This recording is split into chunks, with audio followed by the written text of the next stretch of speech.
Chapter 243 Breaking Through While Being Chased. Who in Jianghu had not been chased before? Who was not in a difficult situation when being chased? Being able to escape was already good enough. How could they talk about breaking through? But this lucky bastard in front of them, he actually broke through while being chased. Why was this? Without a doubt, this was the power of Ask the Heaven Sword. This was the mystery of Ask the Heaven Sword. Dong Wushang glided down from the sky with a resplendent sword light. He roared, "Come, eat my Ask the Heaven Sword." The people below almost vomited blood. This bastard, he really took advantage of the situation and still wanted to show off. Ayo! With a cry, hundreds of people rushed up at the same time. Dong Wushang's long sword made contact with the forest of weapons below. It bounced back and flew away like a meteor. There were already many Jianghu people on the rooftops waiting for an opportunity to attack. At this moment, they all moved to block him. But how could they block the sharpness of Ask the Heaven Sword? With a crash, the broken swords had not yet landed on the ground when Dong Wushang had already rushed out of the encirclement. Nearly 1,000 people rushed forward at the same time, as if they were riding on clouds. Dong Wushang lowered his head and ran wildly. In the blink of an eye, he arrived at the entrance of a very imposing government office. It was the Ministry of War office of Great Zhao.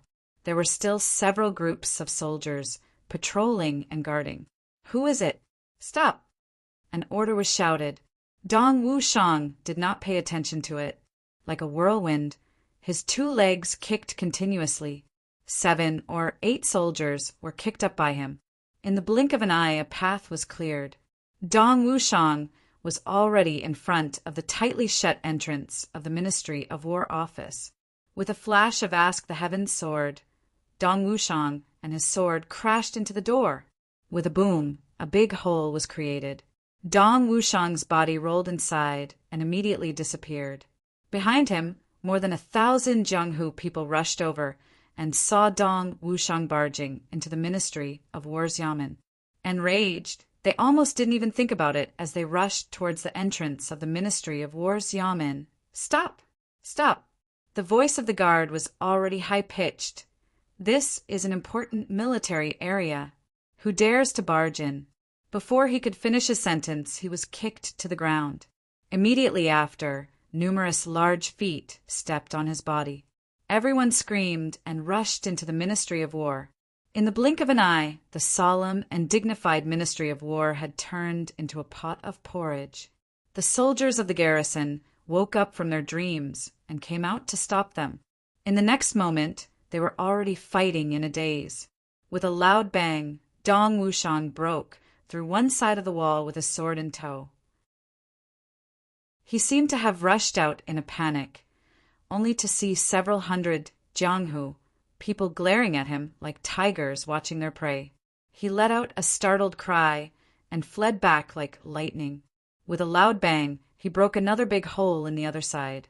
When these people saw that this was the Ministry of War's Yamen, they had some misgivings. They did not impulsively rush like the others and only watched. However, when they saw the owner of Ask the Heaven Sword running out in a panic and then retreating back, it was like a piece of fat meat falling out of their mouths. How could he endure it? With this shout, everyone's heads turned hot. How could they still recognize that this was the Ministry of War's Yamen? Regardless of anything else, he followed behind and rushed in. With a loud bang, the wall on this side of the Ministry of War's Yamen collapsed. The urgent and mournful sound of a bugle horn was heard. It was the soldiers guarding the Ministry of War's bugle horn, calling for backup. Immediately, the sound of the bugle horn came from all directions. The number of Jianghu people chasing after them slowly increased. These people did not know where Ask the Heaven Sword went, but they did not dare to barge into the Ministry of War, so they all stopped. But at this moment, they heard an angry roar. "If you want to steal Ask the Heaven Sword, you have to take my life first." Then they saw a bright sword light shoot up to the sky. Screams immediately filled the air. They could not help but feel refreshed. An old man with the cultivation of a revered martial artist shouted, "I will go in and take a look." He flew up and barged into the Ministry of War's yamen. Everyone looked at each other. They saw that more and more Jianghu people were gathering, and their courage was growing. Everyone thought of the words, "The law cannot punish the masses," suddenly someone yelled. "Ask the Heaven Sword is inside. What are we waiting for?" This yell ignited the night sky. Everyone immediately roared and rushed into the already dilapidated Ministry of War's yamen with an earth-shattering momentum. After entering, they discovered that the inside was already in ruins. The ground was littered with corpses. There were soldiers and Jianghu people. Many of them had already died. The sounds of fighting and killing came from all directions. Screams came one after another. Everyone's eyes were red from killing. Some people were looking around suspiciously. Suddenly, an angry voice shouted, "This is an emergency. Who cares about the reason? Daring to barge into the Ministry of War's yamen is a capital offense. Shoot the arrows." Shwa, shwa, shwa. Suddenly, arrows rained down from all directions. Caught off guard, dozens of people were immediately shot and screamed. The death of their comrades aroused the bloodlust of these Jianghu people. "Go! Fight them to the death! Fight these dogs to the death!" With loud shouts, everyone unsheathed their swords and started fighting with the surrounding soldiers. The sound of horse hooves thundered. Reinforcements came from the nearby barracks. When the leader of the army saw the chaotic situation, he immediately made a decision. With a single order, the entire army charged in a great battle was about to take place. Before the sound of horse hooves could be heard from all directions, the owner of Ask the Heaven Sword, Dong Wushang, who had caused this chaos, had already broken through another wall in a very panicked manner and fled in panic. Awu! With a strange cry, young Master Luo Kadi appeared with a bright sword light. He excitedly yelled, "Ask the Heaven Sword is mine! You bastards dare to fight with me for it!" The sword light flashed and stopped more than half of the people chasing after Dong Wushang. Everyone was so angry that they almost fainted. Even if you want it, even if you are in a hurry, you should first get the sword, right? Now that you are not going to fight for it, instead you are stopping us. Isn't this just helping that guy escape? Their curses were correct. Luo Kadi wanted to help Dong Wushang escape. After fighting excitedly for a while, Luo Kadi turned around and ran. Why did that bastard run away? Leave the sword behind. A large wave of dizziness followed behind him and rushed over. Rumble. In front of them, a group of thousands of soldiers turned around the corner and rushed towards them. They were facing Luo Kadi. "Brothers, let's kill them. The dog officials are here." "We would rather die than kill these dog officials." Awu! Luo Kadi let out a strange cry and angrily rushed forward. "Release the arrows!" The leader's expression did not change. His eyes flashed with a cold light. With one command, thousands of arrows were released. Swoosh, swoosh, swoosh! Suddenly, black arrows covered the sky and covered the earth. Luo Kadi madly yelled, "Dog officials! You are so ruthless!" He waved his sword and protected his whole body. Like a shooting star, he rushed into the army. Clang! Clang! Clang! Clang! Clang! The sound of weapons clashing against each other rang out. Luo Kadi had already kicked the leading general off his horse. Both of his legs kicked the general's dignified, square face violently. "Who asked you to be so awesome? Who told you to be awesome? You son of a B***K. Ouch!" The army surrounded Luo Kadi. Dozens of broadswords furiously hacked down towards Luo Kadi at the same time. Luo Kadi let out a loud cry, leaped up and scuttled out from under the belly of his horse. "Hold on!" Then, with a crash, he crashed into the wall of a big house and disappeared without a trace. The general, who was violently kicked by Luo Kadi for dozens of times, crawled up from the ground with his face covered in dust. Blood was gushing out from his nose and mouth. His face looked like a pig's head, and a few of his teeth were missing. With a ferocious look, he roared out, "Kill! Kill! Kill! Leave no one alive! Kill!" 2,000 soldiers rushed towards the hundreds of Jianghu people in front of them. These people had already suffered heavy casualties under the rain of arrows. At this moment, each of them wanted to escape, but it was already too late. Thousands of soldiers rushed over and immediately surrounded them. Swords and sabers were raised, arrows rained down like rain, and rows of javelins fell from the sky. Kill! Kill! Kill! The leader of the army covered his eyes and nose. His anger and shame had almost solidified. When he heard the bugle call of the Ministry of War, he immediately led his army to reinforce them, but they were intercepted halfway. That guy did not show any mercy. He looked like he was about to be disfigured. If this could be tolerated, what could be tolerated? "Since these people are your brothers, then I will kill them all." The city was suddenly filled with smoke. The sound of the bugle call came one after another. The chaos in the Ministry of War had not yet subsided. From another direction, there was an even bigger commotion. "Ask the Heaven Sword! Ask the Heaven Sword is here!" If someone was familiar with the city, they would know that the place where the commotion came from was the Ministry of Revenue of the great Zhao Prefecture. The Ministry of War was already in ruins, and the Ministry of Revenue was in chaos again. Especially here, it was even more chaotic. Second young Master Dong Wushang brought thousands of people and rushed into the Ministry of Revenue. In the midst of the chaos, second young Master Dong coincidentally broke into the treasury of the Ministry of Revenue. This time he was really awesome. Second young Master Dong was originally a madman who could use a 570 gene saber. Why would he care about anything else? With a kick, a gold cabinet flew into the air and suddenly fell down. At the same time, 2 Jianghu people who were chasing after him were smashed into meat paste. With a loud boom, the glistening gold scattered all over the ground. Wow, gold! Second young Master Luo Kadi, who had just arrived, was very excited. He used a voice that sounded like he was about to go crazy. Whoa, so much gold. Everyone, quickly grab it. Motherfucker, there is only one Ask the Heaven Sword, but there's so much gold. Motherfucker, this is real gold. As he said this, he picked up a few pieces for himself.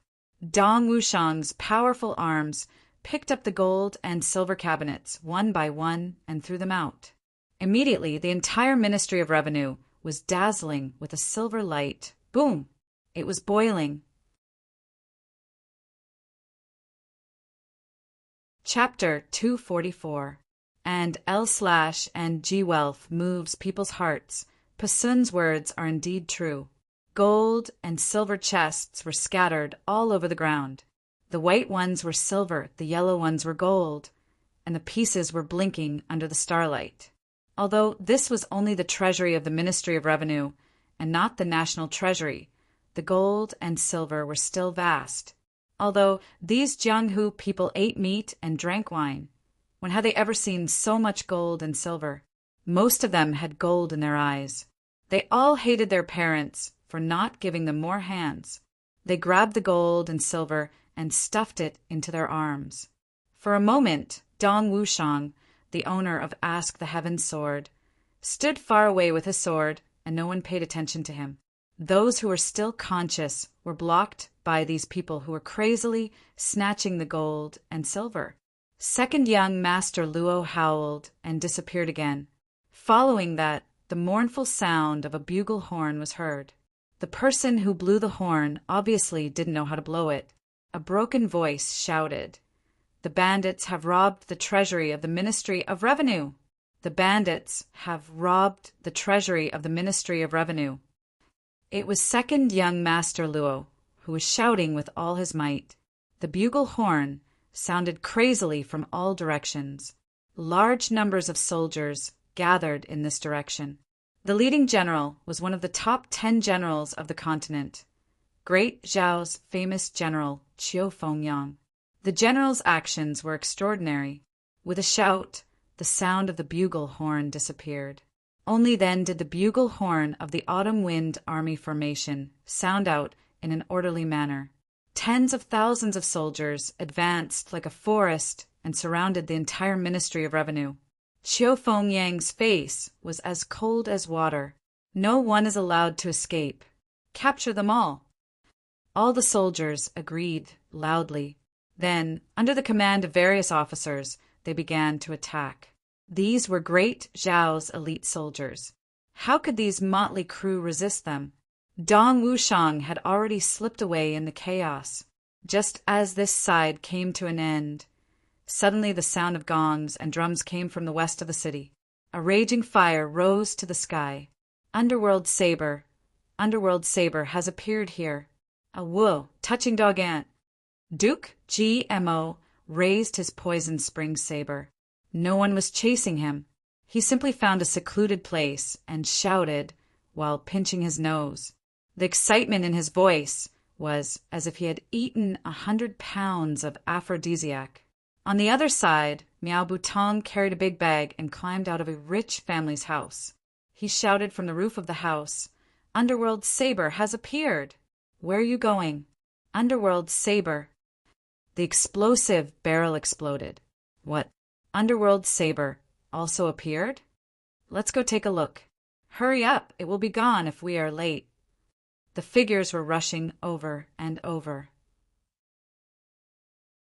GMO raised his Underworld Saber, which he feared others couldn't see and didn't know about, and swung it in the air. Unexpectedly, he didn't forget to scream, "Who is it? Who was so despicable? Sneak attack my old ass." Then he roared, "Who dares to steal my Underworld Saber?" In the dark, Gu Duxing and Chu Yang smiled at each other. A moment ago, Gu Duxing had pulled off a tile and ruthlessly smacked Jimo's buttocks. He really couldn't stand this guy's arrogance. Relying on the sharpness of Underworld Saber, he dashed left and right, jumping up and down in excitement, frothing at the mouth. Oh, this bastard's extreme joy begets sorrow. Chu Yang looked at GMO, feeling both angry and amused at the same time.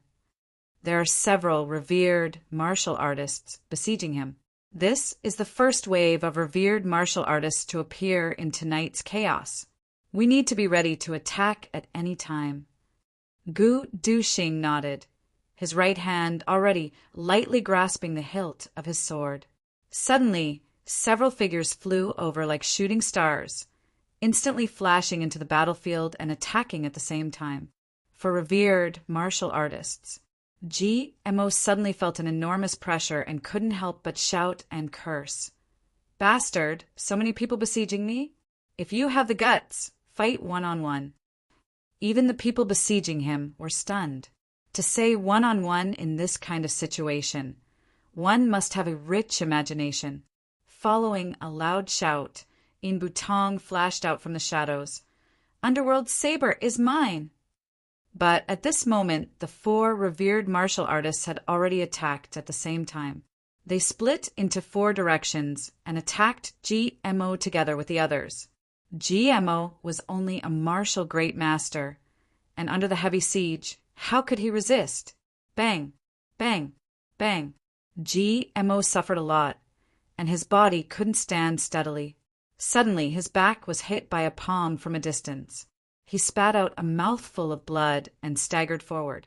Then a hand shot out like lightning and grabbed the back of Underworld Saber. A huge force instantly spread along the saber. GMO felt his hand go numb, and his chest was heavily shaken. Underworld Saber flew out of his hand.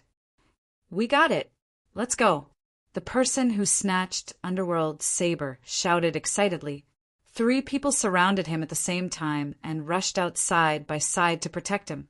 Everyone's face was filled with excitement. Underworld Saber, a divine item that could allow one to break through to Saber Saint, they finally got it. Damn, Underworld Saber has been snatched away. Stop them. Miao Butong was so anxious that sweat appeared on the tip of his nose. GMO was also dumbfounded. Damn, according to my script, it can't be this far. This is bad. GMO was so frustrated that he almost vomited blood. How did revered martial artists appear today? Leave underworld saber behind. Stop him. Ran Xiangzhuan. No way. Kill. Underworld saber is in the hands of those four fellows. In the blink of an eye, a dense crowd of people rushed over from all directions and surrounded the four revered martial artists. However, the four revered martial artists were all highly skilled and were not afraid of a fierce battle. They were not like GMO, although GMO was holding a treasured saber. He didn't want to hurt people as much as possible. However, these four people didn't have any scruples about killing people with their treasured sabers in their hands. In an instant, a wave of blood was split open. One after another, heads were sent flying in the air like smashed watermelons. One of them had his head chopped off and flew a few feet into the air. He still had time to shout, "Underworld saber is my treasure!" The four of them were about to kill their way out of the encirclement with their cultivation before a large number of experts arrived at the provincial capital. They would be able to slip away without a trace. At that time, even if the entire world's army gathered, they might not be able to find them. GMO wanted to cry, but had no tears. Rue Butong was also numb. How could it be like this? Suddenly, a black figure appeared out of nowhere and shouted, "Leave Underworld saber behind!" The long sword was like a dragon as it stabbed forward. A biting cold aura suddenly appeared with the sword. Before the sword arrived, the sword energy had already cut through the air and made a sound. The four of them turned pale with fright and cried out, "Swordsman!" This sword energy was grand and unstoppable. Facing the might of this sword, none of the four revered martial artists dared to meet it head-on. They did not dare to be careless and dodged one after another. In an instant, the four of them who had formed an iron wall were actually disintegrated by this one sword. The sword of a swordsman, the saber of a swordsman, was a violent and terrifying weapon of an expert of the same level. It was also a sword master, but as a sword master could easily wipe out an ordinary sword master. There was no comparison at all. The four of them dodged, but the devil-like sword did not change direction and swept towards the person holding the underworld saber. The sword energy was like a raging wave as it rushed forward. That person saw that he could no longer dodge. He closed his eyes and hurriedly raised the underworld saber to block. With a clang, the sword and saber collided, and sparks flew everywhere. The sword energy of the swordsman was finally blocked and slowed down a little. That revered martial artist only felt that his head was dripping with sweat and his legs were almost soft. Luckily, the underworld saber was able to block that attack. Thinking about that lightning-fast sword, he felt as if his soul was drifting and a feeling of death filled his heart. In the next moment, the long sword was retracted like lightning. This revered martial artist turned around and ran without any integrity because he knew that the next step after the retraction of the sword was to stab again. Just now, the four of them could not block it, let alone him. So he turned around and ran while cursing in his heart. "You are already a swordsman. Why are you still trying to steal the underworld saber? Even if you steal it, can you even use it? This is so damn depressing. I have never heard of a swordsman stealing a saber. You should be stealing Ask the Heavens sword, brother." But the swordsman was still chasing after him.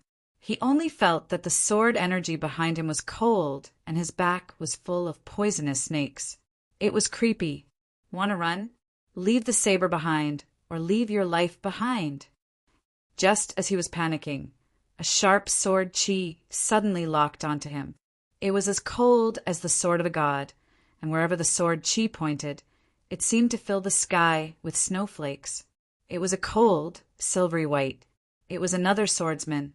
There was an obstacle in front and a pursuer behind. Both of them wanted to kill him. This revered martial artist was scared out of his wits. In an instant, his face was full of tears. Being locked on by two swordsmen at the same time? Even a king-level expert would be flustered. I am only a revered martial artist. How could I be worthy of such treatment?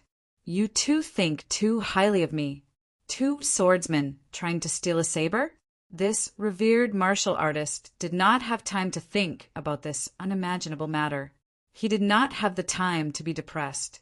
At this moment, his only thought was to quickly throw away the hot potato that was Underworld Saber.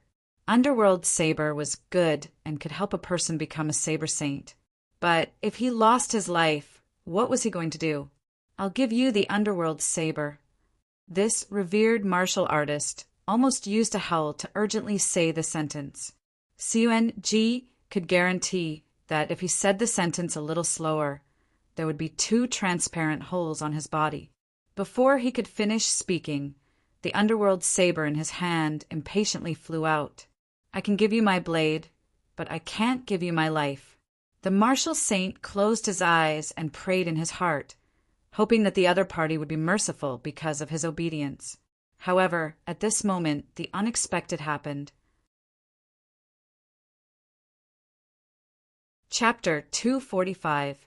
With the appearance of the two swordsmen, the others kept quiet out of fear. It was obvious who the saber would be, but the saber was gliding in the air. Neither of the two swordsmen dared to grab it. Instead, they were confronting each other. Kanken, that kind of strict vigilance, that kind of serious posture, that kind of aura as if they were facing a great enemy, that kind of irreconcilable gaze. The crisscrossing sword energy emitted from the two swordsmen turned this cold winter night into a world of ice and snow. These two were actually confronting each other, guarding against each other. So these two were not on the same side. At this moment, the four revered martial artists regretted it so much that their intestines turned green. If we knew they were not on the same side, then we could have joined forces to deal with the other. Now the saber that was already in our hands was given away by us. The saber continued to glide in the air. Coincidentally, it passed over Jimo's head. However, the original owner of the Underworld Saber, who was already injured, cheered and jumped up to snatch the Underworld Saber back. He laughed loudly. Two big idiots, thanks a lot. Ha ha ha! He made a turn in the air, as nimble as a swallow. With a whoosh, he blended into the night. Almost at the same time, everyone spat on the ground. Serves you right. You were right to scold. You are two big idiots.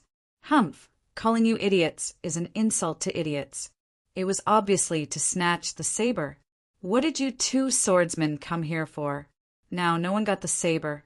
You two knocked the saber away, and then started to fight among yourselves. But no one dared to provoke these two.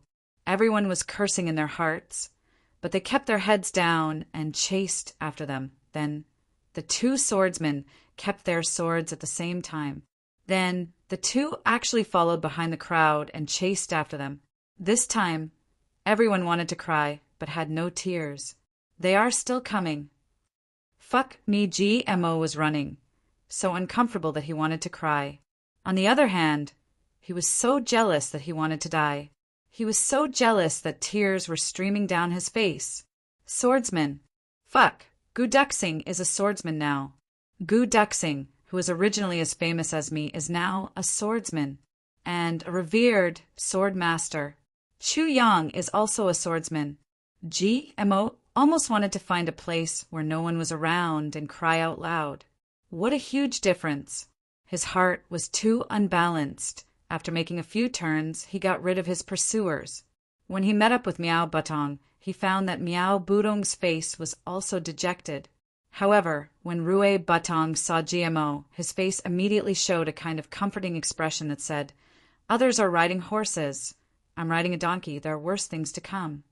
Yes, I'm no match for Gu Duxing in the first place. So what's the big deal? Look at GMO. He's the most miserable one. Poor kid. He was originally neck and neck with GMO, but now he's been left far behind. Thinking this way, not only did Miao Butong not feel uncomfortable in his heart, He actually became incomparably happy, seeing Jimo's face as he walked over, as if a donkey had been whipped 88 times. Meow, Batong almost laughed out loud. The first sentence he said was, "Oh, my third brother, second brother is a swordsman now. It seems like he has broken through to sword venerable. This is great news. When we go back, we must drink a few cups of wine." Jimo gritted his teeth. The muscles on his face almost spasmed as he said, "Shut up! I'm so envious." Meow Batong made an exaggerated gesture. Suddenly, he acted as if he had just woken up from a dream. "Third brother GMO, I remember that you and second brother are equally famous in the three heavens." Jimo's breath was heavy. His eyes shone as if he wanted to eat someone. Meow Batong was extremely happy. He recklessly continued to provoke. "Oh my, now it seems that you are also an 8th grade martial great master? Woo woo, your advancement is so fast. I'm so envious. Woo woo." Of all people, he touched a sore spot. Looking at Meow Budong's shameless smile that had reached a certain level of schadenfreude, GMO gritted his teeth and suddenly laughed. "Brother!" "Yes," Meow Batong said evasively, then, "Pretend I didn't say anything." "How can you not say anything?" GMO affectionately hugged his neck. The two of them walked back with their arms around each other's shoulders. "You are right. Tonight, we brothers must have a good drink. Let's celebrate. Ha ha ha. Actually, the most worthy thing to celebrate is not second brother's breakthrough. But your cultivation seems to be lower than mine by 2 grades. This really makes me happy." GMO excitedly laughed. "Brother, don't you think so?" Meow Batong tragically laughed dryly. He carefully said, "Third brother, you are a magnanimous person. Yes, let's go. Today, I will properly, seriously, and do my best to entertain you." Mo's hand tightened. Meow Batong suddenly felt that his shoulder could not move. Half of his body was also numb in an instant. His face was filled with a dejected smile. He hardened his heart and thought, "Since I am going to be tortured by you, I might as well say it to my heart's content. Third brother, since it is so, I will not hesitate to let you have a good time today. Who asked second brother to break through? Don't you think so? I know that you are not feeling good in your heart, right? I also know that you are disappointed and frustrated. Your frustration and sorrow, your pain and sadness, your powerless frustration, and your sense of distance. Oh, I'm very sympathetic. Third brother, please come. I can handle it." Rue Batong tragically said, "Rise." Before he could finish, his words turned into moans. Then GMO gritted his teeth and directly lifted him up. Word by word, he squeezed out from between his teeth. Good.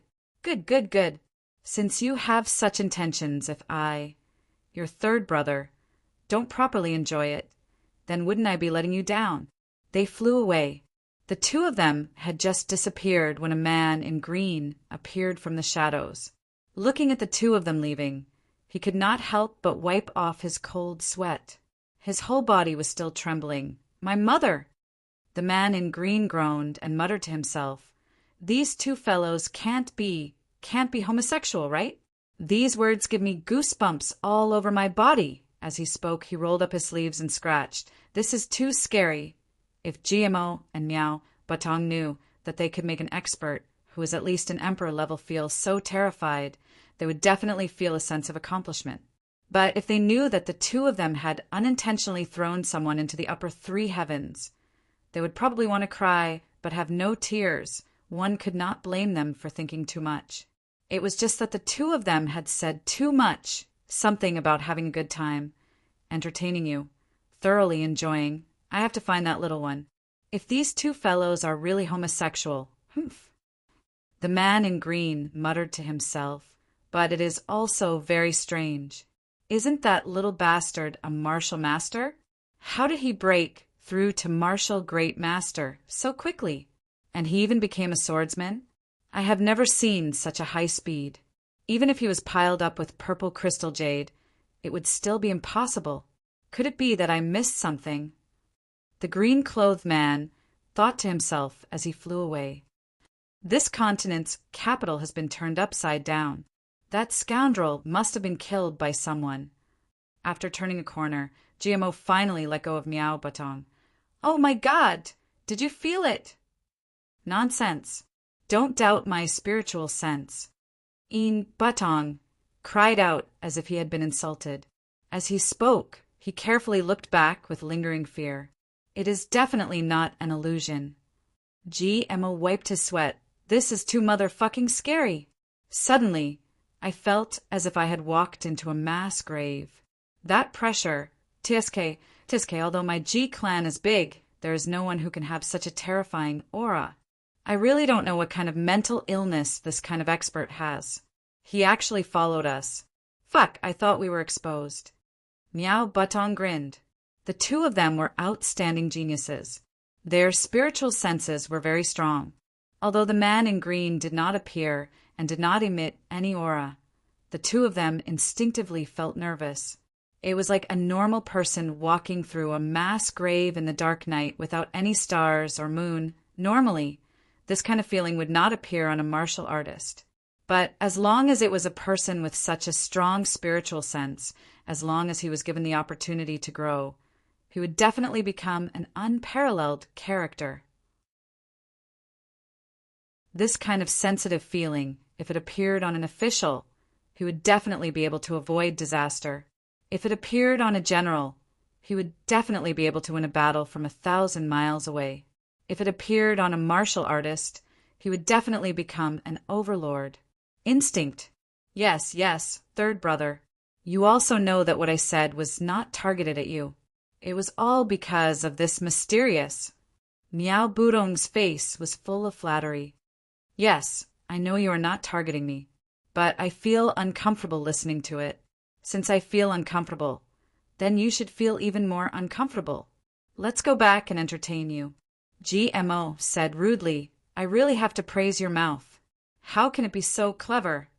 Ah, no way. Meow Batong screamed. This night to Content City was definitely a night of bloodshed. At dawn, all the prisons in Content City were filled to the brim. Moreover, a temporary military camp was set up to imprison a large number of people. However, the number of Jianghu people in Content City only increased and did not decrease, Prime Minister's manner. Diwu Qingro was wearing light clothes and holding a small pair of scissors. He was carefully cutting the potted plant on his desk. His movements were light and slow. His expression was carefree and relaxed. His eyes were as calm as water.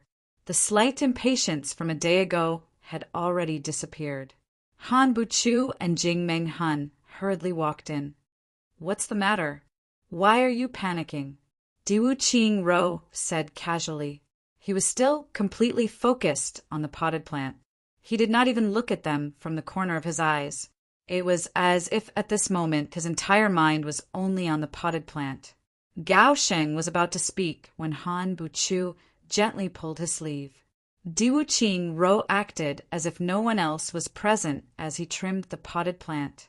After he finished trimming, he looked at it from different directions.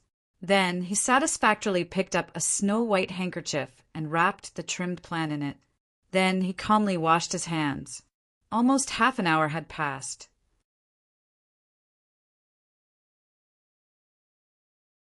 Chapter 246. Did something big happen? Look at your tearful words. You really surprised us. These people looked at each other. Last night, the entire continent was turned upside down. Even now, the smell of blood still lingers in the air. Could it be that you did not hear anything at the Prime Minister's manor? We do not believe this.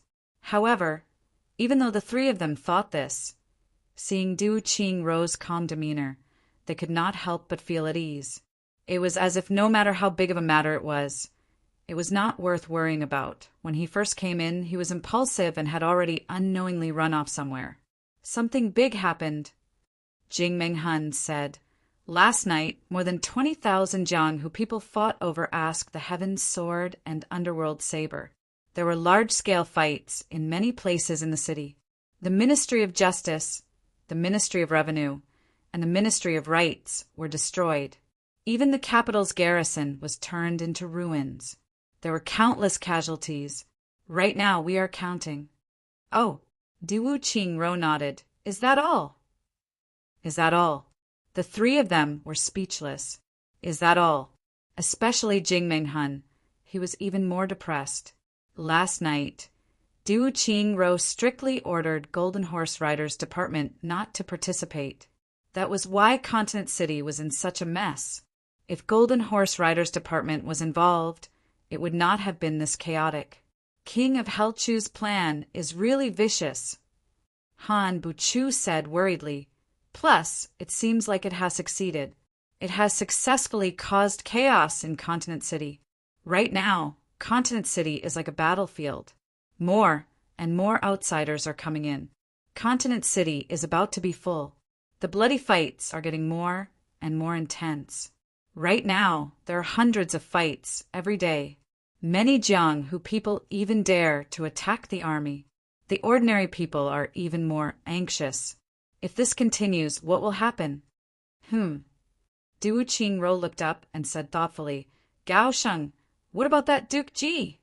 He knows King of Helchu, and they have a good relationship. He did not hide anything about this.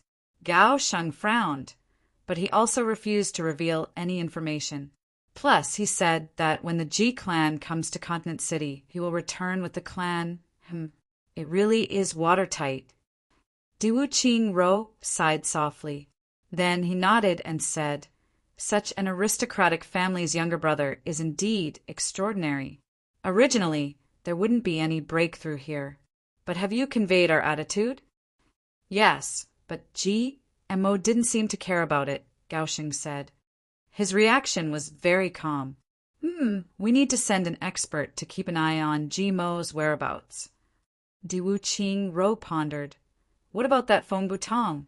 Is there anything suspicious? As for that Mao Tong Tong, he is the descendant of the stealing god and thieving ghost. Gao Shen cautiously said, This person's status is extraordinary. He has 2 masters who are at the peak of the king level. So, I'm afraid that there will be endless troubles in the future if we touch him. And searching for him is not within the rules of the layered heaven. As long as the identity is verified, a small Tong Tong is not worth making a move. Diwu Qingro chuckled and said, Last night the garrison outside the city did not move, right? No. Han Buchu solemnly said, Prime Minister, we must mobilize the garrison outside the city to come in. With just the ones inside the city, I am afraid that our strength is too weak. Otherwise, Diwu Qingro waved his hand and said decisively, Let him make a ruckus. Let him make a mess. The bigger the ruckus, the better. It would be best if we could attract all the Jiang who people within 1,000 miles of Great Zhao. Han Buchu had never imagined that Diwu Qingro would say something like this. Prime Minister, if we let him make a ruckus, I am afraid that this city will.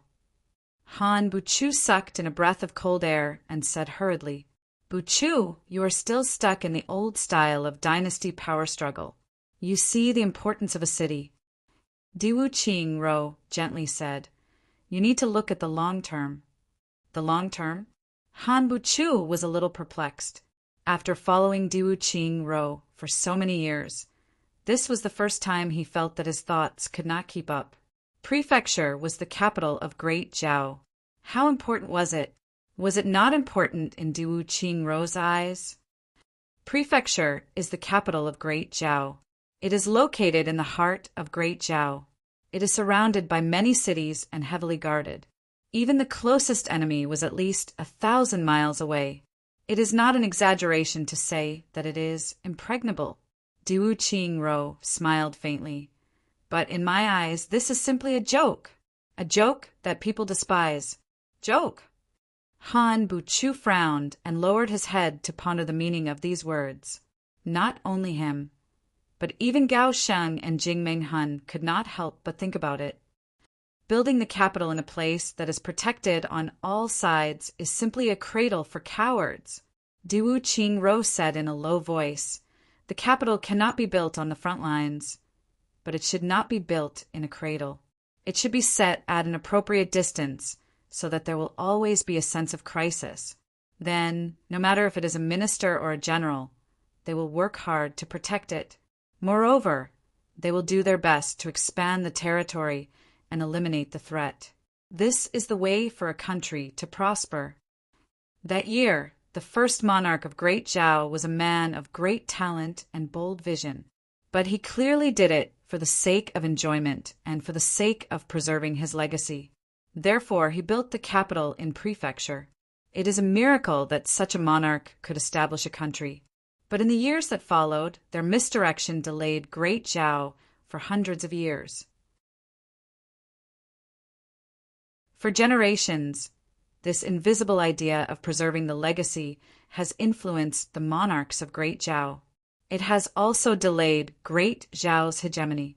Even if he was a promising monarch, he would be thousands of miles away from the battlefield. All he could see and hear was singing and dancing. How could he cultivate any ambition? Diwu Qingro smiled faintly, but his smile was full of mockery. Therefore, Great Zhao did not start to expand until Diwu Qingro, was born. Before, it was not that we did not have the strength to expand, but that we did not want to. Without me, Great Zhao, I dare say that one day, Great Zhao would have collapsed into a comfortable place. And the biggest threat is Iron Cloud. Diwu Qingro walked to the window and looked to the north. He slowly said, "You see, when it is snowing and cold in Iron Cloud, the passers-by wear 3 layers of raccoon fur coats and still feel cold.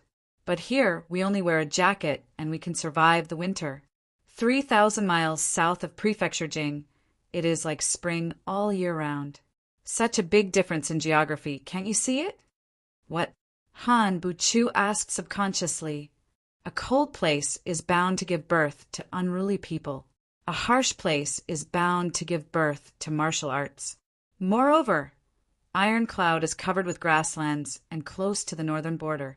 Iron Cloud's men, when they look around, are connected to heaven and earth. How big of a mind is that? In the long run, how can martial arts not become the norm?" Diwu Qingro said, "For thousands of years, the Northerners have been the symbol of valiance. Moreover, the chaos on the borders was caused by the Northerners. Compared to Iron Cloud, Great Zhao is too weak." Diwu Qingro said casually, "Therefore we must make changes." Han Buchu was silent. He carefully thought about Diwu Qingro's words. He felt that they made some sense, but also seemed to be full of other meanings. When you look at Iron Cloud Nation, you only see that it is being suppressed by Great Zhao. But you forget, how many years has it been since Iron Cloud was founded? Diwu Qingro said casually, 300 years ago, Iron Cloud's Tai clan was only a noble family. But after years of expansion, the clan's private army expanded to the point where it became ambitious. So it was replaced. 200 years ago, Iron Cloud was founded. At that time, it was only a country with a dozen cities. 130 years ago, Iron Cloud already had a large amount of land. It had nearly 100 cities. 80 years ago, Iron Cloud's territory expanded again. We had an army of 1 million people. Diwu Qingro sighed deeply. 40 years ago, Taisher Cheng appeared out of nowhere. He directly doubled the size of Iron Cloud's territory within 10 years. Slowly, even the grasslands did not dare to invade Iron Cloud. And Taisher Cheng was not satisfied. He led 1 million troops south to fight a decisive battle with Great Zhao. Diwu Qingro took a deep breath. Today, even though I have trapped Iron Cloud with my evil plan, the new ruler of Iron Cloud, Taibu Tian, is also a genius. In 200 years, Iron Cloud has changed 7 or 8 rulers. But Iron Cloud's territory has expanded from 200 years ago to the present. It is already thousands of times bigger than when it was founded. Diwu Qingro sighed. facing this kind of data, do you not feel the pressure? Do you not feel fear? What does this mean? Have you not thought about it at all? Diwu Qingrou's eyes showed a trace of exhaustion. Could it be these rulers of Iron Cloud were all founding monarchs? Han Buchu finally understood something. After thinking about it carefully, he suddenly said an answer that made even him dumbfounded. More than 10 rulers, more than 10 peerless heroes. Diwu Qingrou's eyes were deep. More than 10 ambitious overlords. And think about the great Zhao Empire. In the past 200 years, more than 20 rulers have appeared. Diwu Qingrou sighed deeply. How about comparing it to Iron Cloud? Han Buchu lowered his head in shame. It had to be said that ever since the founding of the country, there were only a few emperors who worked hard to make great Zhao prosperous. However, after that there was no movement and they maintained the foundation of their ancestors. It looked like they were defending, but in reality, they were retreating. In the past few years, there were not many rulers who were incapable, but they were all mediocre and did not have the domineering aura to swallow the world. Compared to the rulers of Iron Cloud, the rulers of Great Zhao were the same as trash. Such rulers are not fit to be rulers. Diwu Qingrou sighed deeply. Such rebellious words came out of his mouth, but Han Buchu and the others only felt that it was a matter of course. They were indeed not fit. Chapter 247. For 3 consecutive days, Ask the Heaven's Sword and Underworld's Saber appeared for 3 consecutive nights. And on these 3 nights, they turned the capital into a mess. More than half of the government offices were destroyed. However, Diwu Qingrou's people were only capturing people, and they were still capturing people. They did not care about this phenomenon at all. The captured people would be secretly transferred to the headquarters of Golden Horse Riders Department on the same day. And then they continued. Chu Yang was looking forward to the 3 days when all the big clans participated in the fight, but it did not happen. Chu Yang felt that something was not right. These days he had a lot on his mind. It was not until the afternoon of the 3rd day that he suddenly came back to his senses. This is bad. Chu Yang slapped his thigh. His eyes suddenly flashed with understanding. What's wrong? Gu Duxing wiped his black dragon sword and did not raise his head. We are creating chaos by doing this, but it is also very likely that we are doing Diwu Qingrou a big favor. Chu Yang smiled bitterly. The power of Jiang Hu. The power of Jiang Hu. You mean Diwu Qingrou is also adding fuel to the fire? Gu Duxing suddenly raised his head and asked in disbelief. This is inevitable. Chu Yang sighed and took a deep breath. He quickly calmed his emotions. At this point, being impatient would only lead to death. Even if he could not calm down, he had to force himself to calm down. An old fox is still an old fox. On this matter, I made a big mistake. Chu Yang felt that his blood was still boiling, so he began to analyze himself. Analyzing his own mistakes was the fastest way to calm down and find a way out. Even though he did not have a clue, he hoped to find a way out in this analysis. You made a big mistake? Gu Duxing frowned. There is no problem with our plan. Plus, this is also the best way to create chaos. Only when the chaos in Jiang Hu arouses the dissatisfaction of the court can we start the next step of the plan. There is no problem at all, so why? Jiang Hu. The power of Jiang Hu has always been the biggest worry of the court. It is also the source of the chaos. For many years, they have been opposing each other. Chu Yang slowly organized his thoughts. The court can only pacify the power circle of Jiang Hu. They can never eliminate it or take it for their own use. But I gave Diwu Qingrou such an opportunity. At this moment, Chu Yang recalled what Tai Butian had once said. The martial world is the predecessor of the imperial court. When the inferior forces develop to a certain extent, they can replace them.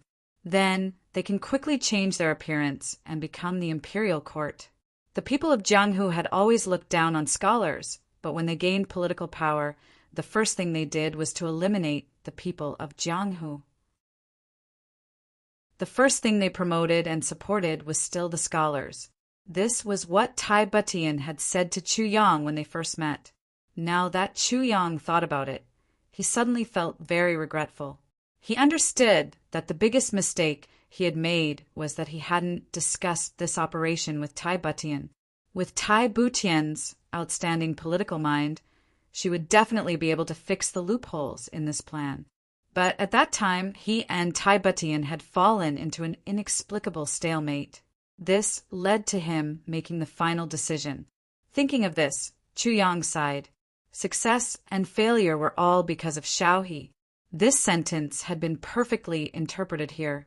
In order to stop Du Qingrou's plan, Chu Yang made Du Shiqing disappear for 4 months, and it was this matter that disrupted Du Qingrou's overall deployment. It gave Iron Cloud a chance to breathe and also bought time for this trip to the prefectures. It delayed the pace of war, but it was also because of this that it caused Tai Butian's dissatisfaction. Although she still trusted him, the knot in her heart had not been untied. This led to the fact that she didn't discuss with Tai Butian this time. Although he had the experience of 2 lifetimes, he still didn't know much about politics. Another thing was Tai Butian's endless trust in him. No matter what decision he made, Tai Butian would always support him. Including this trip to Great Zhao, Tai Butian completely trusted him without reservation. But this time, her trust led to a huge oversight. Thinking of this, Chu Yang felt a little upset. Chu Yang, you are not omnipotent. In terms of martial world, you're not as good as Mo Tianji. In terms of politics, you are far worse than Du Qingrou. If you continue like this, what awaits you will definitely be defeat and death. Chu Yang said to himself silently in his heart. Then he stood up and paced a few steps in the room. He said softly, "If there is a next life, I will dance with you." Mo Qingwu. Right now, only Mo Qingwu was Chu Yang's motivation. She was also the best medicine to force him to calm down completely. If I lose, even if there is a next life, I won't have the chance to dance with you. Gu Duxing heard Chu Yang say something in a low voice but didn't hear it clearly. Just as he was about to ask, he saw Chu Yang suddenly turn his head and say solemnly, seriously, "I was wrong in this matter." These words seemed to have been dug out from Chu Yang's heart. After saying these words, Chu Yang suddenly felt a sense of relief. Yes, relief. Generations of experts were able to discover the enemy's shortcomings and weaknesses and make use of them. This was a must. But how many people could face their own mistakes head-on? It was precisely because they didn't face their own mistakes that countless heroes were defeated and died with grievances. When Chu Yang said these words, perhaps he didn't know it himself, but in this instant he had conquered the biggest inner demon that every human in the world had. Facing one's own weaknesses, facing one's own flaws, and admitting one's own failure. Du Qingrou's Great Zhao has even more Jianghu people. Plus, Great Zhao has always been peaceful, so there are even more conflicts between the government and Jianghu, and they are even more irreconcilable. Chu Yang smiled and said, "Therefore, Great Zhao's Jianghu is Du Qingrou's biggest headache." "You mean, because Iron Cloud has been in a weak position these past few years, they have a common enemy. Even if there are conflicts, they can be reconciled? But Great Zhao is not like this?" Gu Duxing was also a smart person. He immediately understood the deeper meaning of these words. "Yes. So this time, ask the Heaven's Sword and Underworld Saber are the same as Great Zhao's Jiang, who people gathering in Feng Prefecture, giving Du Qingrou a chance to catch them all in one fell swoop." Gu Duxing frowned. "Not only that," Chu Yang slowly said, "if I were Du Qingrou, I would use this opportunity to let Jianghu people fight each other and kill each other. Then I would sit back and reap the benefits. If I can catch, I can catch, I can catch. Once the dust settles, it will be time for me to subdue these people. Even if I only control a part of it, it will still be a huge force. Plus, after this incident, Great Zhao's Jiang will not be able to recover for a long time. Even though there is chaos, it will take a long time to eliminate internal problems. The biggest chaos has already passed for 3 days. Chu Yang calmly said. Prefecture is full of wounds, but Du Qingro has already caught more than 1,000 people. The chaos in prefecture is something that can be solved with money and ordinary manpower. They just need to fix it and leave. But Du Qingro is using this opportunity to gather forces that can be used for a long time to attack us again and again. Therefore, even though we have gained at least half a year to a year for Iron Cloud, fundamentally speaking, Du Qingro still has the advantage, Chu Yang coldly said. Plus, the chaos is already over. Du Qingro can continue to take advantage of this. Once Du Qingro gathers more people than we can handle, then Du Qingro will no longer have any scruples. Chu Yang gently smiled. Du Qingro is amazing. Gu Duxing was a little dizzy after hearing this. He asked, if that is the case, how do we break it? Break it? Chu Yang stood up and slowly pondered. After a long time, he said, we can only continue to move forward and cannot stop. Therefore, we cannot break it for the time being. We can only look for opportunities in the following time. Du Qingro's meticulousness is something I cannot compare to. He can unwittingly turn a completely bad thing into a good thing. His method is very simple, but it can hit a vital point and make it impossible for me to fight back. Chu Yang gently sighed. Facing this kind of opponent is really a big challenge in life. Even though he was sighing, Gu Duxing clearly saw that Chu Yang's eyes were shining with fighting spirit. Gu Duxing could not help but sigh and said enviously, Chu Yang, do you know? Just now you changed. Gu Duxing was very clear that the current Chu Yang was fundamentally different from the Chu Yang from before, and this kind of change was only for a moment. In the past, Chu Yang always gave people the feeling that everything was under his control. Even though that could make him appear very bold, it always made people feel that he was somewhat conceited. But the current Chu Yang was as humble as a valley. This kind of change was a fundamental change in mentality. It was equivalent to a rebirth of the soul. Or it could be said that the current Chu Yang was officially declared mature. Under the strong pressure of Du Qingro, Chu Yang broke through his own heart. So Gu Duxing was very envious, because he clearly knew that the heart was the result of heaven and earth. How could it be easy to break through one's own mentality? Breaking through one's mentality was better than breaking through 10 levels in martial arts in a row, because this was a huge improvement that could not be measured at all. Even though Chu Yang was indeed at a disadvantage now, Gu Duxing felt that with Chu Yang's breakthrough this time, even if Du Qingro temporarily took the lead, it would be fine, right? Should we inform GMO and the others to stop? Gu Duxing asked. No. The plan will still be carried out according to the original plan. No change. Chu Yang's eyes were full of contemplation as he said, Du Qingro turned a bad thing into a good thing. Can I turn this good thing into a bad thing again? The members of the 3 clans have all arrived. According to the news, they all seem to be staying at Heaven Reaching Tower. Chu Yang quietly pondered and said, this should be Du Qingro's arrangement and also his trump card.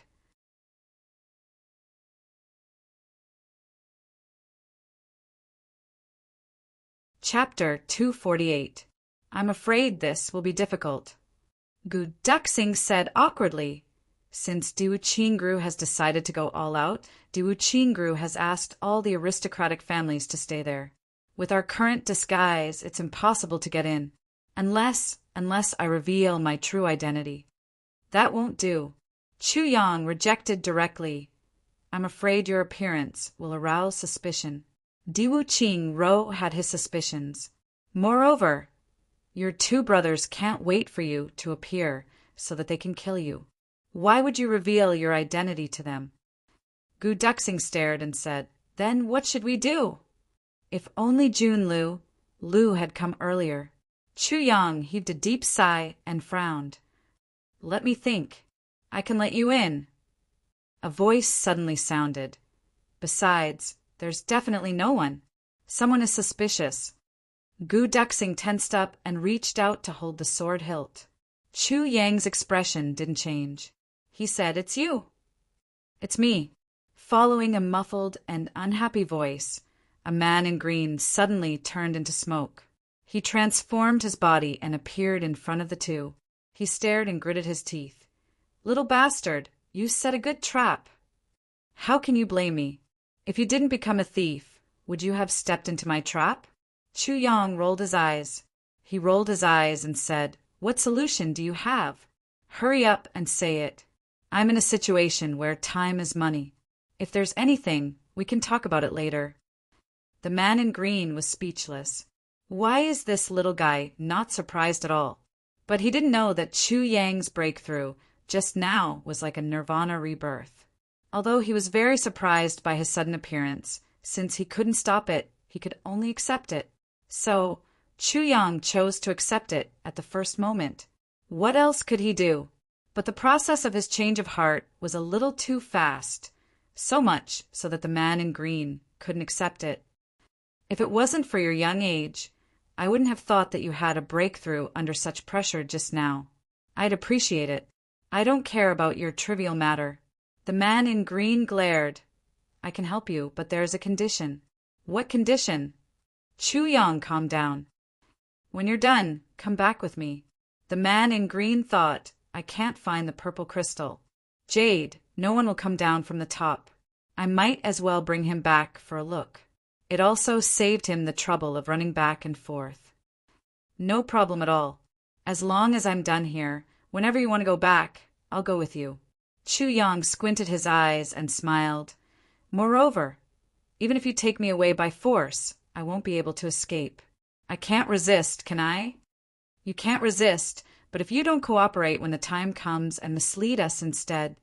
The green-clothed man was halfway through a sentence when he swallowed the second half of his sentence. The second half of his sentence was, This is really bad, so it's settled then? The green-clothed man was very happy. It's a deal. Chu Yang nodded seriously. Well, as long as my side is busy. After that, I'll go back with you. But I didn't say anything about Great Zhao, did I? Then, do you have the purple crystal jade, pendant or not? The green-clothed man couldn't help but ask. Chu Yang widened his eyes. What? The green-clothed man was driven mad. You better pray that you're not. Otherwise, you will live a very happy life. I'm very happy. After he finished speaking, he rushed out of the window with a whoosh. Heaven-reaching tower. It was already full. Although Heaven-reaching tower was not the tallest building in Continent City, it was the oldest.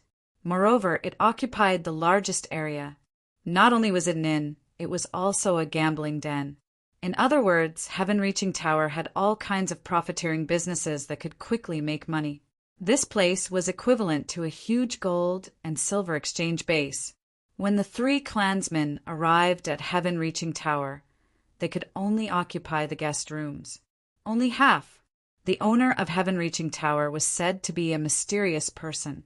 He never flattered the rich and powerful, but the rich and powerful of Great Zhao did not dare to cause trouble at Heaven-reaching tower. No matter how big the grudge was, as long as they entered Heaven-reaching tower, they had to be honest. At Heaven-reaching tower. In the tower, even if the enemy who killed your father was in front of you and had no power to resist, you still could not make a move. And once you made a move, the consequences would be unimaginable. There was once an 8th grade revered martial artist who killed his enemy at Heaven-reaching tower. As a result, on the second day, this revered martial artist disappeared. Although he disappeared, Heaven-reaching tower used its own method to let the people of Jianghu know what kind of treatment this revered martial artist received. It was said that the owner of Heaven-reaching tower caught this revered martial artist and sentenced him to death. But this death sentence lasted for 3 months. From the beginning to the end of killing a person, there was no pause. Hand actually killed him for 3 months. What kind of cruelty was this? Just thinking about it was enough to make one's hair stand on end. No one could imagine, and no one dared to imagine, how this revered martial artist survived for 3 months. But everyone understood. This revered martial artist wanted to die from the very first day. But at that time, dying to him, it had become an extremely extravagant hope and fantasy. It was said that the owner of Heaven-Reaching Tower once said regretfully, "Sigh, it was only a revered martial artist." The quantity was not enough. If this time it was a king-level master, perhaps the effect would have been better. More. This sentence caused the majority of Jianghu people to keep quiet out of fear. The owner of Heaven-Reaching Tower was surnamed Du. His name was also very ordinary, even very vulgar and funny. He was called Du Get Rich, but no one dared to laugh at him. Since the opening of Heaven-Reaching Tower, this owner of Heaven-Reaching Tower had lived in seclusion. Only the owner of Heaven-Reaching Tower came out to greet Du Qingro for the first time. Out of consideration for this ambitious and ruthless character, he came out to greet him once and exchanged a few pleasantries. It could be said that in the entire lower 3 heavens, only Du Qingro had ever enjoyed such an honor. Therefore, although the men of the lower 3 heavens had king-level guards, this Heaven-Reaching Tower, and so on thus, dozens of king-level masters gathered, but no one dared to ask Du Get Rich to come out. Welcome. But today, early in the morning, Heaven-Reaching Tower suddenly became busy. The top floor of Heaven-Reaching Tower, which had always been empty, was suddenly filled with dozens of people to clean. Even the curtains and the carpet were all changed to snow white. As for the mattresses inside, they were all changed. Everything was changed. What was even more exaggerated was that even the walls had been repainted and were completely white. Dozens of experts rushed up. Going to the top floor, they carefully and cautiously used their precious energy to quickly dry the freshly painted walls. The walls. The furniture that could be replaced was replaced in an instant. A voice continuously shouted, "Faster! Faster! Hurry up! This guest likes white and clean. Faster! Little third, go guard the door. Set up guards at all 3 entrances. Pay attention. Once the master appears, report immediately." Time passed bit by bit, and the renovation inside was almost done. It was almost done. Noon. The person who had been shouting all this time also rushed out while wiping his sweat. As he walked, he said also, "I will personally wait at the door." Yes. This scene puzzled all the men of the upper 3 heavens. However, everyone knew that this was not the case. But everyone knew that a big shot was coming. Otherwise, Heaven-Reaching Tower would not have made such a big fuss. The fat man who just went down is the Lord of Heaven-Reaching Tower, Do Get Rich. Mo Tianyin said. He stood next to the railing on the 3rd floor. His feminine eyes became serious. Behind him were 2 king-level masters from the Mo clan. Next to him stood a handsome young man. The young man was Luo clan's Grand Duke Luo Kuwu. Do Get Rich finally came out to greet someone. I wonder who he is greeting this time. Luo Kuwu said. He thought for a while and said, "Who in this world can make Do Get Rich so nervous?" It's hard to say. Next to him, a young man in a green robe slowly walked over and continued Luo Kuwu's words. Could it be Jun Shizhu? Is Zhu here? No. Mo Tianyin raised the corner of his mouth. His eyes were hazy. Guiyanyang, you still don't speak like this. How could Jun Shizhu make such a big show of extravagance when she came here? Plus, this show is very obvious. It is obviously to welcome an outsider. Luo Kuwu's face darkened. The Gu clan and the Mo clan were allies. The Gu clan and the Luo clan were enemies. Tai. Mo Tianyin's words were clearly directed at him. Plus, Mo Tianyin was blaming him. Gu Yanyang should not have interrupted. Otherwise, he would have had a good reason to ridicule Luo Kuwu, because everyone knew that Luo Kuwu's unfinished words were directed at Gu Yannyang. The same thing could it be? Jun Shiju is here? Just quietly watch, and you will know. What's the use of guessing now? Luo Kuwu snorted. He said, You, Mo Tianyin, also can't guess. What are you so arrogant for? In the past few days, they could not use force at Heaven-Reaching Tower. Thus, they bickered with each other every day. Mo Tianyin was about to retort sarcastically when he heard a sudden silence outside. They're here. Everyone had the same thought. Under everyone's gaze, from the entrance of Heaven-Reaching Tower, a large bundle of snow-white carpet rolled out. Carpets, expensive carpets, were laid out on the muddy ground without any care, extending all the way out. It went on for several hundred feet. Mo Tianyun and the others, who were quietly watching from upstairs, suddenly felt an inexplicable atmosphere. At the end of the long street, there was a sudden silence. Then 2 figures slowly walked out from the corner, as if they were taking a stroll in the courtyard, and walked towards them. As they walked over, the 2 of them were casually chatting about something. It was obvious that these 2 were already used to this kind of scene. These were 2 young men in clothes whiter than snow, untainted by even a speck of dust. In the cold wind, the sleeves of the 2 young men in white fluttered. Their expressions were tranquil as they strode forward. It was as if they came with the wind and could leave with the wind at any moment. Both of them were tall. Their faces were like jade. Their eyes were like stars. Their eyebrows were like swords flying into their temples. Their hair was as black as ink. Their hair was tied up with purple crystals. Their loose hair set off their snow-white clothes. Both of them, their figures were slightly thin. They were of average height. When they walked together, they were like a pair of jade trees. They came in the wind. Looking carefully, these 2 people's faces were similar. They should be brothers. Moreover, the temperament of these 2 people was similar. They were both arrogant and sharp. 2 of them. They did not put on any airs of superiority, but in everyone's eyes, these 2 young men were innate talents. However, he was simply born to be a noble. This kind of temperament was enough to surpass anyone in the world. Go. Thank you everyone for your monthly votes. Thank you very much. I was worried that everyone would be unhappy with the reading. So, as long as it was not absolutely necessary, usually the interval between each other wasn't long. After all, everyone likes to read in one go. Haha, I was like this. Let's put ourselves in others' shoes. I don't want everyone to wait too long. I will do my best. Yeah, I'll do the best I can.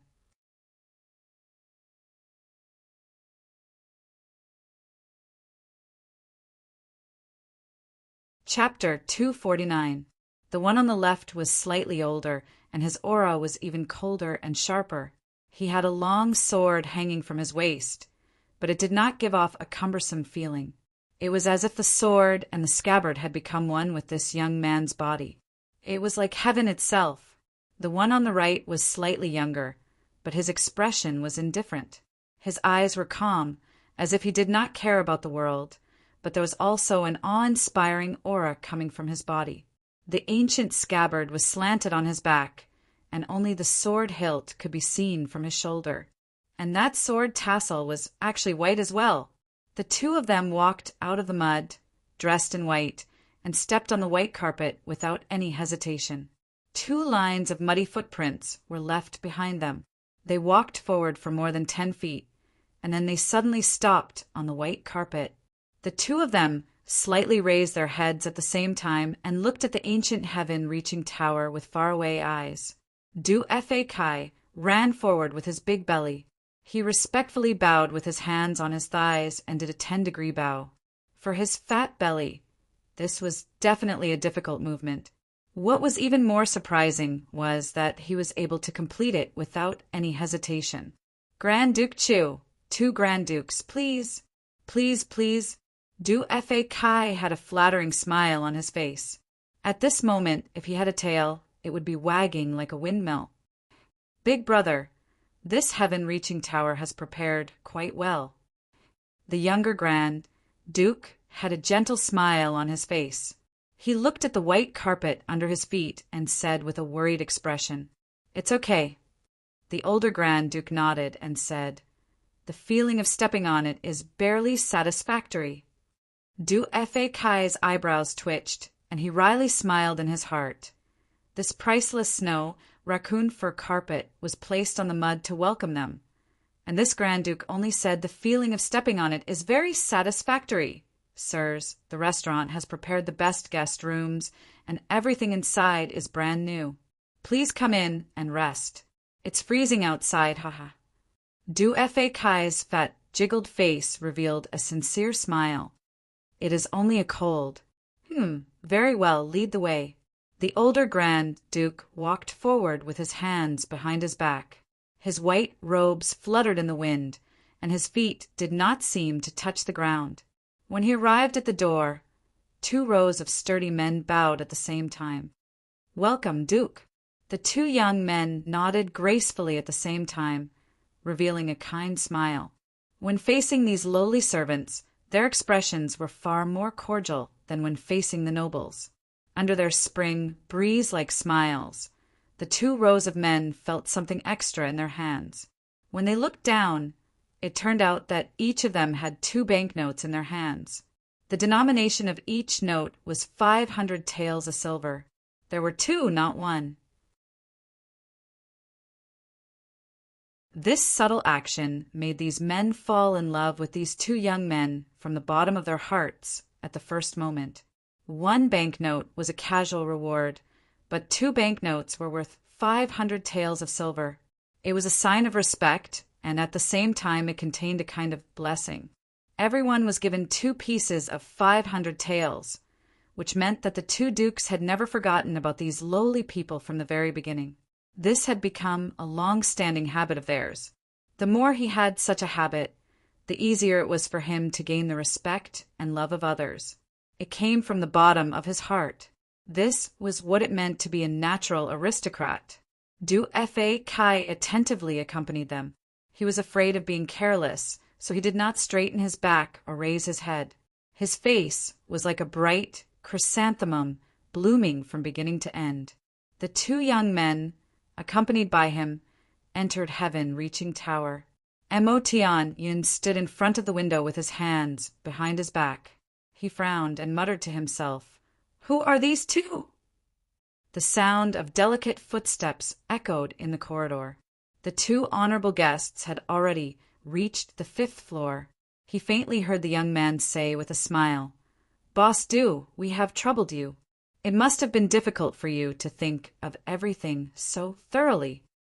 Then came Du Fa Kai's voice. It was obvious that he was grinning from ear to ear. Not at all. "If Duke is satisfied, then this little one can rest assured." "Ha ha!" Mo Tianyin raised his eyebrows. "Duke, little one." With Du Fa Kai's status, he actually called himself little one in front of these 2 people?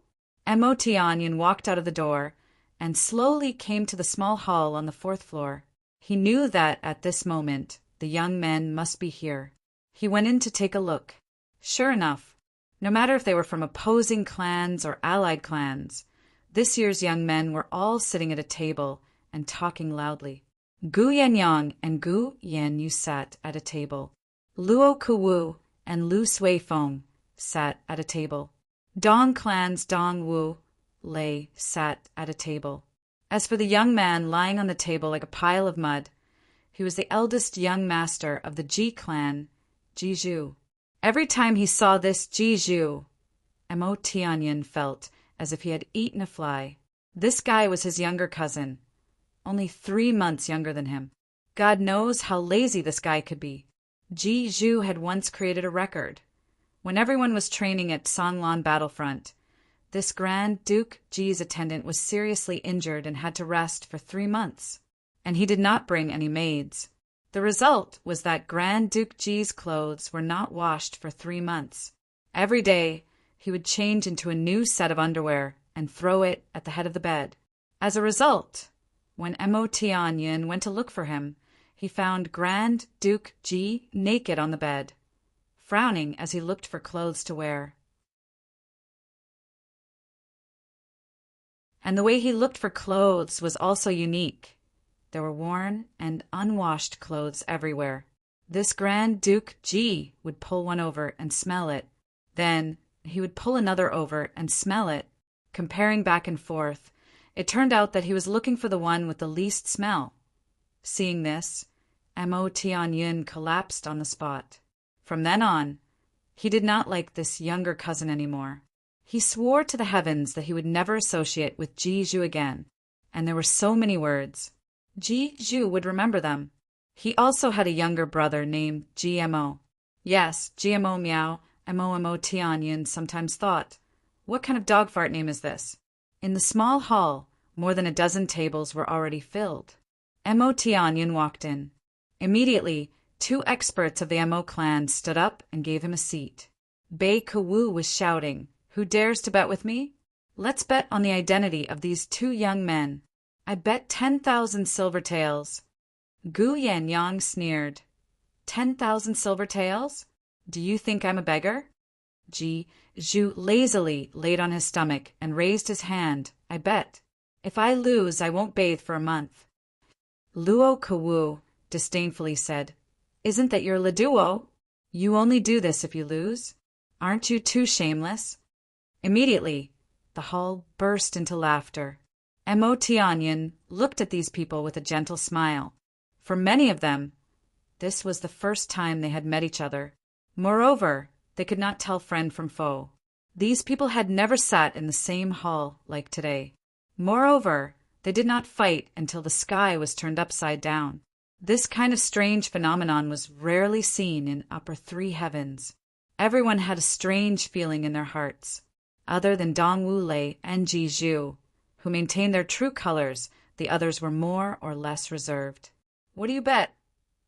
Mo Tianyin tilted his head and looked at Luo Kuwu. I bet that they are from a clan of upper 3 heavens. Even if they are not from a great clan, they must be from a great clan. Luo Kuwu loudly said, "You speak as if you are farting." Mo Tianyin disdainfully said, "Everyone is not blind. Everyone can see that. Why would I bet with you? Isn't this just swindling money?" Luo Kuwu's purple face turned red. He became angry and said, "What do you care?" Boring. Mo Tianyin coldly snorted. Suddenly, an unpleasant smell filled the air. Everyone's face turned strange as they held their breaths. Immediately after, Gu Yenyang angrily shouted, "Bastard! Put on your shoes." Everyone looked towards the direction of the voice. They did not know whether to laugh or cry. It turned out that Ji Zhu had taken off his shoes and was scratching his feet with a pair of chopsticks. That rotting smell came from his feet. Who knew how many days it had been since he last washed his feet? Gu Yanyang's table was next to his, so he was even more affected.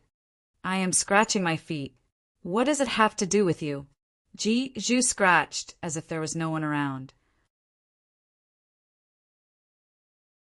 This was not the behavior of a great clan's duke.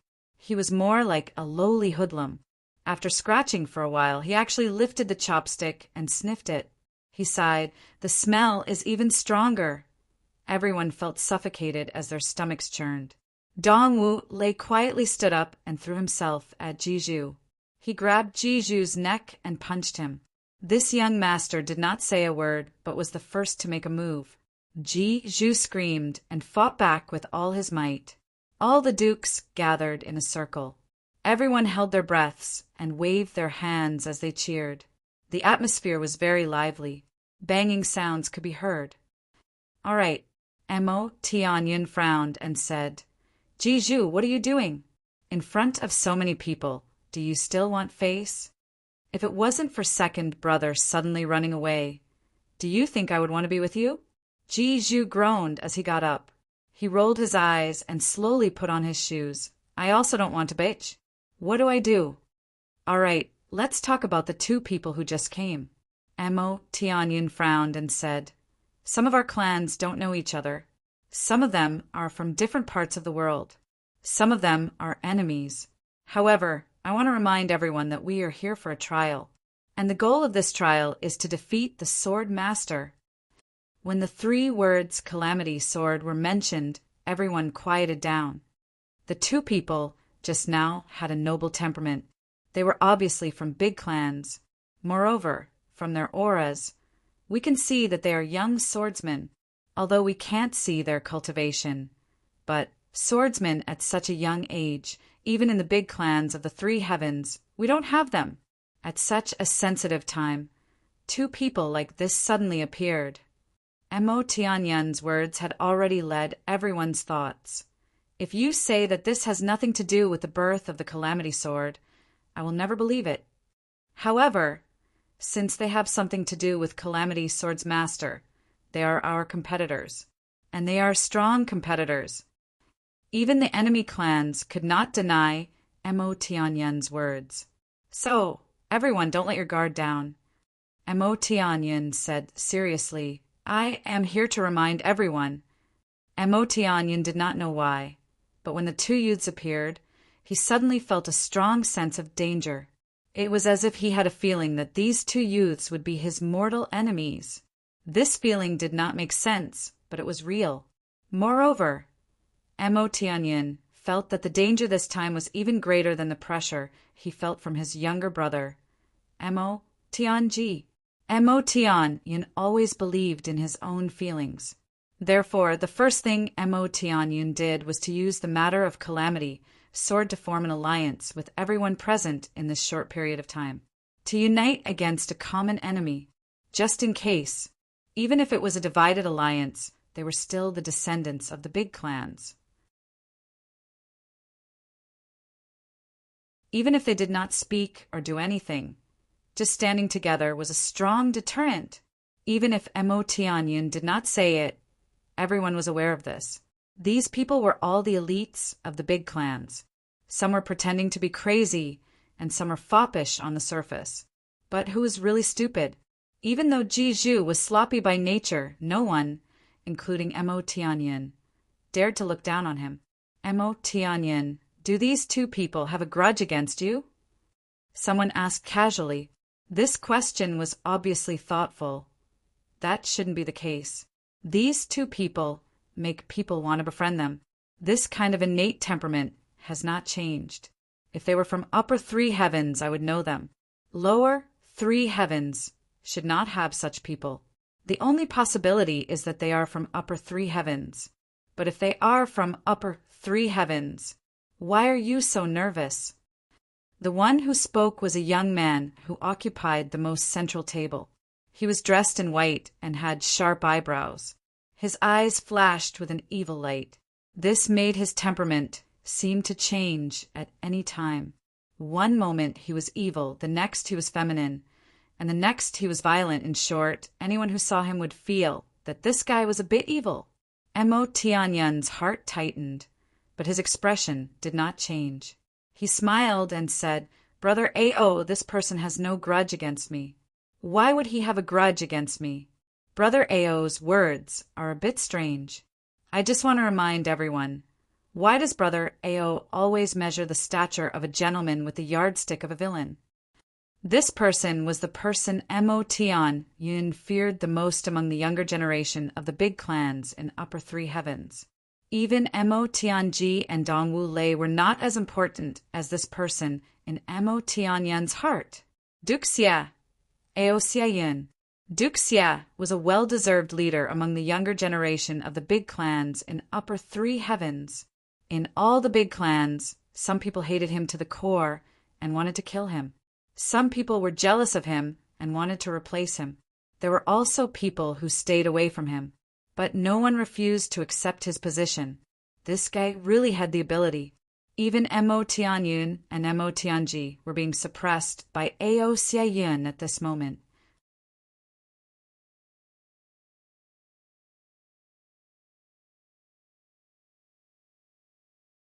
Chapter 250.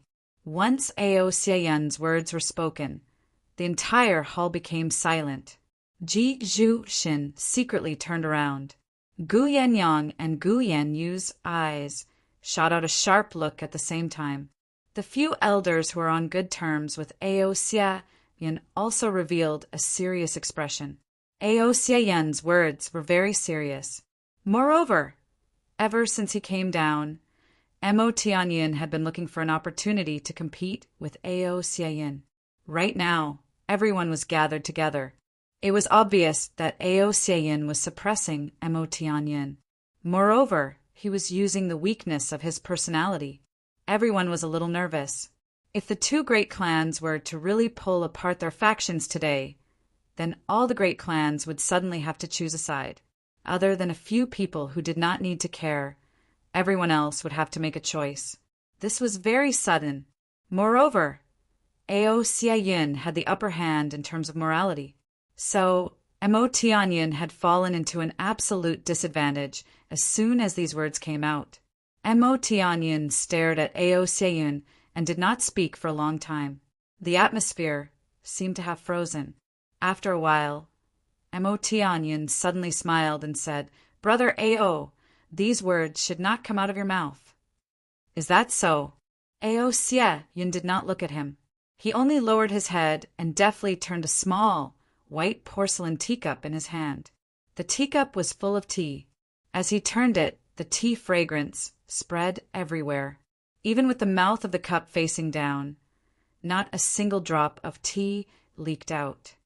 "You and I are both descendants of great clans." Mo Tianyin let out a long sigh. His feminine eyes became sharp and sinister. There was also an inexplicable pressure. Brother Ao should also understand what our great clans rely on to establish themselves in the three heavens. Haha, is it relying on brothers to kill each other? Or is it despicable? Ao Xia Yin's eyes flashed wickedly as he mocked. Both, but it's not complete. Contrary to everyone's expectations. Mo Tianyin nodded and admitted it. With his admission, even Ao Xia Yin stopped turning the teacup and slowly raised his head to look at him. The rise of every great clan is a tragedy. Mo Tianyin slowly sat down and sat across from Ao Xia Yin. He quietly stared at him and said, "If it is not your own tragedy, then it is the tragedy of your enemy." "That's right," Ao Xia Yin said solemnly. "As for us, we are the rising stars of the three heavens and also the leaders of the next generation of the three heavens. Everyone plays an important role in their respective clans. Brother Ao shouldn't deny this," Mo Tianyin slowly said. "Go on." Ao Xia Yin's voice was somewhat gloomy. "However, to put it bluntly, why do we have such a status?" Mo Tianyin said in a low voice, "Don't talk about talent, and don't talk about how we have worked hard. These are all official words. At the end of the day, the reason we have our current status is because we have a huge family behind us. Among us, the one with the highest cultivation is only a low-grade martial saint." Mo Tianyin sneered. "With this kind of cultivation, any random king-level master in the three heavens could kill us. And this kind of cultivation is something that the clan has spent countless resources and spirit herbs to achieve. What is there to be proud of? If we were born in an ordinary family, so what if we have such talent? We would only be mediocre." Mo Tianyin said, "Brothers, please don't blame me for being rude. In my opinion, all of us, including me, Brother Ao, Brother Dong, and the others, are the same. As long as we lose our clans, we are nothing. We are not even worth shit." Everyone was silent and did not speak. Ao Xia Yin's eyes flickered slightly, but he did not refute. This was the truth. If he refuted it, he would appear narrow-minded. Because of the colossal Ao clan, the evil Duke was born. Because of the Mo clan's outstanding strength, there is me, Mo Tianyin. Mo Tianyin said firmly, "Our first priority is to protect the interests of our clans. Only by protecting our clans can we protect ourselves. This is the clan of the three heavens. Mo Tanyan raised his head and said solemnly, "The root of a clan's decline is not external enemies, but internal strife. The struggle for power between brothers is the most alarming source of chaos." At this point, everyone finally understood what he was trying to say by beating around the bush. They could not help but admire him. The reason why he had taken such a big detour to counterattack Aoshin was firstly to gain everyone's contemplation and approval. Secondly, he wanted to use these words to take advantage of the situation and suppress Aoshin's imposing manner, which was currently standing at the highest point of Tao and virtue, especially since what he was saying now were all words of wisdom. Even if Aoshin wanted to refute it, he could not. The Ao clan's Xieyan's position is stable. The Ji clans Ji Ju and Ji Mo brothers have no power, so they live in peace. Although the Luo clan and my Mo clan are enemies, the two brothers are very close. Needless to say, the Dong clan is even more so. These few clans can be said to be safe for hundreds of years, as long as no accidents happen. Mo Tianyin changed the topic and talked about the great clans of the three heavens. Everyone listened attentively. When Mo Tianyin talked about the descendants of the great clans, he only talked about the two brothers. This was because everyone knew that in every clan the Grand Duke and the Second Duke had the most power. The rest were not worth worrying about. The only people who could replace the Grand Duke were the Second Duke. This was an irrefutable theory. But the other clans all have such internal problems. And the most pressing one is my Mo clan. Mo Tianyin smiled bitterly and said, "As everyone knows, I have a talented younger brother." My younger brother Mo Tianji's talent is definitely not below mine. Moreover, he is definitely not below anyone here. I, Mo Tianyin, am not bragging about my younger brother. Everyone should be clear about this point. When he talked about Mo Tianji's ability, even Luo Kuwu, the Grand Duke of the enemy clan, nodded deeply. He had suffered losses from Mo Tianji many times. How could he not know how powerful Mo Tianji was? If my younger brother could be content with the status quo and just be satisfied with his position as the Second Duke and work together with me, Shin, even you, would not be in our eyes. Mo Tianyun's voice was a little heavy. Shin carefully compared Mo Tianji and Mo Tianyun in his heart. After a long time, he sighed softly and said, "That's right. If the two of you work together, even if I could protect myself, I would still be slightly inferior and would not be a match for you. However, the two of you are not of the same mind, and each of you has a death feud. Fortunately, the two of you are not of the same mind. That's right. I, Mo Tianyin, am not willing to be under anyone. Moreover, for many years, I have been the only one in the Mo clan. The entire clan has long recognized my position." Mo Tianyin smiled bitterly, but at this time a genius younger brother appeared out of nowhere. Moreover, he is very ambitious. His schemes are deep and his ambitions are higher than the sky.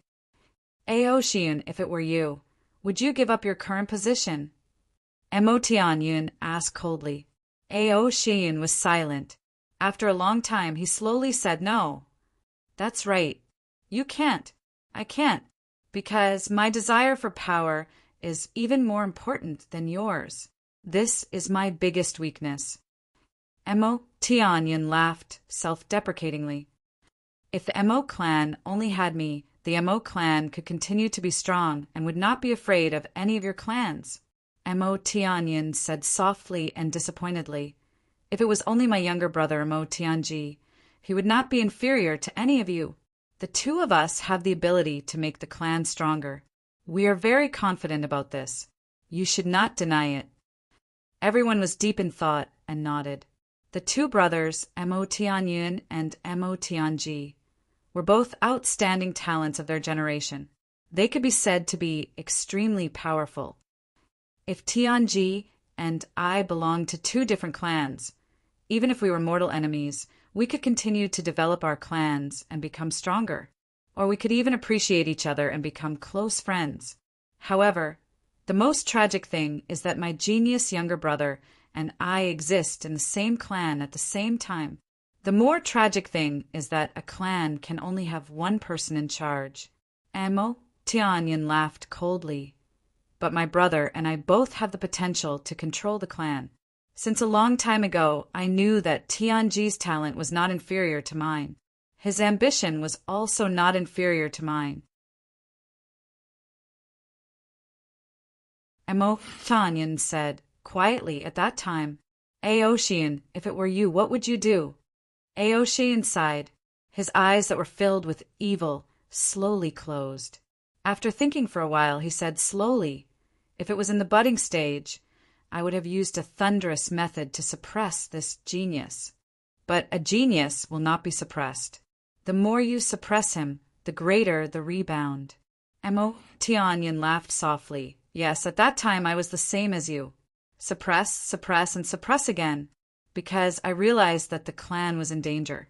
If he was allowed to grow, the Amo clan would eventually become a struggle between two great powers. In that case, once Amo Tianji's wings were fully grown, neither of us brothers would let go.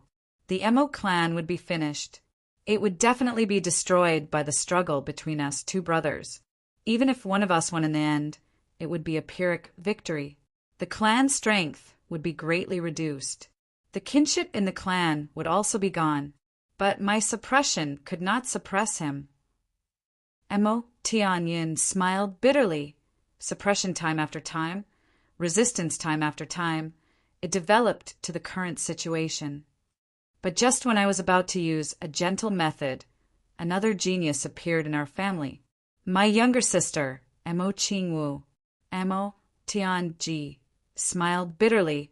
The relationship between these two geniuses is so good that they are like one person. My younger sister's appearance divided the clan's power into three. If my younger sister grows up, she will definitely merge with her second brother's strength. In that case, the Amo clan would be finished. But how can I be willing to let my clan be finished like this? Amo Tianyan said, and I can't let go. So there will definitely be a fierce struggle. Amo Tianji finally finished this big circle. He calmly said, Aoshian, you scolded me just now. You said that I even wanted to kill my own younger brother. I even wanted to harm my own younger sister. Am I still a ruler? I am not a ruler, Amo Tianyan said quietly, but if I wanted to kill the two of them, I could have silently killed them 10,000 times over these years.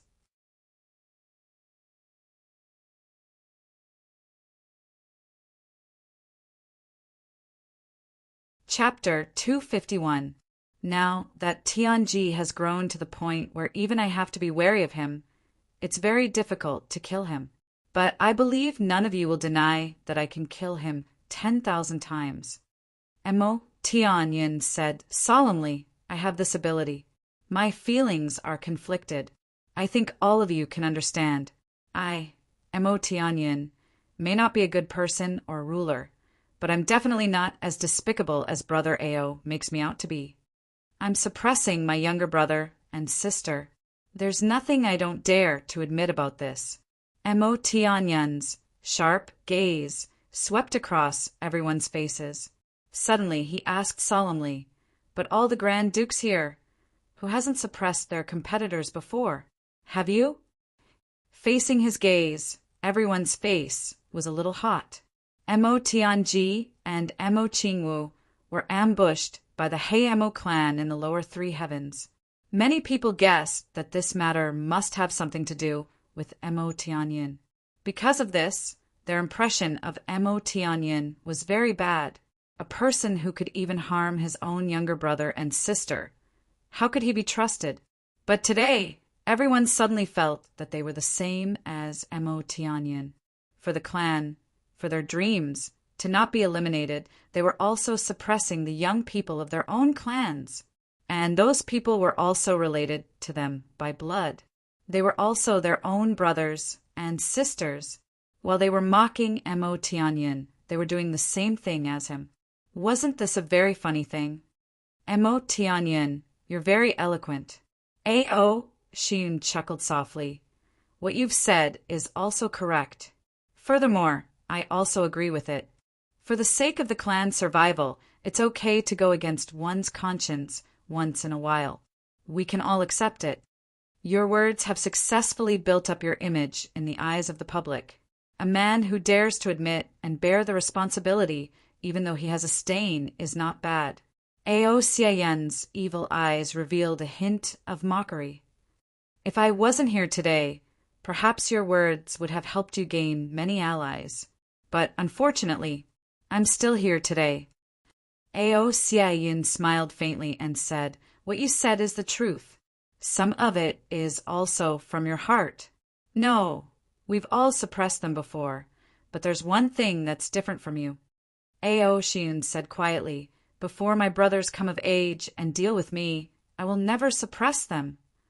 But you are different. Your sister is only 10, and she is a girl. Your younger brother is fighting for power with you. But Mo Tianji is different from you. He is fighting for power with you. But once it involves the interests of the clan, he will step back. However, you can harm the interests of the clan in order to fight for power. You can kill him before he matures. But don't forget that he didn't do anything to you at that time. Ao, Shiyun said slowly, but you're guarding against him at all times. It's because you're guarding against him that he developed a desire for power.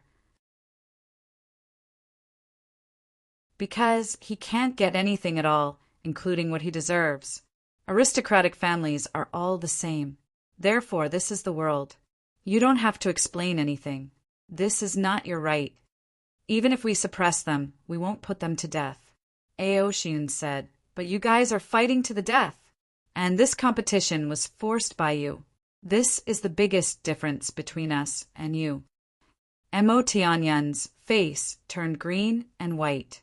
Ao Shiyun's words touched the pain in his heart. At this moment, he was powerless to explain anything. He gritted his teeth and said, Everyone is in such a clan and has their own understanding. Who doesn't have difficulties? Who doesn't have feelings? Who doesn't have helplessness? Who doesn't have desire? There's no point in arguing about these things now. Yes, you don't have righteousness, but your paranoia makes people uncomfortable. Ao, Shiyun sneered and said, Just like today, you shouldn't have suggested to deal with those two youngsters, but you did. So what? Mo Tianyun snorted. This doesn't match with your feminine personality. Ao, Shiyun's eyes flashed evilly and said, Usually when you encounter such situations, you'll wait for an opportunity to make a move. You won't take the lead. You're used to taking advantage of others when both sides are injured. Moreover, you'll take the title of being a righteous person. Ao Shiyun said bluntly, A dog can't change its habit. You won't jump out, but you're the first to stand out. Although what you said is reasonable, it also proves that you have enmity towards those two. And such people are always the ones you try to rope in or curry favor with. You won't take the initiative to provoke them or offend them. So, these two people must have enmity towards you. That's why you felt it. Ao Shiyun slowly raised his head. His evil eyes looked at Mo Tianyan's face. He laughed mockingly, and you, Mo Tianyan, won't let go of any danger, even if it's just a groundless feeling. So, the purpose of your words is to let us be your shield. You're striking first to gain the upper hand. Ao Shiyun said, This is your paranoia. But why are you so paranoid today? Mo Tianyan, are you just paranoid? Mo Tianyan's face turned pale. He shouted, Ao Shiyun, what do you mean? Nothing. Ao Shiyun said indifferently, Everyone knows that those two people are from upper three heavens. Once everyone is provoked by you to go against them, then won't they take revenge? If they want to take revenge, how will they take revenge? When he said this, the faces of many men changed. Will they beat the big clans until they can't recover from the setback? Or will they be directly suppressed? Ao Shiyun said indifferently, If that's the case, most of the clans in upper three heavens will gradually decline. Mo Tianyan, Do you want to dominate upper three heavens? Mo Tianyun's face turned pale. You're talking nonsense. But the way everyone looked at him had already changed. After Ao Shiyun said this, everyone immediately realized that this was something very likely to happen. Some people always like to use the heart of a villain to speculate about some things. But the sad thing is that this has become the main theme of this world. Mo Tianyun said coldly, so in this world the honest people will have their bones piled up like mountains. The despicable and shameless people will have glory and wealth. He sneered and shook his head. Boring. In this battle of words, Mo Tianyun lost. He had used his sense of crisis to rally everyone to stand on the same side as him so that they could deal with the huge crisis that might arise. However, Ao Shiyun had also used his sense of crisis to shatter his lies and push him to a deeper level. So Mo Tianji could only let out such a sigh in the end and use profound philosophy to defend himself for the last time. Everyone knows how to reason. What is said by a ruler is reason. But what is said by a villain is also reason. Ao Shiyun said indifferently, reason is reason. There is no difference. Well said. A voice agreed. Soft clapping was heard. 2 people in snow-white clothes walked in. The hall was silent. Everyone looked at these 2 young men with different expressions. Under everyone's gaze, Chu Yang and Gu Duxing walked into this small hall at the same time. Their current appearances were all carefully disguised by Chu Yang.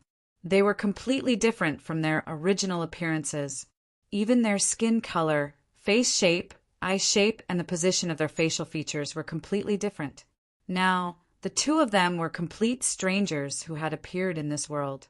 Walking into this circle this time, although Chu Yang and Gu Duxing tried their best to control themselves, their hearts were not calm. From Gu Duxing's point of view, they were all familiar faces. He knew most of the men here. But from Chu Yang's point of view, it was different. There were also many familiar faces. Chu Yang sighed in his heart. Except for a few people, almost everyone here was here. Dozens of years later, it was these people who stirred up the entire 3 heavens. Even upper 3 heavens was shaken. Black Demon, Dark Bamboo, Lone Guest, Poison Spirit, Tianji, Li Xiong, Tuesday Black Saber, Qian Hao, Duke Xie, Meng Luo, Qiong Hua, Tian Rui. Sitting in the middle was a young man with a calm but sharp expression. He was Duke Xie, Ao Shiyun, one of the 12 absolutes. Lone Guest, Gu Duxing, was beside him. Black Saber was using Ask the Heavens sword to stir up trouble. The one standing in the corner was 2 clans' Grand Duke, Tu Qian Hao, and the one sitting behind Ao Shiyun was a young man with a curly beard. He was Li Xiong too. The Black Devil and the Dark Bamboo weren't here. Chu Yang didn't know who the Poison Spirit was. Mo Tianji wasn't here. The viburnum flower in the dream was the viburnum flower in the heavens. He was smiling shyly and had a shy expression on his face. Later, everyone thought that viburnum flower was a woman. However, Chu Yang knew that this famous viburnum flower was the great Duke of the Xie clan, Xie Danqiong. His famous hidden weapon was Qiong Hua. Meng Luo and Tian Rui were not here. But even so, Lone Guest Li Xiong Tu Qian Hao, Duke Xie, Qiong Hua, and Xie Danqiong were all gathered here. People. There was also someone who was not inferior to any of them. He was Mo clan's Grand Duke, Missouri Tianyin. Among these people, Jiju was killed by Mo Tianyun's cousin in the end. Mo Tianyun died in the hands of Mo Tianji. As for Luo Kudi's elder brother, Luo Kuwu, he finally lost his life in the battle between the 2 clans under Mo Tianji's scheme. And the 2 Grand Dukes of Gu clan, Gu Yenyang and Gu Yenyu, were nowhere to be found. They had already disappeared from the battle. Now, Black Devil and Dark Bamboo had risen. The remaining 10 people were also beginning to show their abilities. In the previous life, it was your world. But in this life, there is me, Chu Yang quietly said in his heart. Everyone, this is the first time we meet. Greetings. Chu Yang elegantly cupped his fists. He had a gentle smile on his face, but it was filled with a kind of noble reserve. It did not make people feel disgusted. This Grand Duke is... Ao Xiun's eyes flashed with a trace of doubt. May I ask for your name? My surname is Chu. Chu Yang's voice was clear. This is my big brother. He does not like to talk. So it is Grand Duke Chu. Ao Xiun's heart trembled. Surname Chu? Chu clan of Upper Three Heavens? Although Chu clan was not listed as one of the great clans of Upper Three Heavens, it was still a super clan.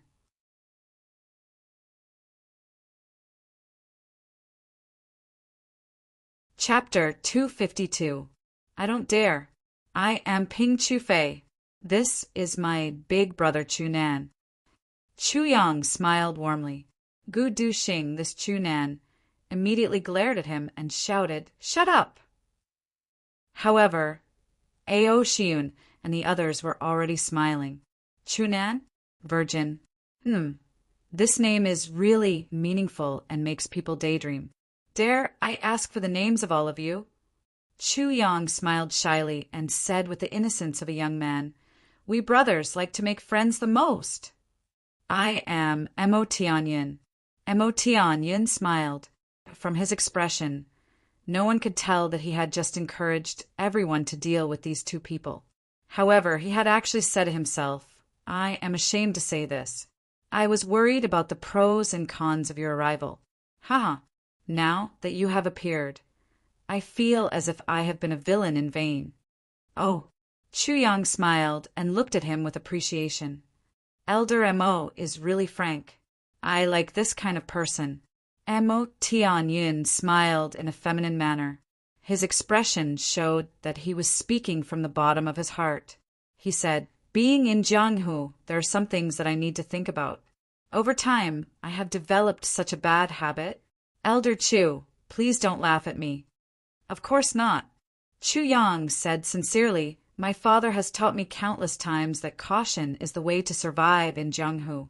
Brother Mo is not only cautious but also honest. You are really a good friend that is hard to come by.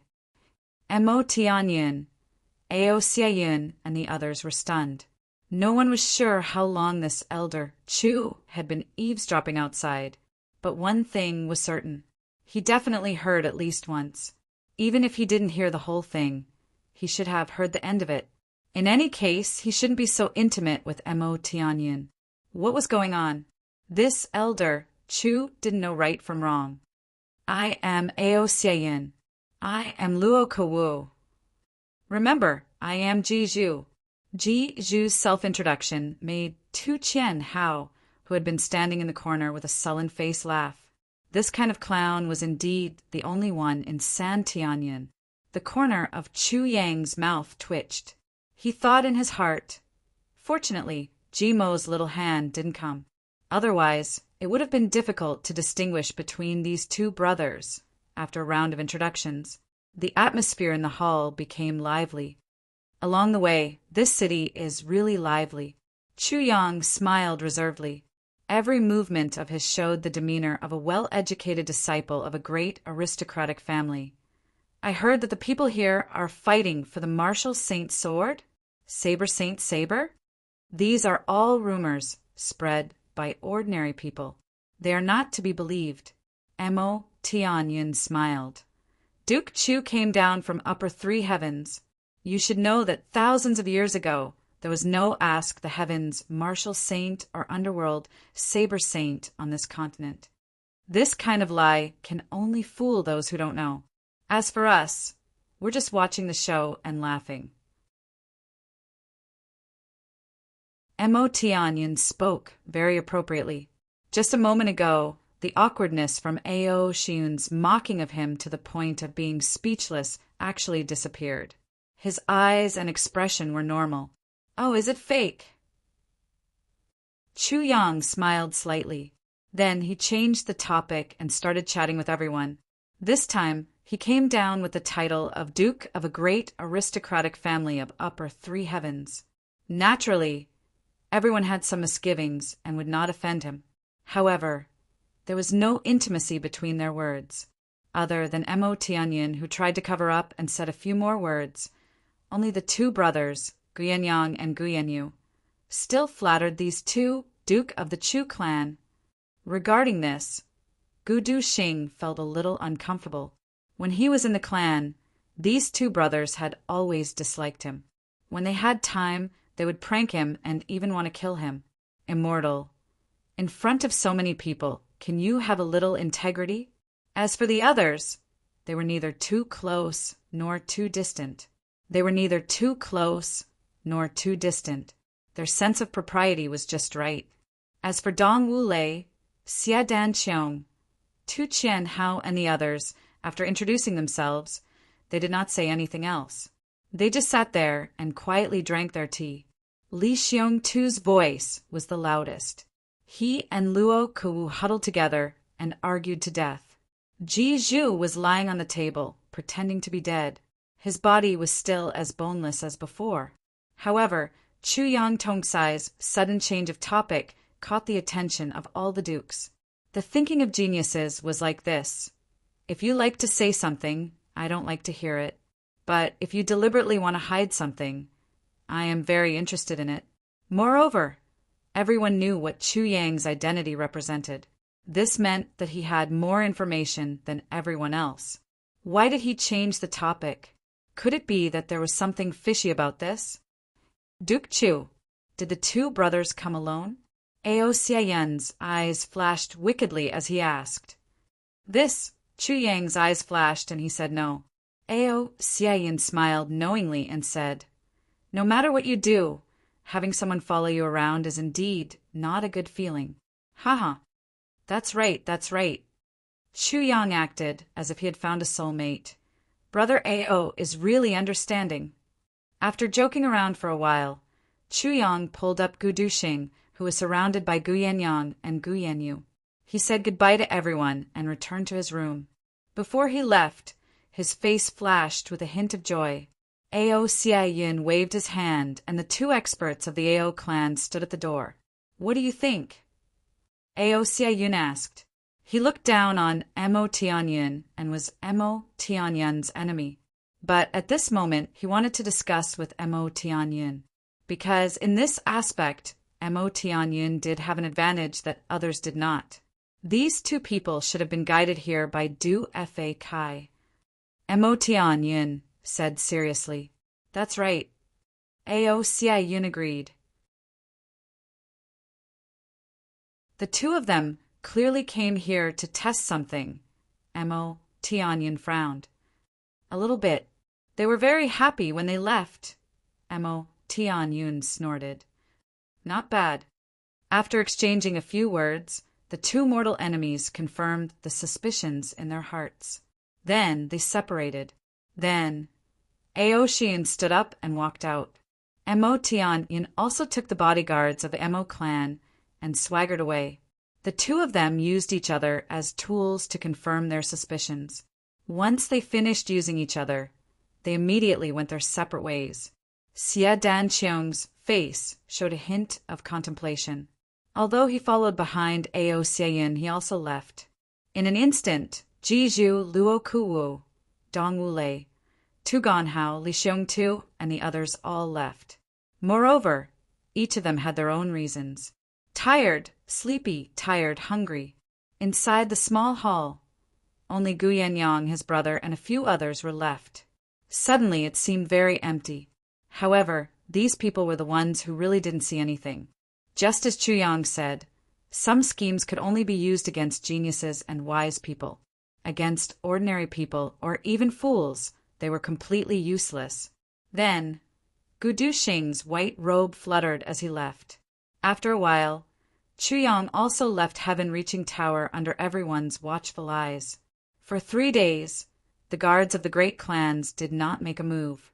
Until the afternoon, when Chu Yang and Gu Duxing returned one after the other, no one made a move. As the sky slowly darkened, the guards of the great clans began to move out. One by one, they left the inn and blended into the night. These people only had one goal, to investigate and confirm. Continent's capital was still bustling with activity. The number of outsiders was still increasing. Diwu Qing Ro's Golden Horse Riders Department had already captured an unknown number of people. 3 days. Those clans still have not made a move? Diwu Qing Ro looked outside the window. Outside his window, there were several slender and elegant bamboos. Not much. Gao Sheng smiled. Since they know that this is fake news, why would they make a move? It's just a few guards seeing the right time to go out and practice. But if we really let them participate in the fight, they would not agree. Ah, it's good that there is no movement. As long as these people do not participate, then we can control everything. Diwu Qing Ro slowly paced 2 steps. No. King of Hell, Chu has not made a move yet. This is somewhat out of my expectations. Prime Minister, what do you mean? He went through untold hardships and traveled thousands of miles to cause trouble to create such a chaotic situation. But instead he was used by me. If it were you, what would you do? Diwu Qing Ro said. I would be aggrieved. Gao Sheng told the truth.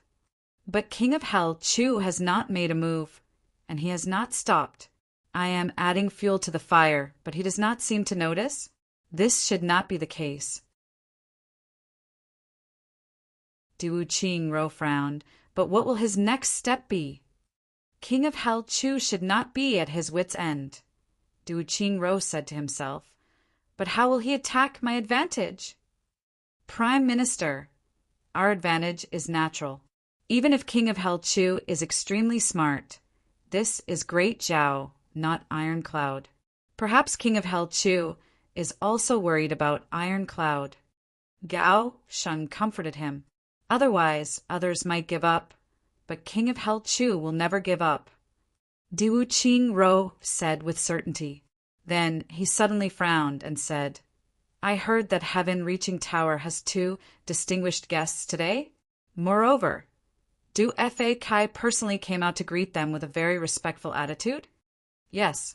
According to the information, they should be 2 officials from the Chu clan of Upper 3 Heavens. Gao Sheng replied. Chu clan? Chu. Diwu Qing Ro frowned. This Chu. You tugged at the most sensitive chord in his heart. Prime Minister, are you suspecting King of Hell Chu? Gao Sheng said with concern. It's so confusing. Diwu Qing Ro quietly pondered for a while. Then he let out a deep breath. Chu family official. Chu family official. Even though there is no movement from the great clans, the focus right now is on Heaven Reaching Tower. If beyond the Heavens Tower is in chaos, then it will be real chaos. If they are really officials from Upper 3 Heavens, they are indeed distinguished guests. Diwu Qing Ro slowly said. If they are such distinguished guests, then tomorrow morning, I will personally go and pay them a visit. Prime Minister will personally go? Gao Sheng was taken aback. If they are really officials from Upper 3 Heavens, then me going is not condescending.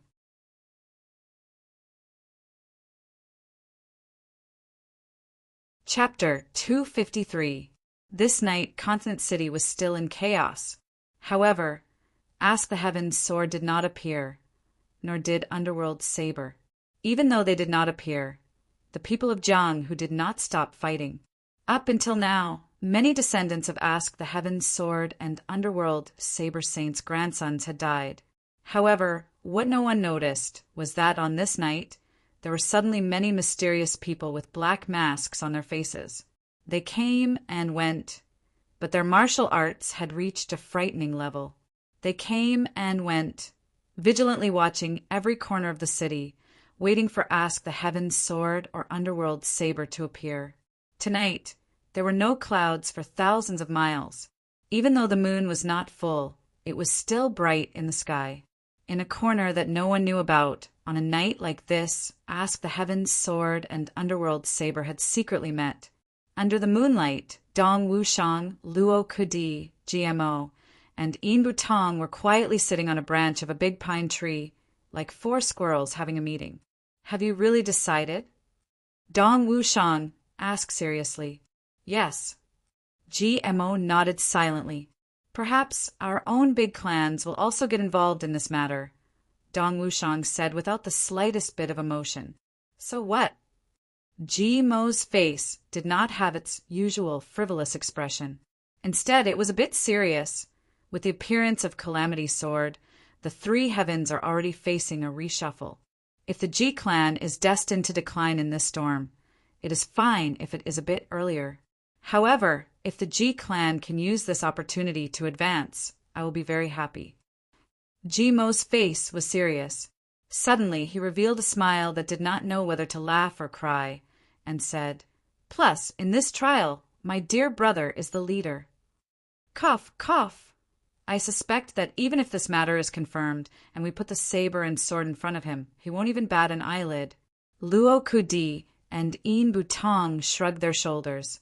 Dong Wushang almost burst out laughing as well. Unable to hold back his laughter, he said, "You're right.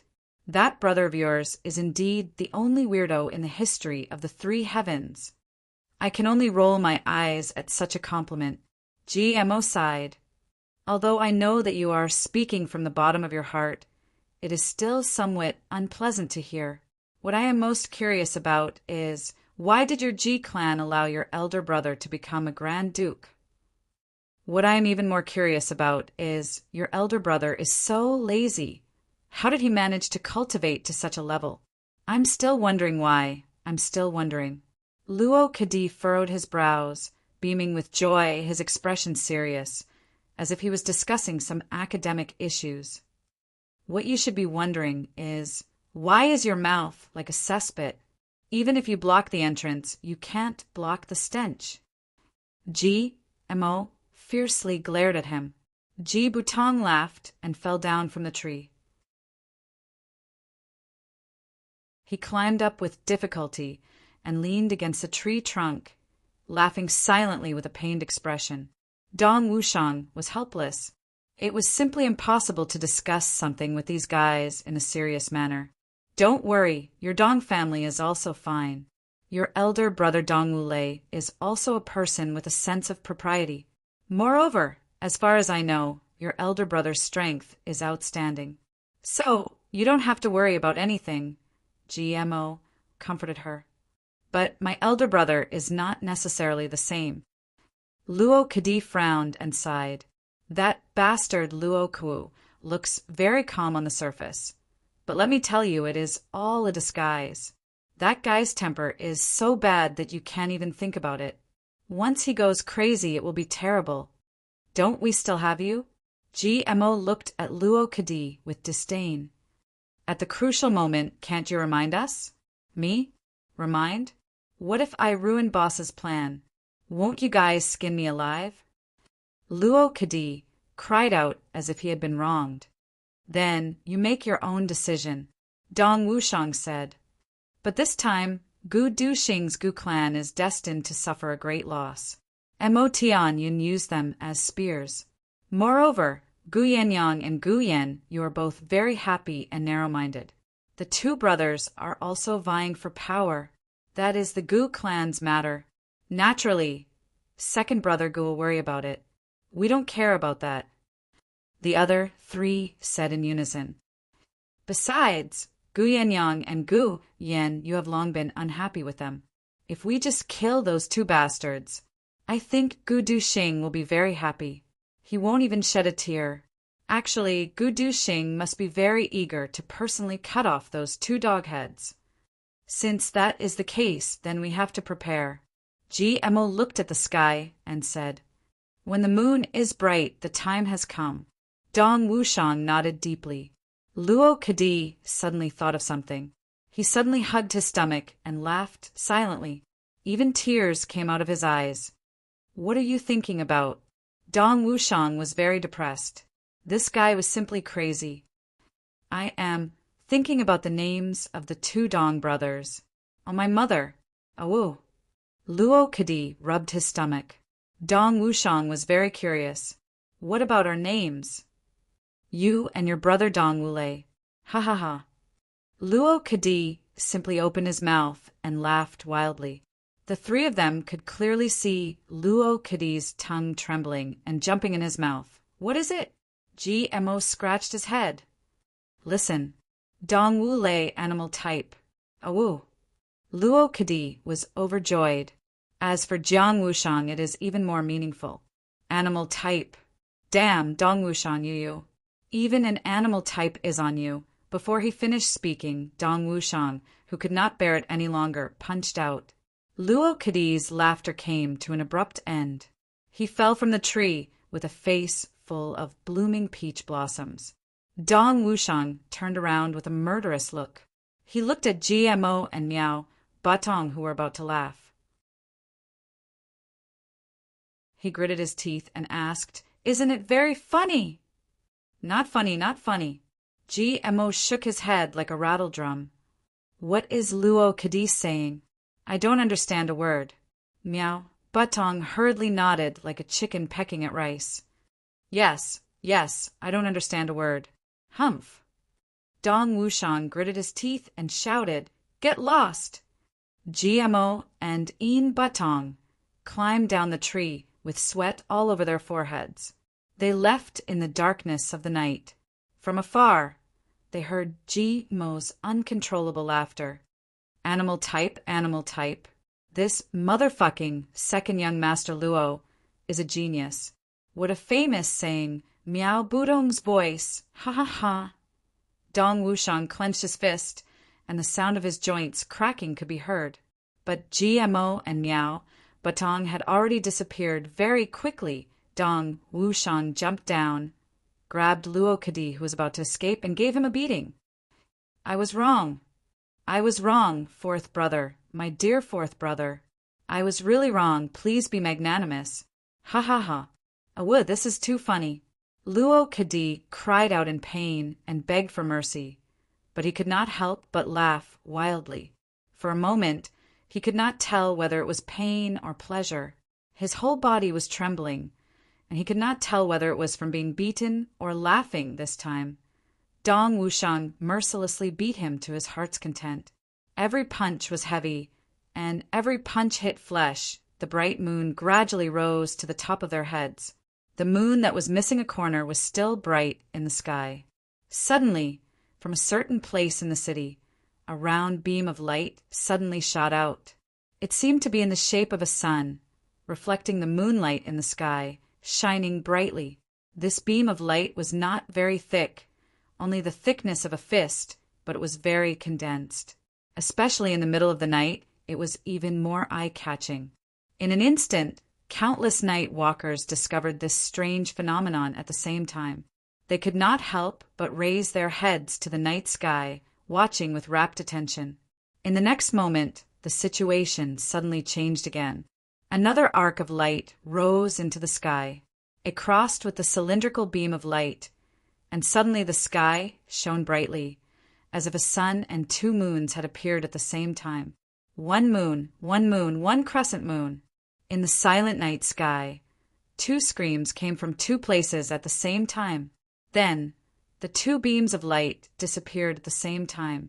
Only a full moon was left in the sky. Complete silence. However, the strange scene just now was deeply imprinted in everyone's eyes. Most of them were astonished. What the hell is going on? At the same time, two white figures suddenly appeared. Under the combined moonlight, under the reflection of the white snow, these two snow-white figures were like immortals from the heavens, coming from the sky. When they arrived, the two people suddenly split into two directions without saying a word. Each of them had an extremely sharp, fleeting sword chi, and rushed towards the direction where the two beams of light had appeared. Swordsmen. These two handsome young men were actually two swordsmen who had achieved great swordsmanship. The white figures flashed and disappeared instantly. Heaven and earth returned to silence. At the same time, dozens of faster black figures also rose and chased in these two directions. In the night sky, the sound of clothes fluttering in the wind could not be heard. Suddenly, dozens of crowns appeared in the night sky. All the people of the martial world who saw this scene felt cold all over. This was a stage that belonged exclusively to experts. At this moment, ordinary people with mediocre cultivation should not even think about it. It was best to retreat. Dozens of king-level experts. What the fuck is going on? Chu Yang's figure was like a bolt of lightning, turning into a white line in the sky, showing a sense of urgency. However, he only saw 3 black-clothed sovereigns when he arrived at the scene. Although his speed was fast, he still could not compare to the king-level experts. Chu Yang's eyes swept around, and then landed elegantly. His white clothes fluttered, and he landed in front of the 3 men in black. "Seniors, you're really fast." Chu Yang's gentle voice carried the shyness of a young man. He said softly and slowly, "Although I tried my best and was 1 step ahead, I still fell behind. Elder Chu is too polite." The 3 men were all in black, and they did not dare to be negligent. "Well, dare I ask the 3 seniors, did you discover anything after coming first?" Chu Yang asked seriously.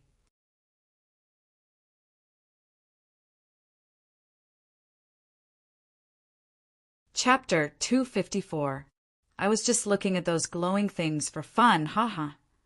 Chu Yang said sincerely, "I have a little sister at home who loves these glowing things the most. I want to buy them for her to play with. I'm just a youngster. I'm sorry for making you laugh at me." "Little sister?" The 3 king-level masters rolled their eyes at the same time. "Motherfucker, these lords of great clans are really out of the ordinary. They can lie without batting an eyelid. It's as normal as eating cabbage." Even this young man, who seemed to be in his 20s, had such an ability. "Yes, we were just looking at them for fun. Ha ha ha." The 3 king-level masters were naturally not stupid. Even though they belonged to 3 different clans, at this moment, they were surprisingly in sync. Ha ha ha, ha ha ha. Everyone had a tacit understanding, but they all smiled at each other with their own ulterior motives. The sound of clothes fluttering in the air was heard as a few people landed. Even though their faces were covered, everyone knew that they must be familiar with each other to be able to arrive so quickly. "Did you find anything?" "Humph." The 3 king-level experts from before weren't as courteous to this newcomer as they were to Chu Yang, the Duke of Upper 3 Heavens. They ignored him and snorted. Then each of them flew away. "Arrogant my ass." One of the later masters spat and scolded. "Seeing that the 3 of you didn't fight, I know that you didn't see anything." His words were the truth. If there really was something, then the 3 king-level masters would have already fought to the death. "Yes, I will also go first." Chu Yang politely took the lead. He smiled and gave his greetings. Then he took 2 steps back in a refined manner. Then he leaped into the air and disappeared without a trace. He really is the Duke of Upper 3 Heavens. There is nothing to say about his temperament. One of the king-level masters sighed. Immediately after, everyone's body shook and the crown in the sky also disappeared in an instant. At heaven-reaching tower, all the lords of Upper 3 Heavens were waiting, except for Ji Zhu, who was sleeping soundly. Whoosh, whoosh, whoosh, the masters who went out came back. Each of them had an anxious expression as they entered the Duke's room. Then, heaven-reaching tower suddenly became quiet. Everyone was nervously discussing something in their rooms. The light of the sun and moon? Sun and moon shining together? Ao Xian frowned. He stood up and paced back and forth.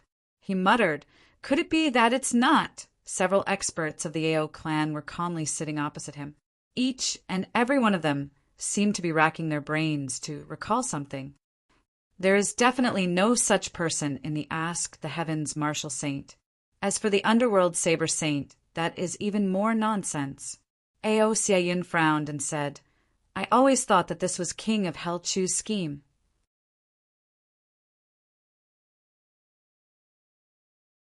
His purpose was to deal with Diwu Qingro and delay Great Zhao's conquest of the world. However, this sun and moon shining together has made me suspicious. This subordinate thinks that this is still a bit deliberately mystifying. A king-level expert said, "After all, this situation is too bizarre. How can a mere saber and a mere sword cause such a phenomenon?" "Just a saber and a sword?" Ao Shein laughed coldly. "Where's the sword of calamity?" Everyone was speechless. "Investigate," Ao Shein said slowly. "Don't be in a hurry to make a move for now. However, we need to inform the clan through divine sense. Investigate all the ancient books. It's best if they are the only ones. Check if there are any abnormalities with the sun and moon shining together." He frowned slightly and said, "I seem to have seen such records before. However, I can't remember clearly." Ao Shein sighed. "When it's time to use the books, I regret not having enough of them." Under his command, the 3 king-level experts immediately gathered together. They used their own divine sense to activate the spiritual sound transmission ball. This was the most advanced and expensive method of communication in the entire heaven-level continent. This was because the divine sense of 3 king-level experts couldn't activate it at all. However, it could clearly transmit important information at the first moment. Moreover, there was no error. If it was an ordinary clan in the upper 3 heavens, they probably wouldn't be able to use this method of communication even once, even if they used all the power of the entire clan. Sun and moon shining together. There must be something fishy about this. Mo Tianyun said heavily. The moment he heard the report, he was sure that this matter was not so simple. The Duke of the upper 3 heavens has come personally. Moreover, there is such a phenomenon. It must not be something ordinary. Only Mo Tianyun was pacing slowly. There was a hint of doubt in his eyes. Could it be that we have all been deceived by Diwu Qingro? Mo Tianyun's way of thinking was completely different from Ao Shein's. Ao Shein's first thought was to verify it. However, Mo Tianyun's first thought was that he had been schemed against. "Don't disturb me." Mo Tianyun fell into a chair.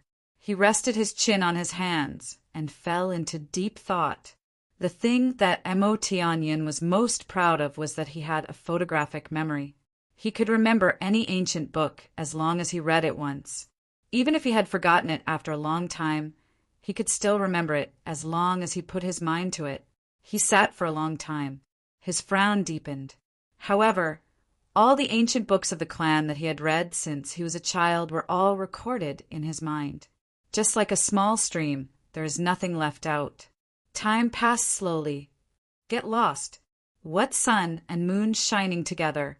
Have you seen it in your generation?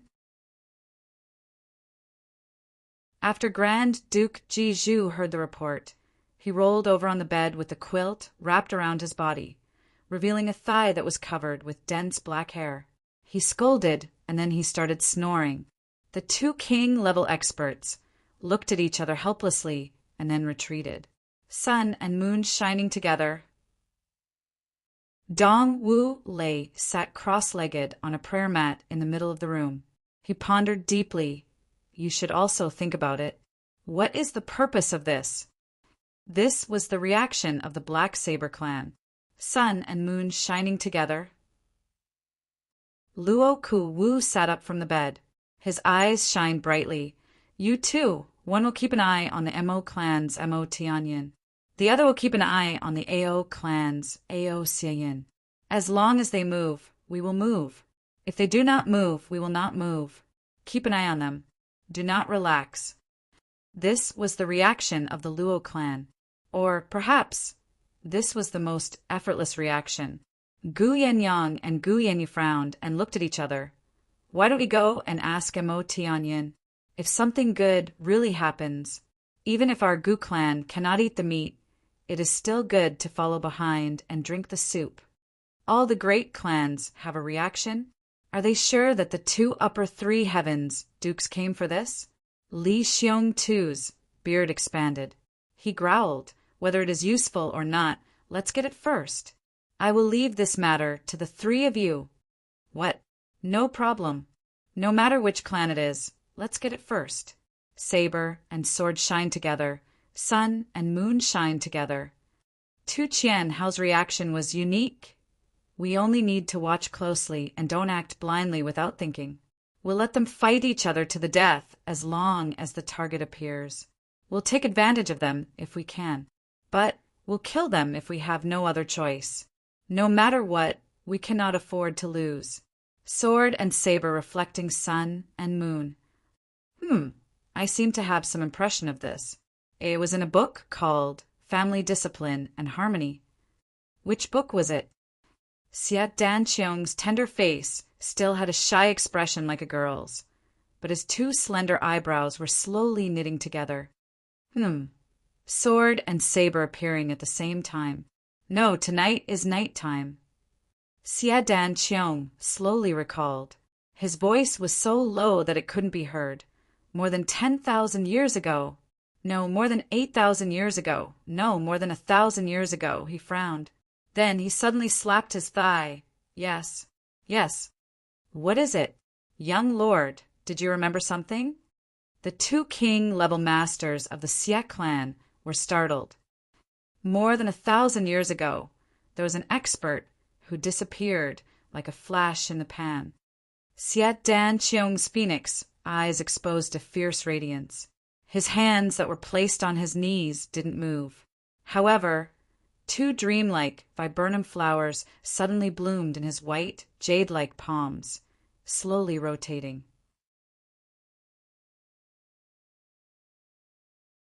This expert was a sword and saber duel master, and was called a saint at the same time. Xie Danqiong said in a low voice, "Sword and saber madman, Dongfang Sangqiong." Dongfang Sangqiong? The two king-level masters were perplexed. Suddenly, a flash of lightning illuminated the heaven and earth. They called out in a low voice at the same time. Dongfang Sangqiong is known as the saber and sword madman. Only he has the symbol valley. Xie Danqiong said calmly, the saber and the sword of the sun can slay immortals and gods. His brilliance shines through the ages. He is the saber and the sword madman. Legend has it that Dongfang Sangqiong shocked the upper three heavens when he made his move. That's because he was a master of both saber and sword. He was a saint-level master. It could be said that he was at the peak of perfection. He only appeared for a short period of 20 years. However, the saber and the sword of the sun turned the entire upper three heavens upside down. Legend has it that a blazing sun and a cold moon would appear in the sky as long as he used his saber and sword. Xie Danqiong said softly. 20 years later, an expert of the Three Stars Divine clan suddenly appeared for some unknown reason. He wreaked havoc in the upper three heavens. No one could stop him. Dongfang Sangqiong was the #1 expert at that time. He was duty-bound. Therefore, he went to the meeting alone and fought a decisive battle with that expert of the Divine Clan. From then on, there was no news of him. That expert of the Three Stars Divine Clan never appeared again. Therefore, the marvelous scene of the saber and the sword reflecting the sun and the moon, and the two brilliances of the firmament disappeared. The two dreamy snowflakes in Xie Danqiong's palm spun more and more rapidly. His fair and tender face showed a trace of excitement. This is not the Ask the Heavens sword and the Underworld saber. Could it be the sunlight saber and the moonlight sword of the saber and sword saints Dongfang Sangqiong? The two king-level masters of the Xie clan shook at the same time. Their faces showed a pleasantly surprised expression. No one knew that Xie Danqiong had always been low-key. However, his encyclopedic knowledge was the best in the upper three heavens. But if it is true, with the strength of our Xie clan, wanting to obtain it is just wishful thinking. Xie Danqiong's eyes were calm, and his face was tranquil. The only way is to take advantage of the chaos and fish in troubled waters. From today onwards, don't move. Don't move? The two king-level masters asked at the same time. Yes, don't move. Xie Danqiong said calmly, "We are inferior to the Dong clan, the Ji clan, the Mo clan, and the Ao clan when it comes to the strength of our clan. But as long as these two weapons are verified by them, they will inevitably fight fiercely over them. But you must know that when two tigers fight, one of them is bound to be injured. With our strength, I'm afraid we will lose our lives if we don't stay calm."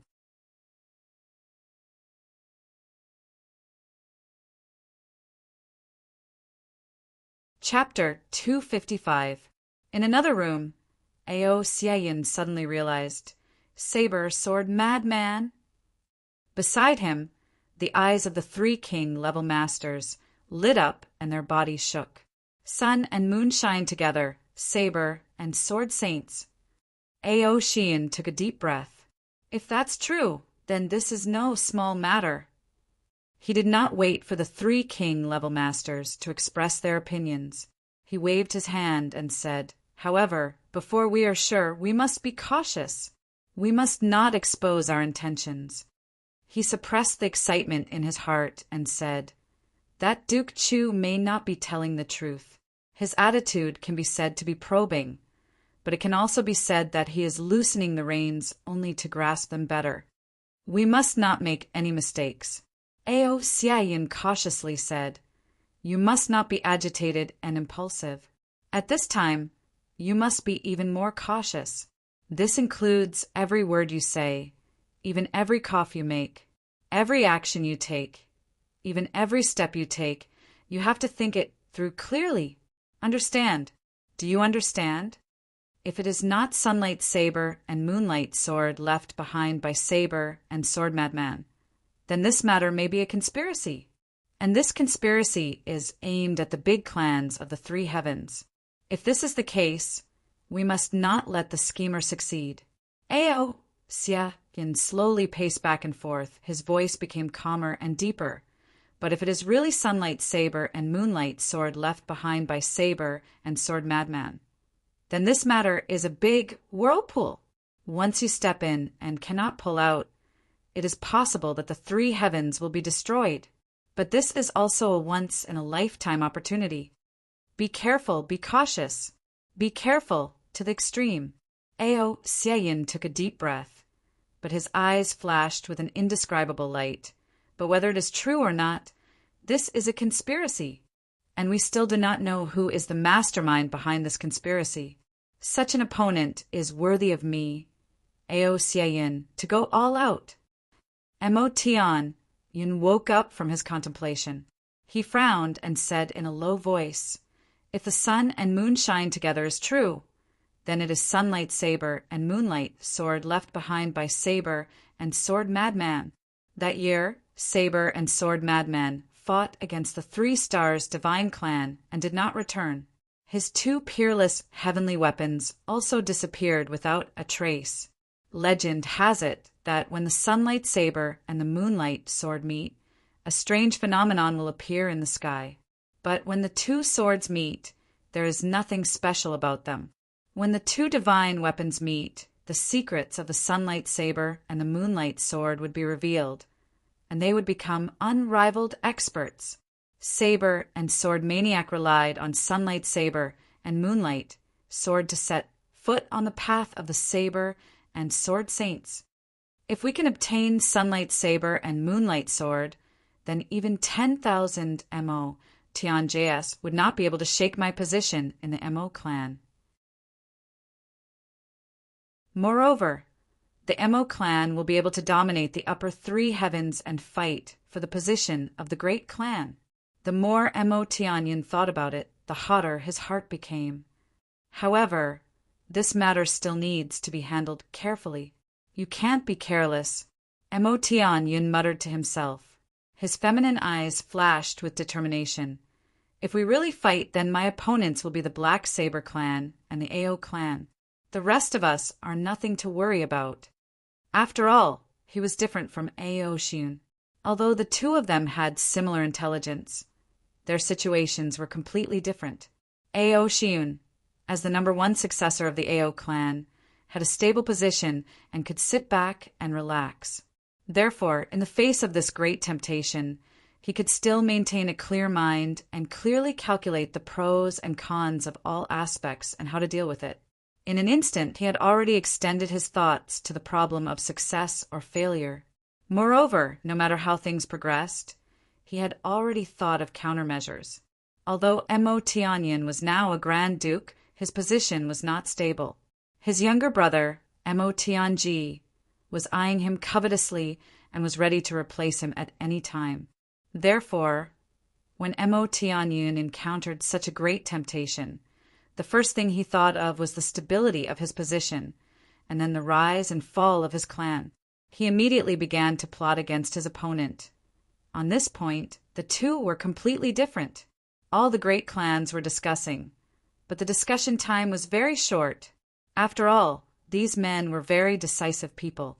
However, the two people who should be the first to make a decision, Ao Xiun and Mo Tianyin, pondered for a long time. Mo Tianyin thought over and over again, but was not sure. Ao Xiun also thought over and over again, but could not come to a conclusion. But there was one thing that the two of them did not agree on.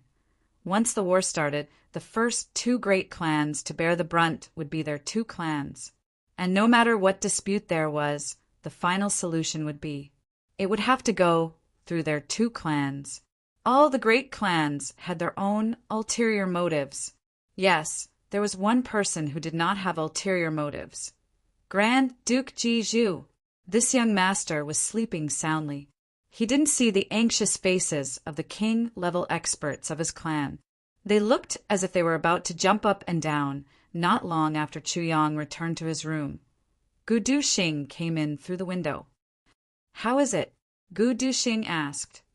"It's about time," Chu Yang said, "but right now we are just observing. We are still making plans and calculations. We are far from being hot-blooded and crazy. It seems that we have to do it again." "That's good," Gu Duxing said.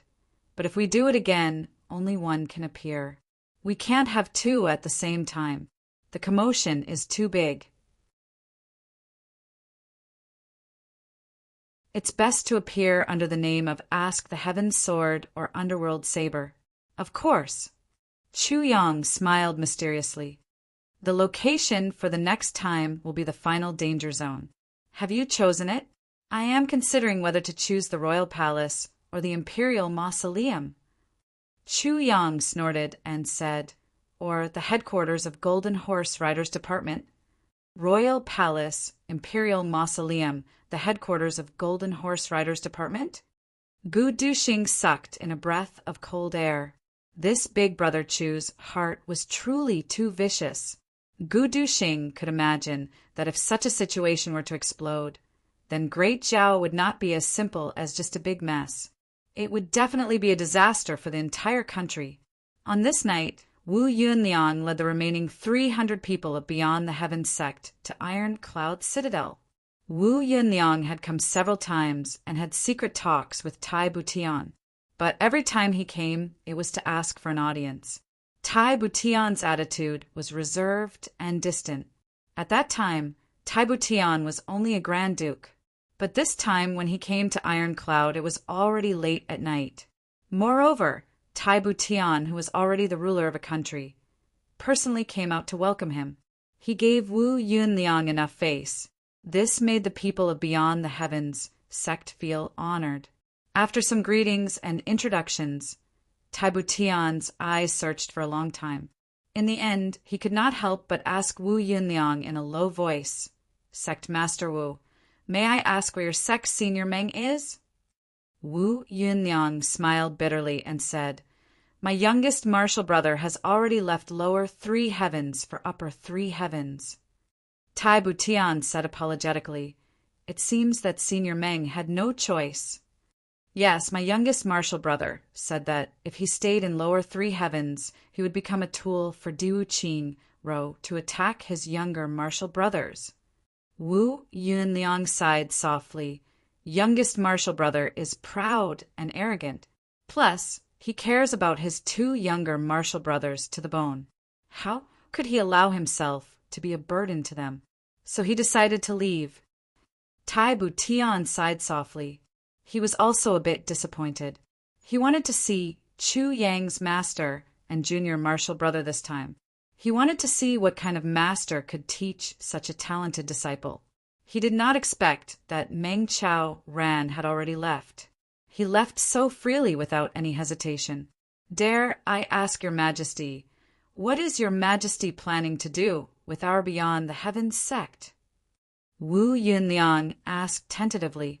He did not want to ask, but Tai Butian's unexpected courteous attitude made Wu Yunliang ask this question.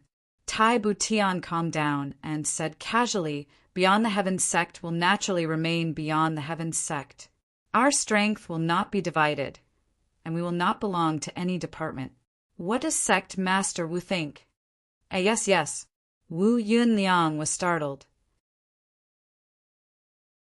He originally wanted to merge Beyond the Heavens sect into Butian Pavilion. Then, under Chu Yang's supervision, he could smoothly catch the spies of the sect. While he was at it, he could follow the vine to the melon and expose Diwu Qingrou's scheme. After all, Chu Yang and Wu Qianqian were both at Butian Pavilion. Both of them had high positions and power. Butian Pavilion could not be separated from Beyond the Heavens sect. However, Tai Butian's words mercilessly shattered his fantasy. Moreover, Tai Butian's cold face told him that there was no need to talk about this anymore. Thinking of this, Wu Yunliang smiled bitterly. Tai Butian personally came out to welcome them, but how could it be for me? It was clearly for Meng Chao Ran. She was giving face to King of Hell Chu. As for me, the sect master of Beyond the Heavens sect. Ahem, it's not worth mentioning. After arranging the people of Beyond the Heavens sect in a designated place, Tai Butian left behind a few officials to entertain them and returned to the palace. After a while, Wu Qianqian arrived under the escort of Butian Pavilion. "This is not possible." Wu Qianqian shook her head firmly. Chu Yang once said that anyone can enter Butian Pavilion, but not Beyond the Heavens sect. Wei Mao. Wu Yunliang was a little dumbfounded. Just letting a few people in was good enough. He did not expect Chu Yang to block this path ahead of time. If Beyond the Heavens sect wants to stay in Iron Cloud for a long time and flourish, it cannot enter the political arena and cannot enter Butian Pavilion. Wu Qianqian said, "This is what Chu Yang once said. He knew that as long as you came, you would ask to enter Butian Pavilion or some other department. He told me to tell you, don't even think about it." Chu Yang said that if you really do this, then as long as Iron Cloud's crisis is not over, Beyond the Heavens sect will be fine. But once Iron Cloud's crisis is over, Beyond the Heavens sect will definitely be destroyed by Tai Butian.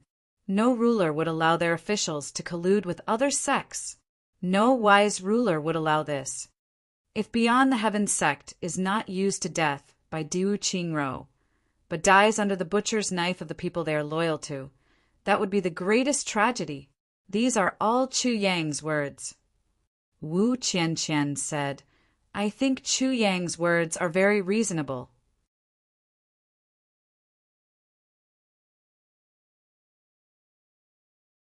Chapter 256. Yes, Chu Yang also wanted me to tell you that no matter why you expelled him from Beyond the Heavens sect, he is no longer a member of Beyond the Heavens sect. Wu Qianqian hesitated and said, "Therefore, when you estimate the strength of Beyond the Heavens sect, you must exclude him. Otherwise, you will suffer." Niao Yunliang sighed. He could not describe the feeling in his heart.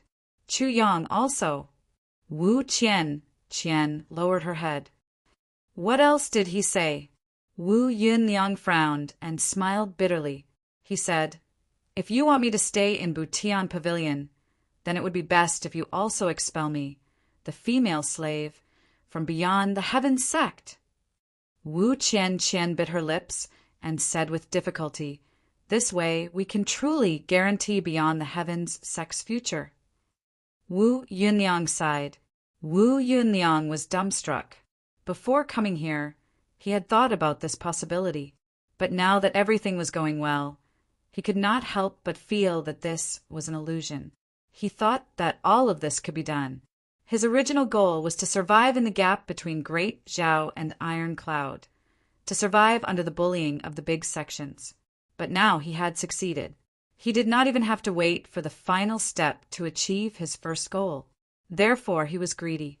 If the government and Jiang, who developed at the same time and supported each other, would Beyond the Heavens sect not become the #1 sect in the world in a few years? But at this moment, the ruthless reality hit him hard in the head. Eldest martial brother, do not forget that Beyond the Heavens sect belongs to Jiang Hu. Meng Chao Rant's words once again echoed in his mind. If you insist on letting Beyond the Heavens sect enter the imperial court, there's only one possibility. That is when Beyond the Heavens sect is completely wiped out and only a few people are left. The court is the court. Jiang Hu is Jiang Hu, and sects are sections. This cannot be reconciled and cannot be combined. Even the sects and clans of Jiang, who are completely different, let alone Jiang Hu and the court. Good.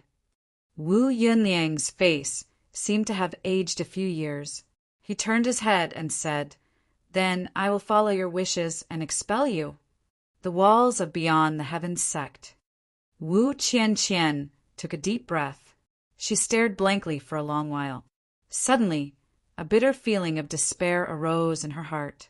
Chu Yang did not say that he was no longer a member of Beyond the Heavens sect. He also did not say anything about Wu Yunliang expelling Wu Qianqian from the sect. Wu Qianqian had acted on her own initiative. Wu Qianqian had undoubtedly sacrificed her youthful years when she had made this decision. She had sacrificed her entire life for the sake of the black robe that represented King of Hell Chu. Perhaps your legend isn't here. Perhaps your future isn't here. Wu Qianqian thought quietly. Perhaps your future doesn't include me. But I'm willing to protect the legend you've created in this place. Black Robe is here, King of Hell Chu is here, and you are here. You know how I feel, but you can't respond. I have never made myself known, for I have my pride. Even though I, Wu Qianqian, am just a girl from the pugilistic world, and even though I will never be able to catch up to your achievements, I still have my pride and dignity as a girl. That's why I didn't say anything. I didn't want to receive a clear rejection, and I didn't want to make things difficult for you. But I am here. Even if my heart is broken, even if my soul is broken, even if I am beyond redemption, I am willing to protect this dream of my heart. I will never tell anyone about it in this life. Wu Qianqian silently and firmly said this to herself. At this moment, she was silent, but she was making a lifelong promise in her heart. Wu Yunliang sighed. He did not know what had happened, but he could clearly feel that his daughter, who was in the prime of her life at this moment of silence, was filled with heartbreak and depression. I'm going back. Wu Qianqian turned around and put on her black robe. The loose black robe covered her thin figure. She walked out with her head held high. She was displaying the domineering aura of King of Hell Chu at this moment. It didn't matter if it was her movements, footsteps, or aura. That kind of cruel and ruthless aura. Even though no one knew that behind this terrifying black robe that symbolized all of Iron Cloud, there was a delicate heart that was breaking little by little. The experts of Butian Pavilion, who had been waiting outside, immediately appeared and escorted this King of Hell Chu, who had shaken the entire Iron Cloud. Eldest brother.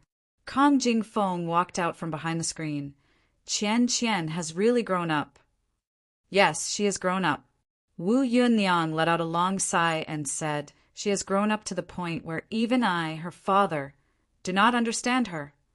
When Wu Qianqian returned, Tai Butian was waiting for her at Butian Pavilion. Your Majesty, it is so late. Why are you here?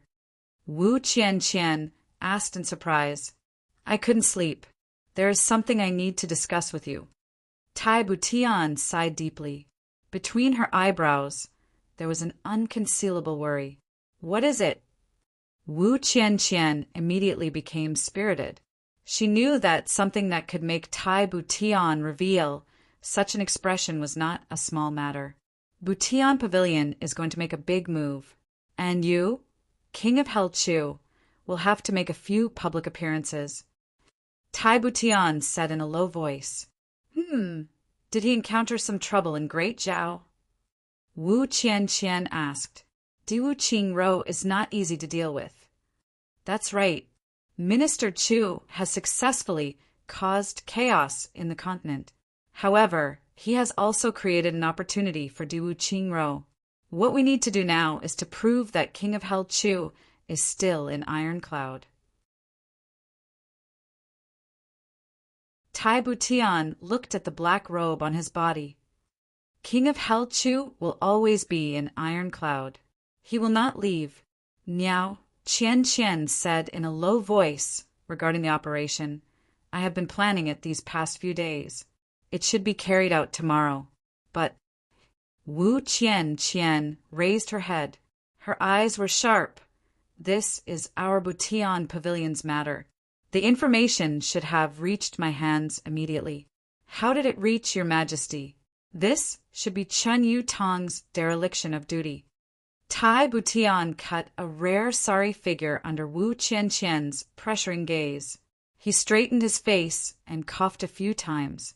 Then he said, I was the one who requested clan leader Chen to report to me as soon as possible regarding any news from the Great Zhao. But this is not in accordance with Butian Pavilion's procedures. Wu Qianqian said bluntly, Your Majesty, please take back this decision.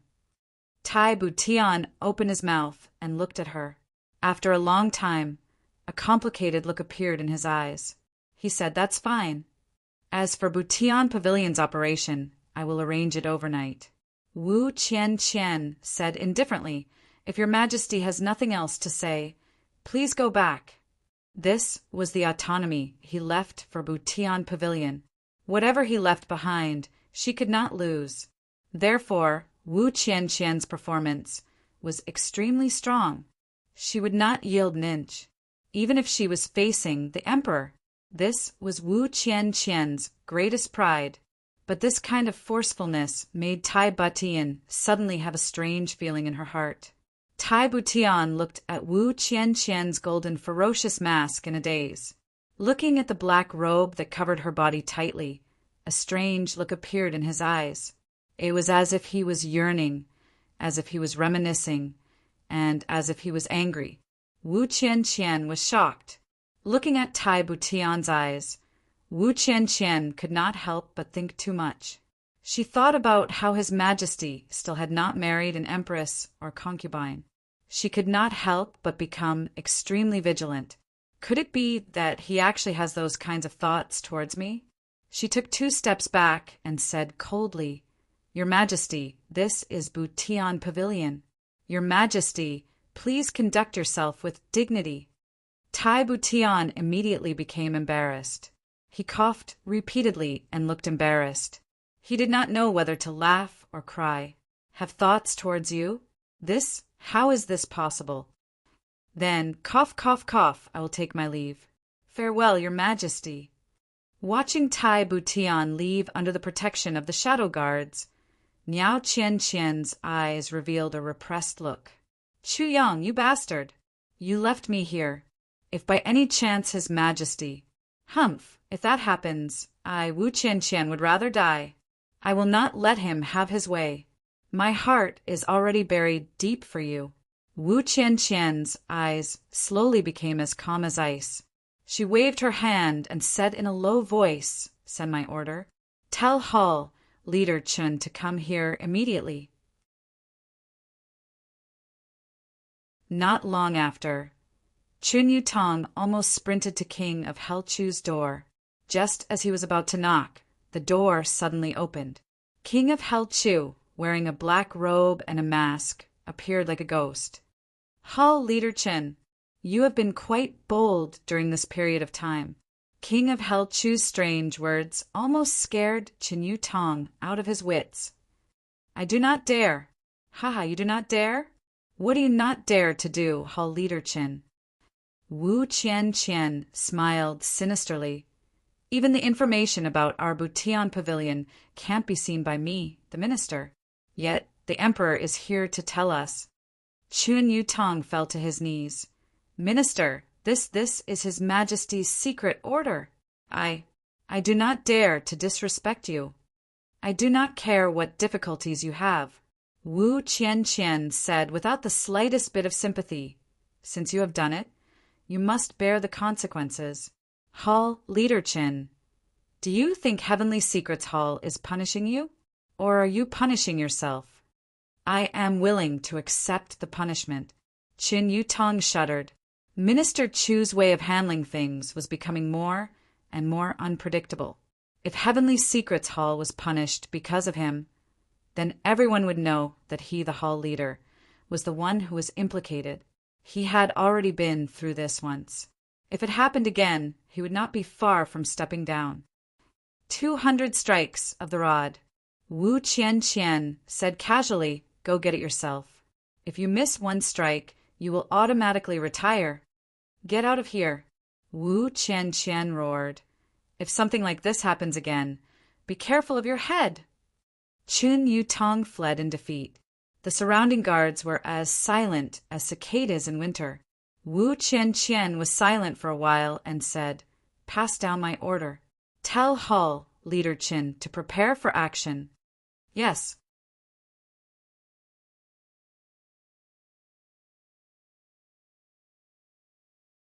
Chapter 257. On the way back to the imperial palace, Tai Butian frowned as she sat in the palanquin. Her eyes were somewhat frustrated. I just want to know if he is doing well in Great Zhao. Is he in danger? Is Jiga going well? Whether or not he could withstand the immense pressure he was under right now. That was all. But Wu Qianqian's resolute and decisive struggle just now was very similar to "They are all pitiful people." Tai Butian heaved a long sigh. Unknowingly, she had blurted out these words. What orders does your majesty have? The two shadow guards asked at the same time. Pitiful people? Who? Nothing. Tai Butian's muffled and embarrassed voice came out from the palanquin. The two shadow guards said, oh, and disappeared into the void. In the palanquin, Tai Butian reached out and touched her hot cheeks. Thinking of the sentence just now, she couldn't help but smile bitterly and helplessly. Pitiful? Who is more pitiful? At least Wu Qianqian has a black robe and a king of Hell Chu. But I don't even have these. Being born in the royal family, was he destined to be a loner? Tai Butian heaved a long sigh. Who would know that I, the emperor, actually don't want to sit on the throne? Oh, men who plow and women weave. Your greatest hope in life is the golden horse and jade hall. But do you know that my greatest wish is to be like you, working at sunrise and resting at sunset?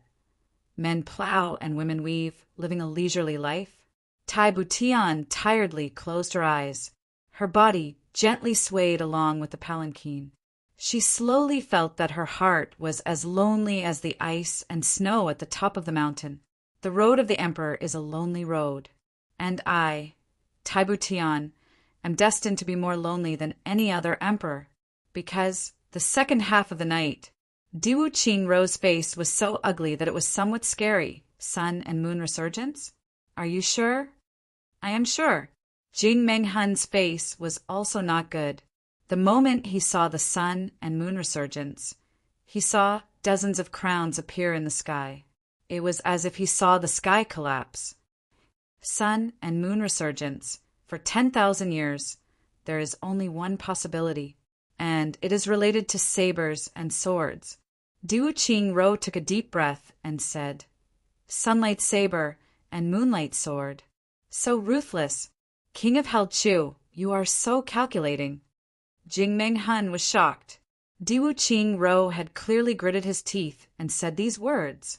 Being able to make Diwu Qingrou's face turn ugly was already an incredible matter. Being able to make Diwu Qingrou gnash his teeth was even more unimaginable. Everything is interconnected. Everything is interconnected. Diwu Qingrou sighed and slowly said, This should be King of Hell Chu's response. I hadn't expected that King of Hell Chu's counterattack would come so quickly and so sinisterly. Counterattack? Jingmeng Hun was puzzled. Even if it caused an even fiercer fight, it should still proceed according to the Prime Minister's plan. What was there to be afraid of? You don't understand. What's frightening isn't this kind of competition. What's frightening is where King of Hell Chu will detonate this competition. Diwu Qingro sighed and said, there are 2 places for King of Hell Chu to choose from. One is the Imperial Palace, and the other is the headquarters of Golden Horse Riders Department. If he chooses the Imperial Palace, it would be fine. Even if there is chaos, it would still be bearable. But if he detonates it at the headquarters of Golden Horse Riders Department, then not only would all our efforts in the past few days be for naught, the entire Feng province would become a rotten mess. It would also be very likely that we would lose most of our manpower. You should know that the suction force of these sabers and swords is aimed at the clans of the 3 heavens. Diwu Qingro frowned. And these people, even if they are lying in front of our door with only 1 breath left, they are not people we can recruit. We can only treat them and then send them away. There is no benefit for us. Tomorrow I will personally go to Heaven Reaching Tower. In addition to meeting the 2 Grand Masters Chu, I will also test the reactions of the major clans. I hope that the scene I don't want to see the most does not appear. Diwu Qingro's eyes were full of worry as he slowly spoke.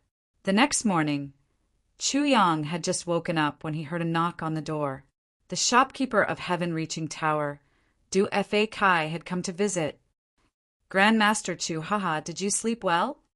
Du Fa Kai smiled from ear to ear. Not bad. Chu Yang washed himself and said casually, it was hard on you, Mr. Du. How did you know that I like this kind of absolute purple orchid the most? I really did not think of it. Du Shaokai became even more respectful and said, my lord, this lowly one had to go to several places to get the absolute fragrance of the purple orchid from the Imperial Palace. If my lord is satisfied, then this lowly one is relieved. Chu Yang wiped his face with a towel and said, it is so early in the morning. Does shopkeeper do have an urgent matter? Yes. Du Fa Kai respectfully said, it is the Prime Minister of Great Zhao, Du Qingro, who sent someone to deliver an invitation. He wants to see the 2 Grand Masters this morning. This little one will pass on the message. Prime Minister of Great Zhao, Diwu Qingro. Chu Yang closed his eyes and revealed a thoughtful expression. His tone was also interrogative. This Prime Minister Diwu is an extraordinary character. Du Fa Kai kindly reminded him. With his own strength, he created Great Zhao's current prosperity. As he said this, he talked a lot. It seems that shopkeeper Du has a deep impression of this Prime Minister Diwu. Chu Yang said with a smile that was not a smile, if that is the case, how can I not give shopkeeper Du face? As he said this, he reached out and took the invitation. Du Fa Kai tactfully retreated. Diwu Qingro's invitation? Chu Yang flipped through the gilded greeting card, and a feeling of absurdity arose in his heart.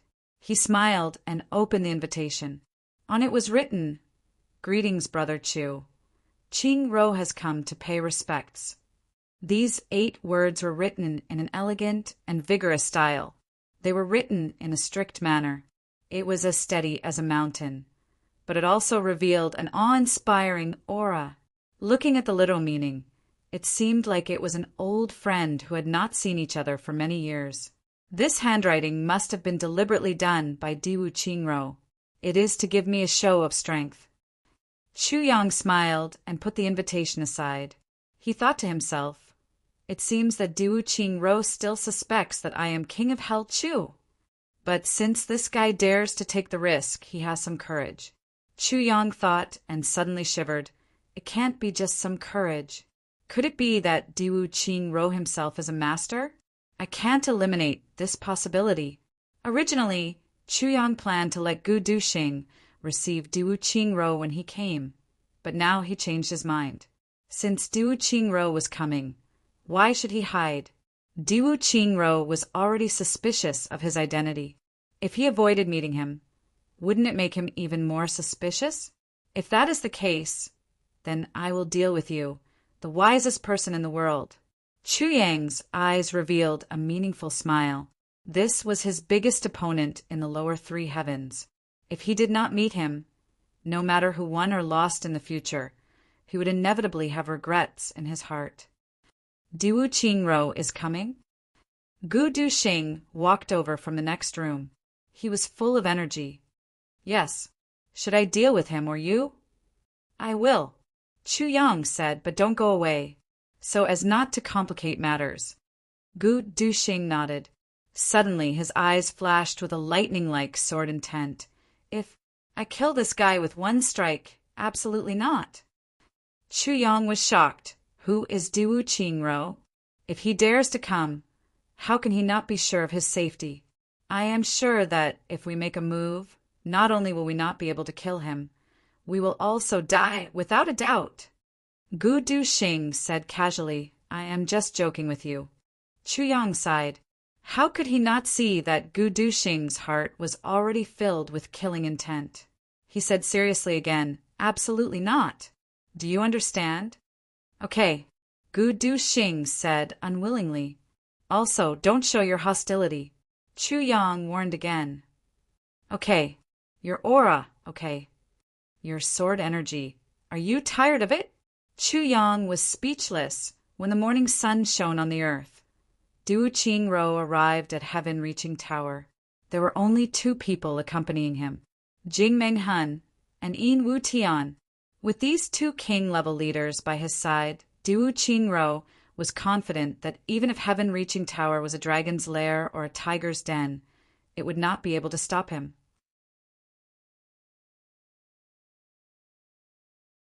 Prime Minister, Duke Chu has been waiting for you for a long time.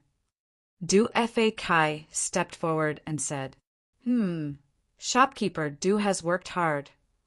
Diwu Qingro smiled. Did Duke Chu say anything? Du Fa Kai was startled and said, Duke Chu did not say anything, but from his expression, it seems like he is used to it. Used to it. Diwu Qingro chuckled and said, Shopkeeper Du, please lead the way. Thank you. When Diwu Qingro climbed the stairs to the last floor, he suddenly felt something and could not help but look up. In front of him was a vast expanse of snow and ice. 2 young men in white stood quietly at the top of the stairs to welcome him. It was only 2 people, but Diwu Qingro suddenly felt like he was surrounded by flowers and jade trees. At the same time, a faintly discernible sword energy surged in the air. This was not a murderous aura, nor was it sword energy, nor was it an imposing aura. It was a kind of charm that a swordsman could unconsciously emit. This charm was something that even a top swordsman would not be able to completely conceal. To be able to conceal it to such an extent, it was enough to show that these 2 young swordsmen were using all their strength. And this kind of attitude, from a fundamental point of view, showed a kind of friendliness. It seemed that these 2 Duke Chu were curious about Diwu Qingro's visit, but did not have the slightest hostility. Is Prime Minister Diwu coming in person? I am Chu Fei. Greetings. At the top of the stairs, the young man had a gentle smile on his face. He was neither servile nor overbearing as he calmly raised his hand to salute. He did not appear to be flattering or arrogant. It was as if this was a normal visit and the host was eagerly welcoming him.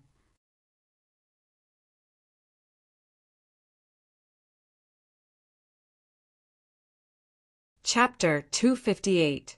Chu Yang smiled and repeatedly said that he didn't dare. He looked over and saw that Diwu Qingro was a man in his 40s. He had long eyebrows and phoenix eyes. He had 3 long strands of beard that floated in front of his chest. His hair was as black as ink. His body seemed to be shrouded in a mysterious veil that couldn't be seen by the naked eye. It made people unable to see through him. But when they saw him, They could feel that he was extraordinary. Diwu Qingrou's current appearance was more like that of a hermit in the mountains. If one were to look at him like this, no one would be able to imagine that this tranquil and carefree person was the prime minister of a nation. He was an ambitious and ruthless person who controlled millions of troops and controlled the world situation. He could make clouds and rain with a flip of his hand. Even the enemy could only move between his palms. This was Diwu Qingrou. But now his body was full of peace. His eyes were full of grace and compassion. He seemed to be a compassionate man with lofty ideals. He was facing the suffering of the world. He was sighing with heartache. Prime Minister is too polite. Please. Chu Yang stepped aside and extended his hand to welcome the guest. Elder Chu, please. Diwu Qingrou asked with a refined smile. Chu Yang and Diwu Qingrou walked side by side as he stepped on the stairs. This is... Diwu Qingrou looked at Gu Duxing with a smile. Gu Duxing's cold eyes also looked over. A sword flashed in his eyes. Sword energy filled the air. Looking at Diwu Qingrou was like looking at a corpse. This was a kind of look in his eyes. It was as if he wanted to slaughter the world with his sword. He had no scruples. Everyone in the world was a dead man in front of his sword. Jing Menghun and Yin Wu Tian's aura surged violently. Their 4 eyes looked at Gu Duxing fiercely. The other side's indifferent attitude was unbearable for these 2 king-level masters. This was contempt. Whether it was Diwu Qingrou's power or the dignity of a king-level master, they couldn't allow such contempt in front of them. The 3 auras suddenly collided. Gu Duxing's face turned pale. His body suddenly leaned back. His eyes became even colder. His sword energy surged out like a violent wave. This is my elder brother, Chu Nan. Chu Yang was somewhat embarrassed. He coughed and said, Grandpa Seed, please don't take offense. My eldest brother doesn't like to talk. He cultivates. He looked at Gu Duxing with an inquiring gaze. Gu Duxing nodded and didn't say a word. He cultivates. Emotionless, sword Dao. Chu Yang's voice was somewhat low. Oh, Diwu Qingrou, Jing Menghun, and Yin Wu Tian suddenly understood. No wonder this guy is as cold as a coffin. He cultivates the emotionless, sword way. He couldn't be blamed for this. Thinking this way, he withdrew his aura at the same time. But Gu Duxing didn't withdraw his aura. The sword energy crisscrossed in the closed passageway. On the walls on both sides, there were dozens of crisscrossing sword marks. Jing Menghun and Yin Wu Tian looked at each other in amazement. How old was the other party?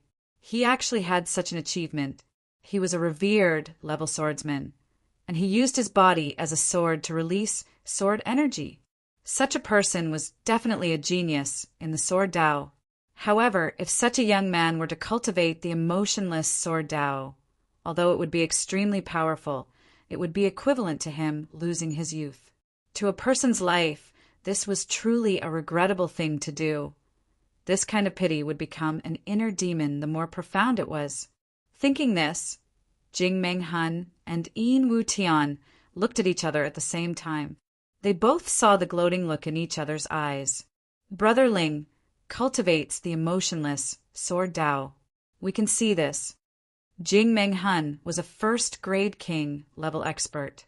But when he looked at Gu Duxing, a second-grade revered swordmaster, he unexpectedly felt that the other party's fighting spirit and sword intent were constantly rising crazily. No matter how powerful his aura was, the other party's sword intent was like an ice-cold needle that was constantly moving forward. It would break through the surface and advance courageously. Jing Menghun had a feeling that this young swordsman's fighting style was absolutely crazy. I would rather my whole body turn into minced meat. But as long as my sword is still there, I can still poke a hole in your body. Facing this young, revered sword master, Jing Menghun felt as if his back was drenched in sweat. If he could cultivate to the 3rd grade of Sword King with such ruthless sharpness, perhaps a king-level expert like himself would have to run as far away as possible. This had nothing to do with the depth of his primary power. It was a characteristic of the emotionless Sword Dao. As long as he used his sword, there would be no return. Jing Meng Hun could easily kill a 3rd grade Sword King with his cultivation, but under the opponent's sharp counterattack, he would suffer a sword wound that would never heal. His soul would be damaged. Once it was formed, he would never be able to advance again. Jing Meng Hun would never do such a thing. Therefore, he asked Chu Yang out of curiosity, "But I don't know if Grand Duke Chu also cultivates the sword?" His voice faintly carried an inquisitive tone, and it was somewhat overbearing. He had been in a superior position for a long time. He had always talked to his subordinates. He had developed a habit of speaking condescendingly. In fact, he was not being disrespectful. But Diwu Qing Ro couldn't help but frown when he heard this. "You are—" Chu Yang revealed a questioning look as he looked at Jing Meng Hun. "My surname is Jing. I am the Prime Minister's attendant and bodyguard." Jing Meng Hun calmly said, "Oh." Chu Yang exhaled. A gentle smile appeared on his face as he said, "Brother Jing is right. I also cultivate the sword, but it's not the ruthless way of the sword. It's—" He hesitated for a moment. It seemed as if he was hesitating whether he should say it or not. Diwu Qing Ro's eyes flashed with a trace of light. Isn't this Grand Duke Chu's temper a bit too good? But then he heard Chu Yang say, "It's the secular way of the sword." He smiled gently, but he slowly raised his head after he had finished answering the other party's question. Then he slowly said with a warm smile, "Brother Jing, this is the first time we've met. So I'll answer your question on behalf of Diwu Qing Ro." Diwu Qing Ro had just doubted his good temper, but his bad temper had immediately flared up. Chu Yang looked at Jing Meng Hun's cold eyes. However, he still had a smile on his face as he calmly said, "However, I don't like people interrupting me when I'm talking to someone. If there's a next time, I don't care if you're a king-level expert or an emperor-level expert. I don't care if you're a king-level expert of the Golden Horse Riders Department or a king-level expert of the Silver Donkey Riders Department. Do you understand?" His eyes suddenly flashed like a sharp sword as he looked at Jing Meng Hun. He was a young man, but his body was brimming with a kind of lofty and superior demeanor. It seemed as if he was on the same level as the heavens. His body was at the top of the world. His eyes were filled with disdain. His aura was unhindered. His eyes were cold and sharp. He looked at a king-level master as if he was looking at an ant. He had always referred to himself as I, but he was now full of this Grand Duke. That kind of playboy aura of the top clan of the upper 3 heavens was suddenly revealed. "I'm crazy. My cultivation isn't as good as yours. But I dare to scold you in front of you. I point at your nose and scold you. You have a temper? You've got guts. You dare to speak to me in a condescending tone? I'll crush you to death with a condescending tone." Jing Meng Hun's face instantly turned purple. His eyes seemed to be spitting fire. He was so angry that his lungs were about to explode. He took a deep breath and forced himself to lower his head. However, he couldn't help but clench his fists, but he didn't dare to move. The other party was Brother Chu, who of the upper 3 heavens. With the strength of the upper 3 heavens clan, killing a king-level master like him would be as easy as blowing off dust. Moreover, he knew that Diwu Qing Ro had come here for an important matter. So, how could he dare to ruin Diwu Qing Ro's plan if Diwu Qing Ro didn't open his mouth? Forget it. Diwu Qing Ro's face was still as gentle as before. He didn't show any dissatisfaction. "Meng Hun, don't talk." Chu Yang had just vented his anger.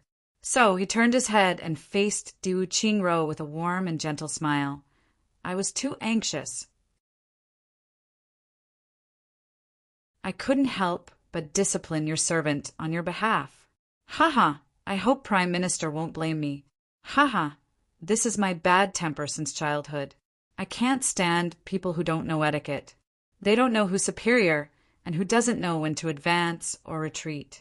I've made a fool of myself in front of Prime Minister. Diwu Qing calmly said, "It's okay." But Duke Chu was a bit rash.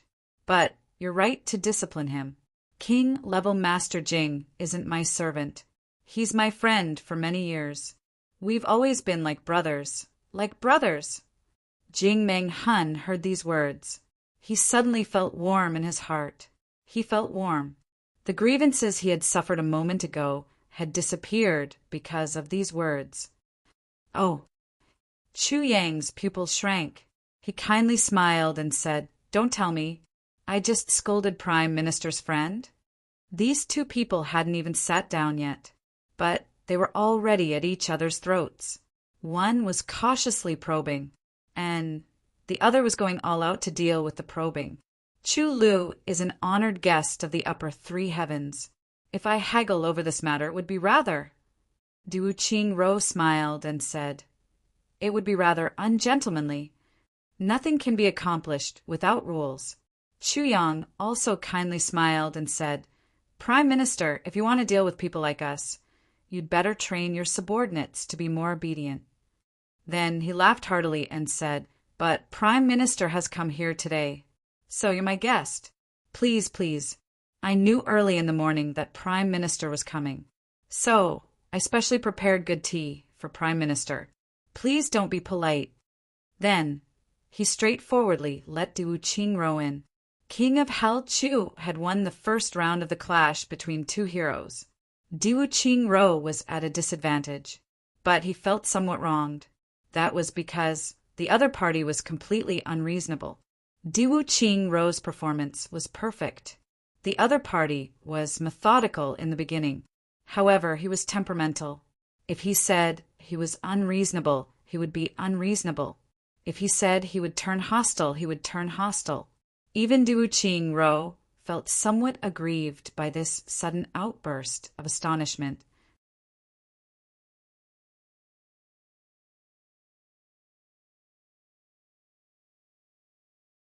Chapter 259. The reason for this was Jing Meng Hun's interjection. With Jing Meng Hun's status in Diwu Qing's group, he had the right to interject. Not only did he have the right to interject, but he also had the right to make decisions. How could the number 1 king-level master of Golden Horse Riders Department be ordinary? But now, Chu Yang's interjection had allowed Chu Yang to rudely grab hold of him. He had used an extremely unreasonable, arrogant, and despotic attitude. He had ruthlessly given Diwu Qing a show of strength. Diwu Qing had come to probe. Therefore, Chu Yang would be seen through by Diwu Qing if he showed any weakness. Therefore, Chu Yang could not show any weakness. On the contrary, he was the Duke of Upper Three Heavens. How honorable was that? How transcendent was that? Diwu Qing, you are the Prime Minister of a secular country. I have given you a lot of face by meeting you. I don't care if you are an ambitious person or a coward. In my eyes, you are less than a dog's fart.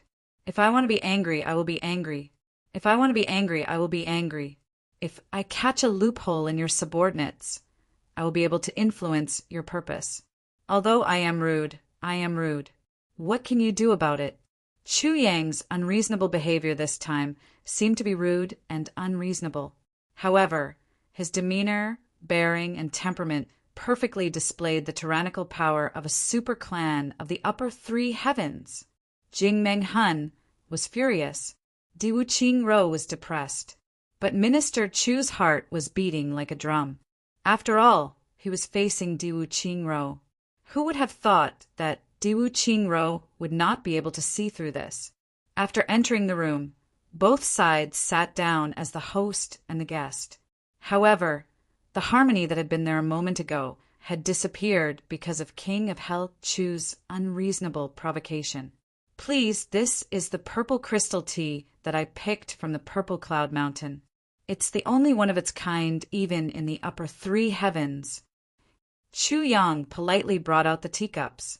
However, there were only 2 seats at the tea table. One was the host, and the other was the guest. Obviously, this Duke Chu did not prepare a seat for a servant, let alone enjoy his good tea. Although Jing Menghan and Yin Wu Tian were sullen, they could only stand behind Diwu Qingro. Good tea. Diwu Qingro took a sip, closed his eyes, and savored the aftertaste. After a long time he opened his eyes and sighed. I haven't drunk this tea for many years.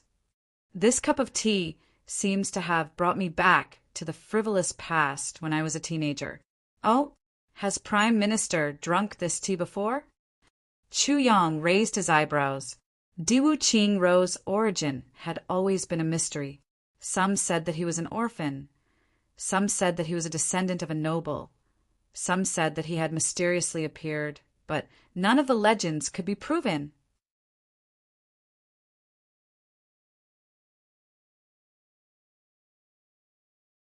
Diwu Qingro's origin was even more mysterious than King of Hell Chu's facade. However, Chu Yang suddenly became alert when he heard these words today. Could it be that Diwu Qingro's roots are in the upper 3 heavens? Haha. Diwu Qingro smiled meaningfully and said, Ancestor of the Chu clan, Senior Chu, are you still in good health? Chu Yang said solemnly, God bless you, Elder Ancestor. Your body is as healthy as before. You've made a breakthrough in your cultivation. Good people have good karma. Diwu Qingro's face revealed a look of reminiscence as the fragrance of the tea lingered in the air. He said, In those days, the ancestor of the Chu clan, Senior Chu Baishao, used a long sword to gallop unhindered in the upper 3 heavens. Countless people died under his sword. His illustrious fame and awe-inspiring divine might have left the descendants fascinated and in awe. Prime Minister, I'm afraid you've remembered wrongly. Ancestor did not use a sword back then.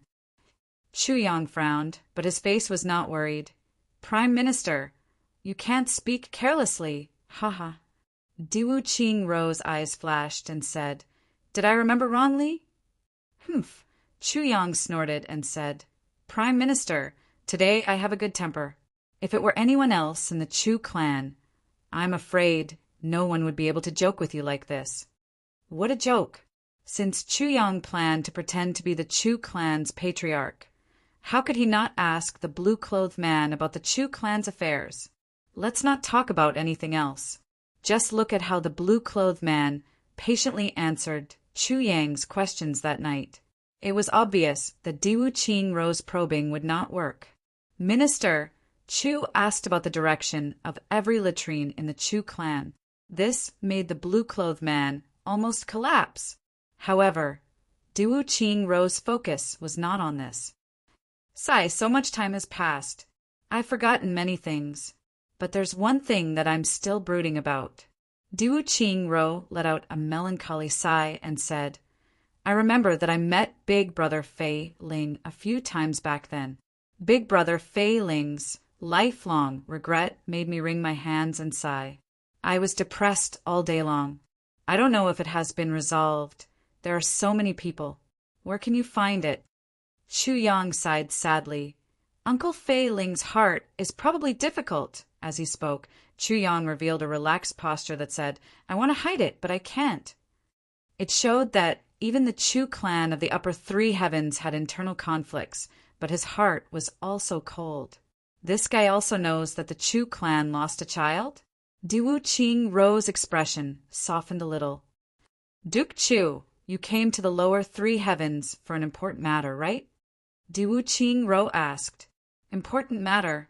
Haha, the so-called important matter. Prime Minister just said it. That's why we're here. Chu Yang said with some resentment. Actually, we came out with 4th uncle to play. Oh, 4th Master Chu is in the province now. Diwu Qingro was startled. Humph. Chu Yang snorted and did not comment. Diwu Qingro laughed and said, I see. But when we came here, we found something interesting. Chu Yang said excitedly, "Prime Minister, since you are not an outsider, I will tell you the truth." "What is it?" "I am very interested in that saber and sword." Chu Yang's eyes revealed a hawk-like sharpness. "I am determined to get them. Regarding this matter, as a local snake, I ask for your help." After a pause, Chu Yang seemed to have made up his mind. "As long as Prime Minister helps me get that saber and sword, then I, Chu Fei, can promise Prime Minister one thing." "Yes, you understand." Diwu Qing Ro felt a headache coming on. "Until now, we have not completely confirmed your identity, and you actually made a request first? And you want the saber and sword that are the focus of attention now? Duke Chu, I am much older than you, but I have a different understanding of this matter." Diwu Qing Ro said earnestly, "As far as I know, this matter is King of Hell Chu's conspiracy. I don't care if he has pubic hair or wool. Anyway, I want that saber and sword." Chu Yang snorted and said, "Prime Minister, even if I am a pervert, I can still tell the authenticity of a saber and a sword. I don't have any other meaning, but I am afraid that Duke Chu will be punished when you return to the clan." Diwu Qing Ro said warmly, his voice relaxed. Chu Yang immediately realized that he was being a little too hasty. He sat back down and said with a fake smile, "If Prime Minister doesn't want to help, then it's fine. We brothers will just try our luck and have some fun." Diwu Qing Ro was silent for a moment and said, "I will urge people to investigate again." "Oh, if it is too troublesome, then there is no need." Chu Yang leaned back and said, "If you want to get it, then there is more than one way." Diwu Qing Ro felt like a tiger eating the sky with nowhere to go. This Duke Chu in front of him was unexpectedly watertight and impeccable. Could it be that it is really Duke Chu? But why would Duke Chu appear here? The conversation just now seemed ordinary, but Diwu Qing Ro used the inside story of the Chu clan, the martial arts of the Chu clan, the regrets of the Chu clan, the 3 levels of seniority, and the rules of the heavenly layer to test him. However, the other party was able to answer his questions fluently. Moreover, every question was followed by a sharp counterattack. Sometimes this Duke Chu answered casually, and Diwu Qing Ro was a bit overwhelmed. However, Qing Ro came here today to ask Duke Chu about something. Diwu Qing Ro said, "Duke Chu is standing high, so naturally you can see far. Please enlighten me." Diwu Qing Ro's attitude suddenly became very humble. "What is it?" At present, Iron Cloud, Great Zhao, and Wuji are 3 countries. There are many small countries around them. In Duke Chu's opinion, what should be done in such a chaotic situation? In this land of countries, who is the hero? Who is the overlord? Diwu Qing Ro sighed and said, "For this matter, it can be said that I have exhausted my mind. This." Chu Yang revealed a look of being asked a question, and looked at Diwu Qing Ro with some astonishment. His stance was clear. "I've never considered the question you've just asked." "Oh, what does Duke Chu mean?" Diwu Qing Ro humbly asked for advice. This cough, cough, cough. Duke Chu rolled his eyes and thought for a long time. Then he laughed and suddenly leaned back and said, "No matter who wins, it has nothing to do with me. Don't you think so?" This clearly meant, "I can't answer your question, and I haven't done any research, so I might as well act shamelessly. Anyway, it has nothing to do with me. You can ask whoever you want." Diwu Qing Ro was stunned. No matter how the other party answered, he could hear the real meaning behind it. After all, this should be the goal of King of Hell Chu's life. If it was really King of Hell Chu, even if it was a lie, Diwu Qing Ro would not be able to hide it. No one could blaspheme his life's dream. For an adult with a goal, a dream was as important as his first love. All the men in the world who had been hurt by love could scold all the women in the world. But who would dare to say that the woman of his dreams was a prostitute? Even if she was, he would not dare to say it. Just thinking about it would break his heart. If he said it like that, he would hurt his own heart first. But he had never expected that the other party would be so indifferent. Since Prime Minister asked me so many questions, I will also ask you one. Chu Yang asked, Prime Minister, since you are so familiar with Upper Three Heavens and my Chu clan, could it be that Prime Minister also came down from Upper Three Heavens? Diwu Qing Ro did not speak, but his eyes were deep and he looked at him strangely. Chu Yang knew that something was wrong. He braced himself and asked, Prime Minister, which clan of Upper Three Heavens do you come from?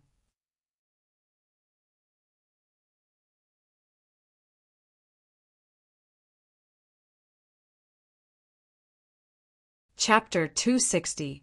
Chu Yang was startled. Then he scratched his head and said in a childish manner, I really don't have any impression of it. Why? Should I know? The implication was, what kind of big shot are you? Diwu Qing Ro smiled strangely and shook his head. You should not know. You should not know. Chu Yang was stunned. Is this guy's sect extremely famous in the Upper Three Heavens? Is it so famous that even the super aristocratic Chu clan doesn't know about it? But what's the reason for this? Diwu Qing Ro maintained a meaningful expression.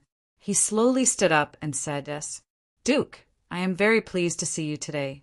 If Duke doesn't have any other instructions, I will take my leave. Tea is still warm. Is Duke going back? Dozens of thoughts flashed through Chu Yang's mind at this moment. Could it be that I didn't know his identity was a flaw? That's not right.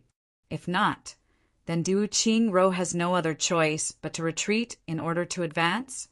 Chu Yang's mind was racing, but his face was expressionless. He stood up with a smile and said, Take care, Prime Minister. I won't see you out.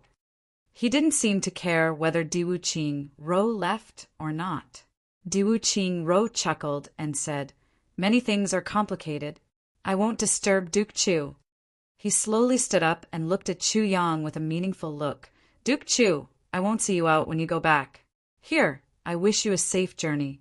Chu Yang said gracefully, Take care, Prime Minister. Diwu Qing Ro walked out of the room with a smile and went down the stairs accompanied by Jing Meng Hun and Yin Wu Tian. Chu Yang politely sent him off, but stopped at the top of the stairs and watched Diwu Qing Ro leave. King of Hell, Chu had fallen into a disadvantageous position in the second confrontation between the two. That was because he couldn't tell whether Diwu Qing Ro had really seen through the flaw in Chu Yang's words, or if he was just bluffing. Even though Chu Yang's temperament was open-minded, a shadow had been left in his heart. Diwu Qing Ro walked to the corner of the stairs. Chu Yang was ready to turn back to his room. At this moment, Diwu Qing Ro suddenly turned around. He glared at Chu Yang, who was about to turn around. Then he shouted in a deep voice, Chu Yang! Chu Yang acted as if he didn't hear anything. He took a step forward and then turned around. He looked at Diwu Qing Ro and asked, Prime Minister, what are you doing? Diwu Qing Ro's hawk-like eyes crossed the stairs and stared straight at Chu Yang's face. At this moment, Chu Yang felt a burning pain on his face, as if his face was being burned red by a needle. It's nothing. This old man's eyes were playing tricks on him. Their eyes met. One of them looked innocent and surprised with a trace of worry, and Diwu Qing Ro's eyes were inquisitive. After a long time, Diwu Qing Ro chuckled and went downstairs. Chu Yang made an "oh" sound and no longer paid any attention to him. He returned to his room.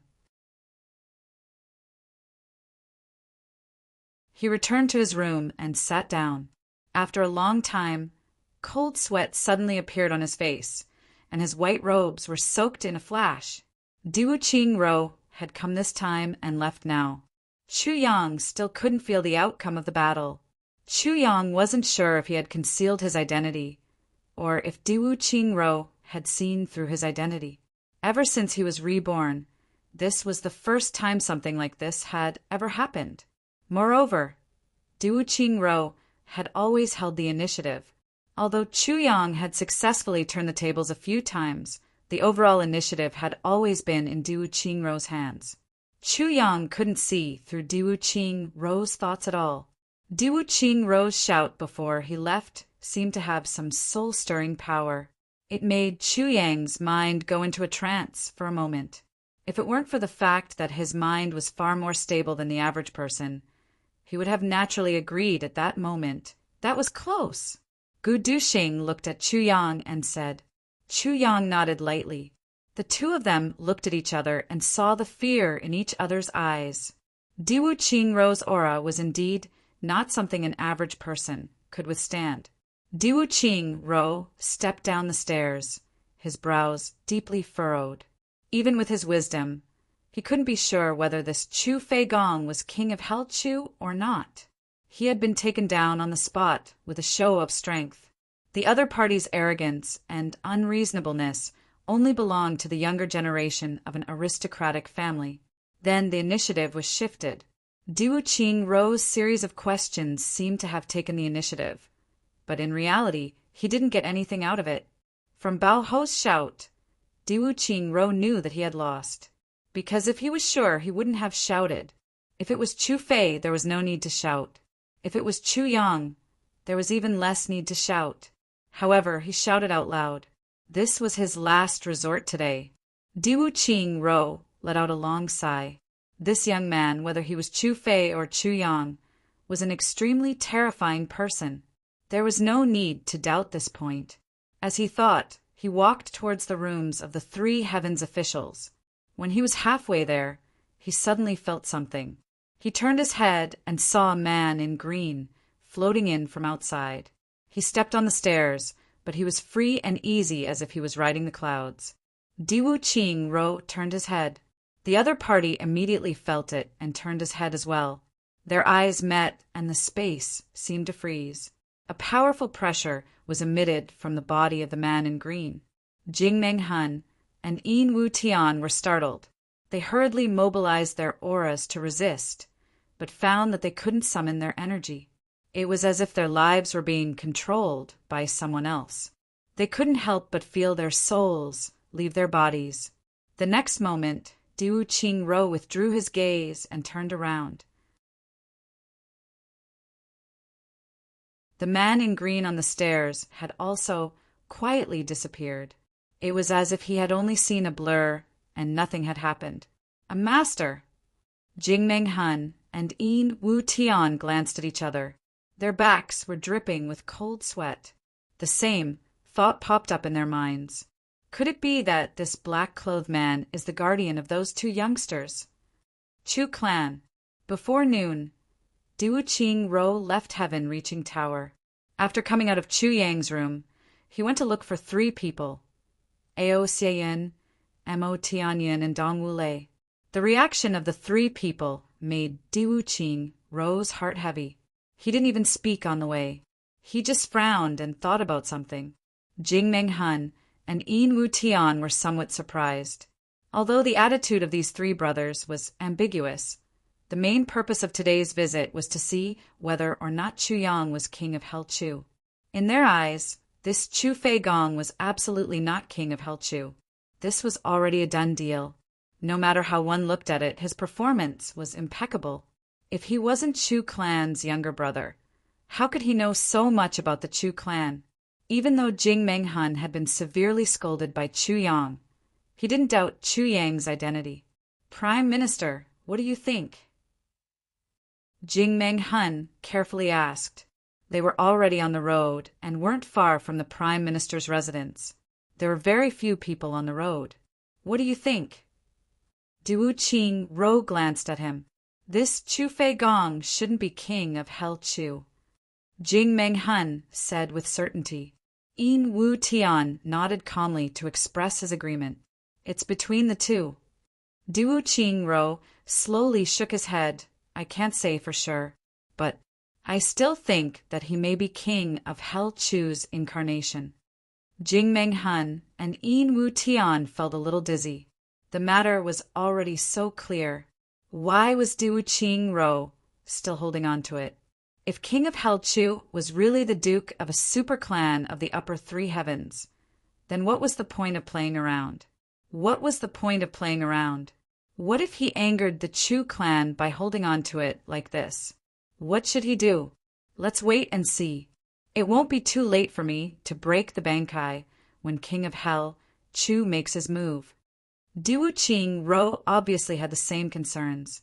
Before he had set off, he was 80% sure that this Chu Fei Gong was King of Hell Chu. But after they had met and left, this certainty had dropped to a certain level. Diwu Qing Ro also felt somewhat uneasy. Diwu Qing Ro's guess had dropped again when he had seen the black-clothed man. It had become half and half.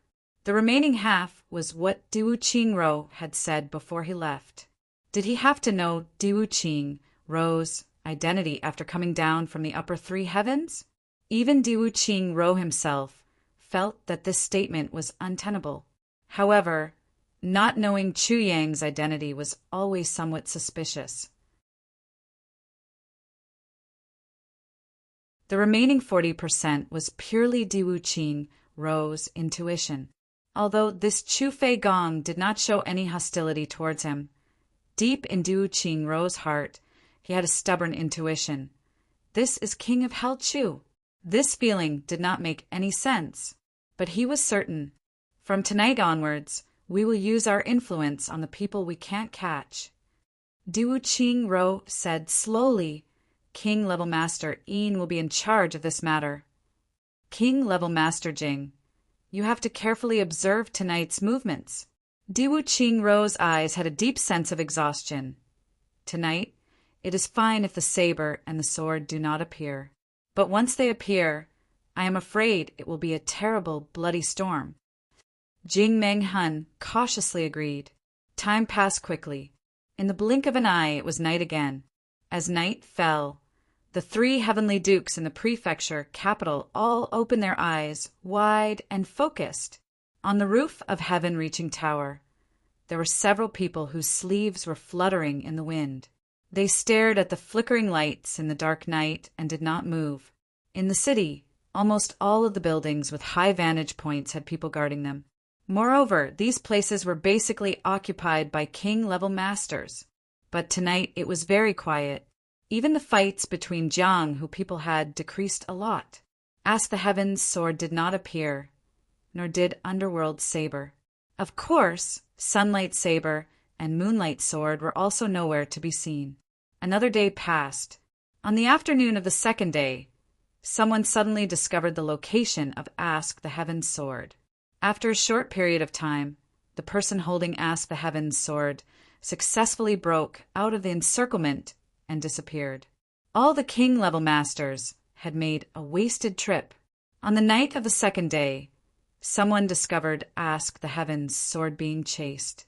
So after another fight, they escaped again in a few days and nights. This kind of situation happened more than 20 times. It was said that the person holding Ask the Heavens sword and Underworld saber was covered in wounds and was exhausted from running for his life. Dozens of king-level masters were like big birds, running here and there. Everyone had a belly full of anger and was about to explode. Finally, a huge commotion began on the night of the fifth day. On the night of the full moon in the sky, the curtains were drawn. When the full moon rose to the middle of the sky, from Continent City below, two rays of light seemed to be very far away, but suddenly rose up. The sun and moon shining together appeared again.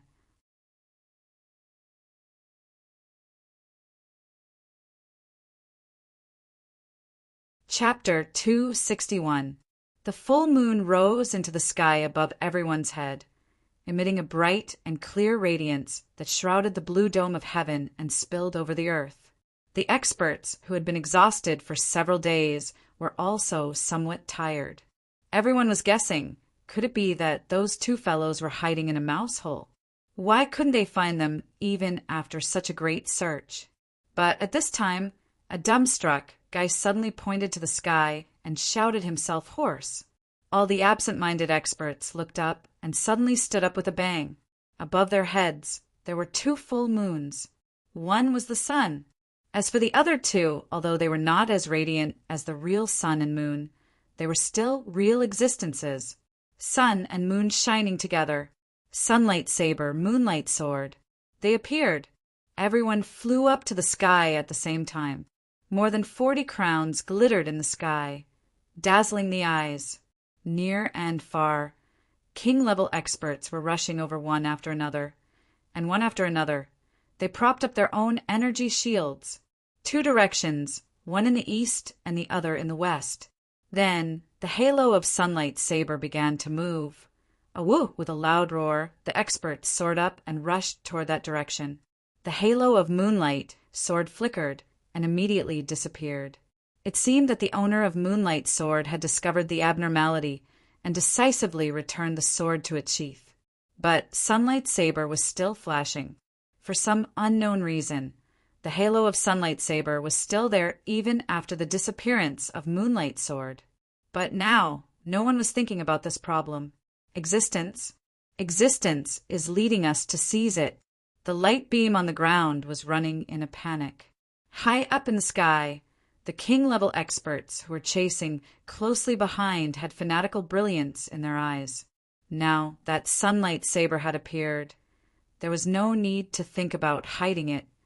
The most important thing now was to see who among the dozens of king-level experts would have the strength to take the lead. There were many people and even more experts, but there was only one Sunlight Saber.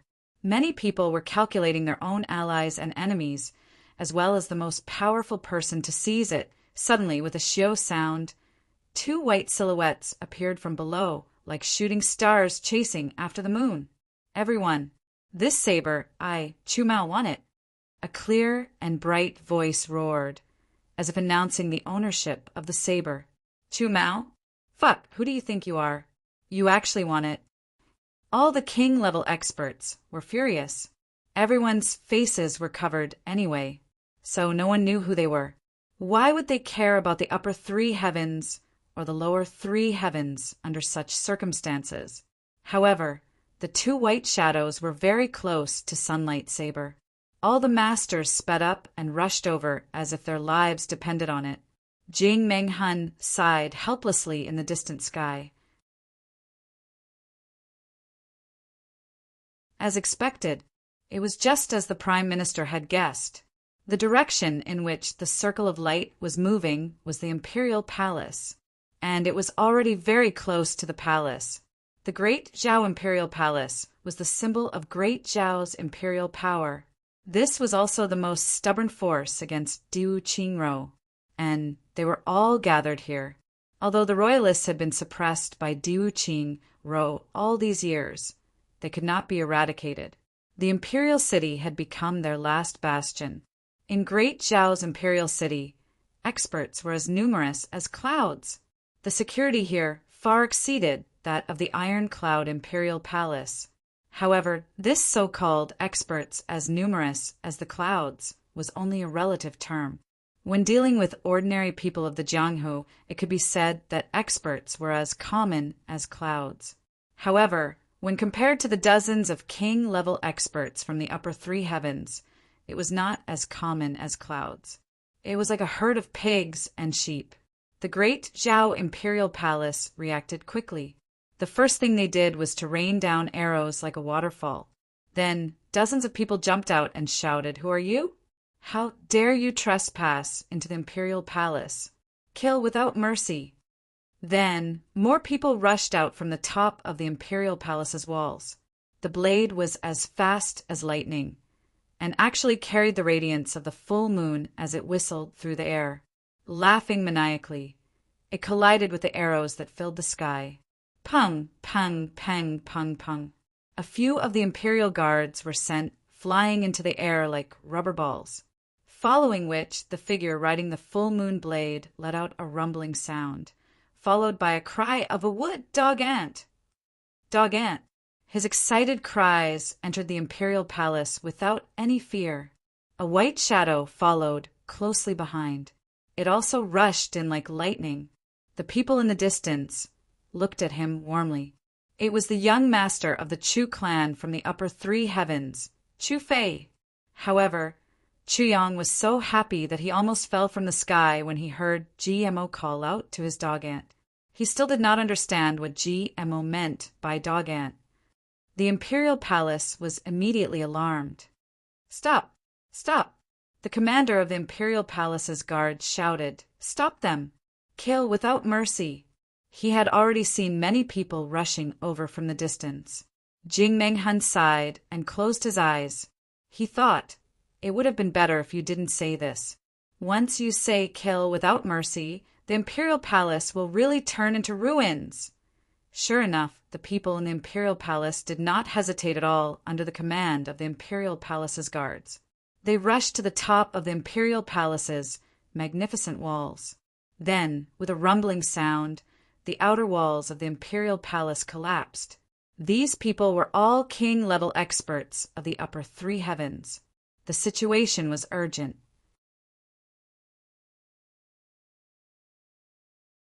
If they were late, they would lose the treasured saber that was related to the prosperity of their clans. Why would they care about the imperial palace of the lower three heavens? Naturally, it was as if they were walking on flat ground. They roared and rushed forward. Almost at the moment of contact, the imperial palace's guards exploded with blood. Then, dozens of king-level experts rushed in like meteors. They entered the imperial palace without any hesitation. Then, the Jianghu army rushed in like a tsunami. Suddenly, there were shrill screams, the sound of the alarm horn, the sound of the palace collapsing, the sound of fighting, and the sound of swords clashing. It was a mess. Dust and smoke billowed. Jing Menghan hung his head sadly in the distance. It's over. There was no way to stop this chaos. Diwu Qingro had always believed that this was King of Helchu's evil plan. Even when the upper three heavens clans believed that it was Sunlight Saber and Moonlight Sword, Diwu Qingro still believed that this was King of Helchu's plot. But that time, it was already uncontrollable. It was just like when Chu Yang had found out that Diwu Qingro was using him to stir up trouble and gather people. He had been helpless and at a loss of what to do. Diwu Qingro knew that this was King of Helchu's plot, but he could only watch. He did not know where King of Helchu was, nor did he know where the saber and the sword were. He knew that things would develop like this, but he was powerless to stop it. For someone like Diwu Qingro, who was used to being in control, this was the most depressing thing. 7 days ago, King of Helchu had suffered such a grievance. Now, the wheel of fortune had turned, and it was finally Diwu Qingro's turn to taste it. These days, Diwu Qingro had been thinking about where King of Helchu would trigger this chaos. After thinking for a long time, he decided on the Imperial Palace and Golden Horse Riders Department. For this matter, Diwu Qingro let Jing Menghan use 3 days and 3 nights to make arrangements for Golden Horse Riders Department. Those who should be evacuated were evacuated. Those who should be evacuated were evacuated. A group of experts also left their original residence. At present, Golden Horse Riders Department, except for a few people who were left behind to guard the recently captured Jiang, the rest were gone. Diwu Qingro also wanted to evacuate these people, but he really did not have enough time. Moreover, there was no place to receive them. These people were still unruly. If there was a mutiny, the loss would be too great. Diwu Qingro could not bear such an accident. Therefore, he had no choice but to leave them here. Now that Jing Menghan looked at the chaos in the Imperial Palace, he finally felt relieved. At least the Imperial Palace was in chaos, and Golden Horse Riders Department would not be in chaos. This was a great fortune in an unfortunate situation. It was not that Diwu Qingro did not inform the Imperial Palace to be on guard. No matter how lawless he was still a minister of great Zhao in name. He even transferred people to help the Imperial Palace evacuate. However, Diwu Qingro's good intentions were ruthlessly rejected by the emperor. Moreover, it was said that the emperor sneered that time, "Diwu Qingro, do you really think I am stupid? Attack the Imperial Palace? Humph! As long as Diwu Qingro does not attack the Imperial Palace, is there anyone else in this world who is so crazy?" When the messenger reported, Diwu Qingro let out a long sigh. He had given up on the imperial palace. He knew that King of Hell Chu would make a move. Moreover, he had calculated it. If there was a riot in Golden Horse Riders Department, the experts of Golden Horse Riders Department could quickly evacuate. Even if there was a riot, it would not be too big. However, the imperial palace could not be moved. The people in the imperial palace were also weak. The imperial palace was the heart of a nation. Since King of Hell Chu had already caused a huge riot, if he let go of a place like the imperial palace, then King of Hell Chu would not be King of Hell Chu. However, the imperial palace did not trust Diwu Qing Ro. They mercilessly rejected Diwu Qing Ro's good intentions. Diwu Qing Ro could only give up on this effort. In fact, he was just making a gesture. The imperial palace was already on fire. The flames were so bright that half the sky was red. The surrounding troops came to calm the chaos. Minister Chu, dressed in white, was running back and forth in the imperial palace. Rather than saying that he was here to fight for Sunlight Saber, it was better to say that he was here to cover for GMO. Once the owner of Sunlight Saber was in danger, Duke Chu would descend from the sky and rush into the battle. However, once he rushed in, the king-level leaders would be restrained and unable to act freely. Who would dare to kill Duke Chu of Upper Three Heavens in front of so many people? Wouldn't that be courting death? There were countless witnesses here. Thus, Duke Chu was awe-inspiring. Wherever he went, there was no one. Moving left and right, the owner of Sunlight Saber would find time to control the saber and say in a strange voice, "Dog Ant, I am running away from Upper Three Heavens." Thus, they began to chase after him again. "Too dark. I can't see anything." "Motherfucker, wouldn't it be much better if we set it on fire?" Duke Chu yelled. The king-level leaders immediately realized that it was too difficult to find someone in this dark place. Even though Duke Chu was a troublemaker, his words were very reasonable. No one knew who started it, but everyone started a fire at the same time. A king-level leader somehow found the imperial palace's oil storage. Barrels of oil, no matter what kind of oil it was, were thrown into the fire like dumplings. Puff, puff, puff. Boom, boom, boom.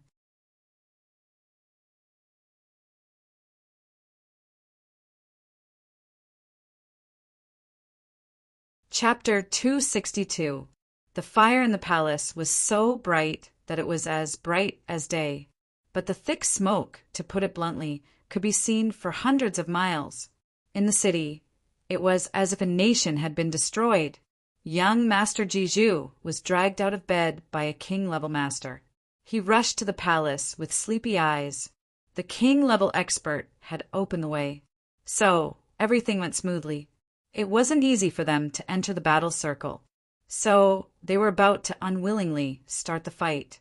However, they didn't expect that they would suddenly hear someone say, "Awoo! Dog Ant! Motherfucker!" Jiju was stunned. He suddenly cursed and spat. Then he turned around and left. Young Master! Young Master! The three king-level masters were puzzled. They hurriedly chased after him. Everyone was extremely depressed. This Grand Duke was too unambitious. He just came to take a look and left? Didn't he see that the other clans were fighting until their eyes were red? The Ji clan will withdraw from this fight. Jiju glared fiercely and roared in a low voice, "Whoever is disobedient, get lost!"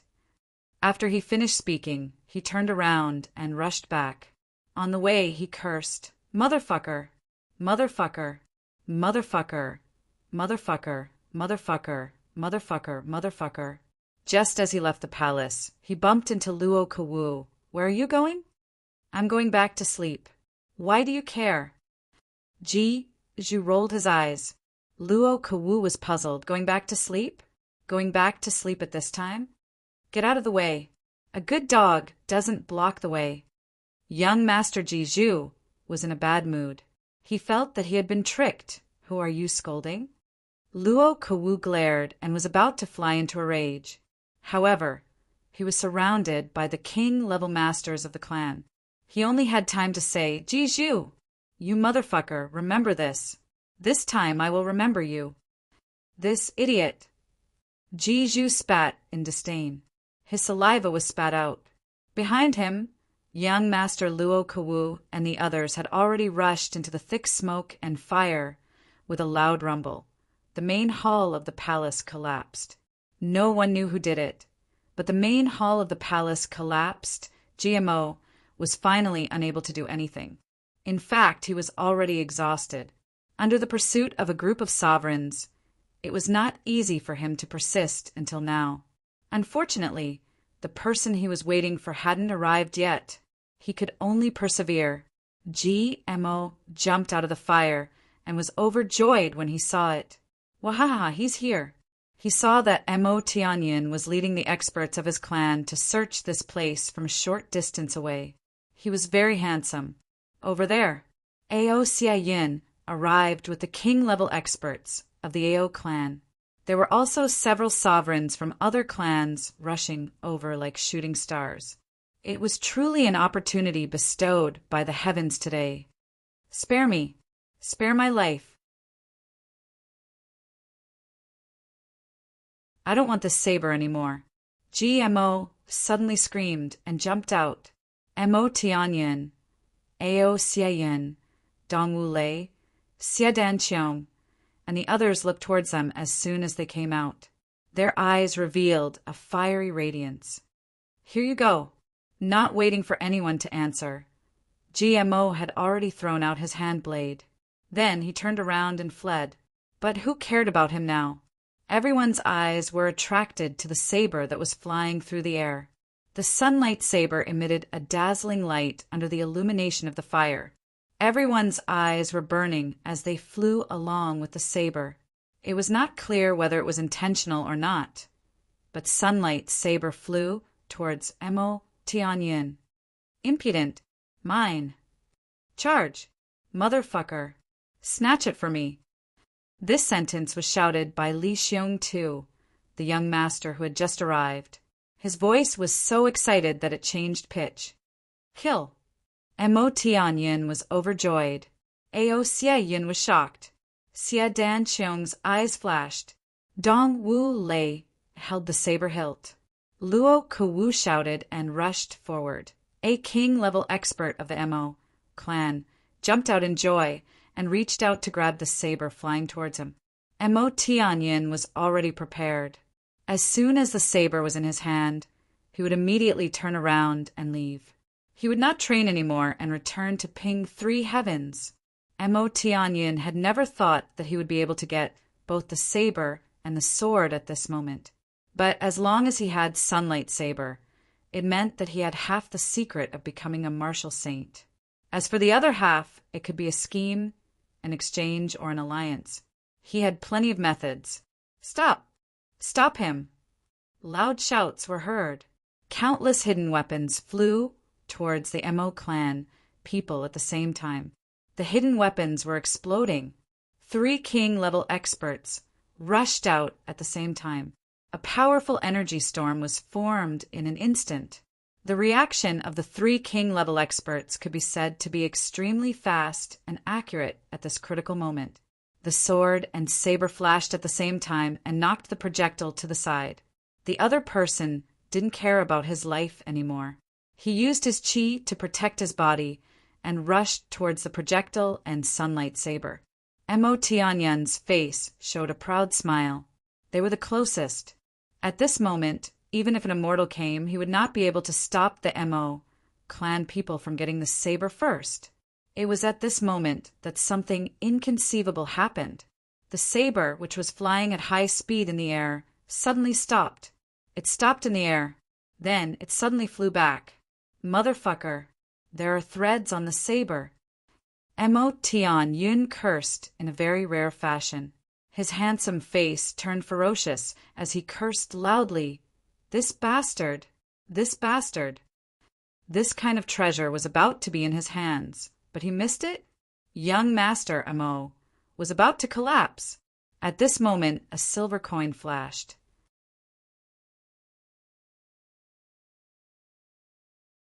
Sunlight Saber, which was flying back at high speed, made a bang sound and fell from the sky. Aosia Yin still had a few copper coins left in his hand. Just now, he used a copper coin to break the threads on the saber. Now the saber was slowly falling, and the place where it fell was between the Ao clan and the Mo clan. The king-level experts of the Ao clan and the Mo clan rushed forward like wolves and tigers. At this moment there was a sudden bang. At the place where Sunlight Saber was about to fall, something exploded. A black fog with a sweet smell spread out. In an instant, it covered an area of 3 feet. The moment the black fog rose, Sunlight Saber finally fell to the ground with a bang sound. In the area covered by the black fog, a voice said with a smile, "Everyone be careful. This is the bone-eroding bewitching fragrance. Once you touch it, your bones will turn into black water. Don't blame me for not warning you." All the experts stopped at the same time. The fastest king-level expert of the Mo clan had already extended his hand into the black fog. He hastily retracted his hand, but his right palm had already turned jet black. Black water was flowing out from the tip of his fingers. It was so sore and itchy that he could not help but cry out, "Little poisonous thing!" Mo Tianyin and Ao Hua Yun roared at the same time. Their eyes were sharp as they turned their heads to look. A young man in black with a shy smile appeared at the edge of the circle. Behind him were 2 old men in black. "Oh, I'm so sorry.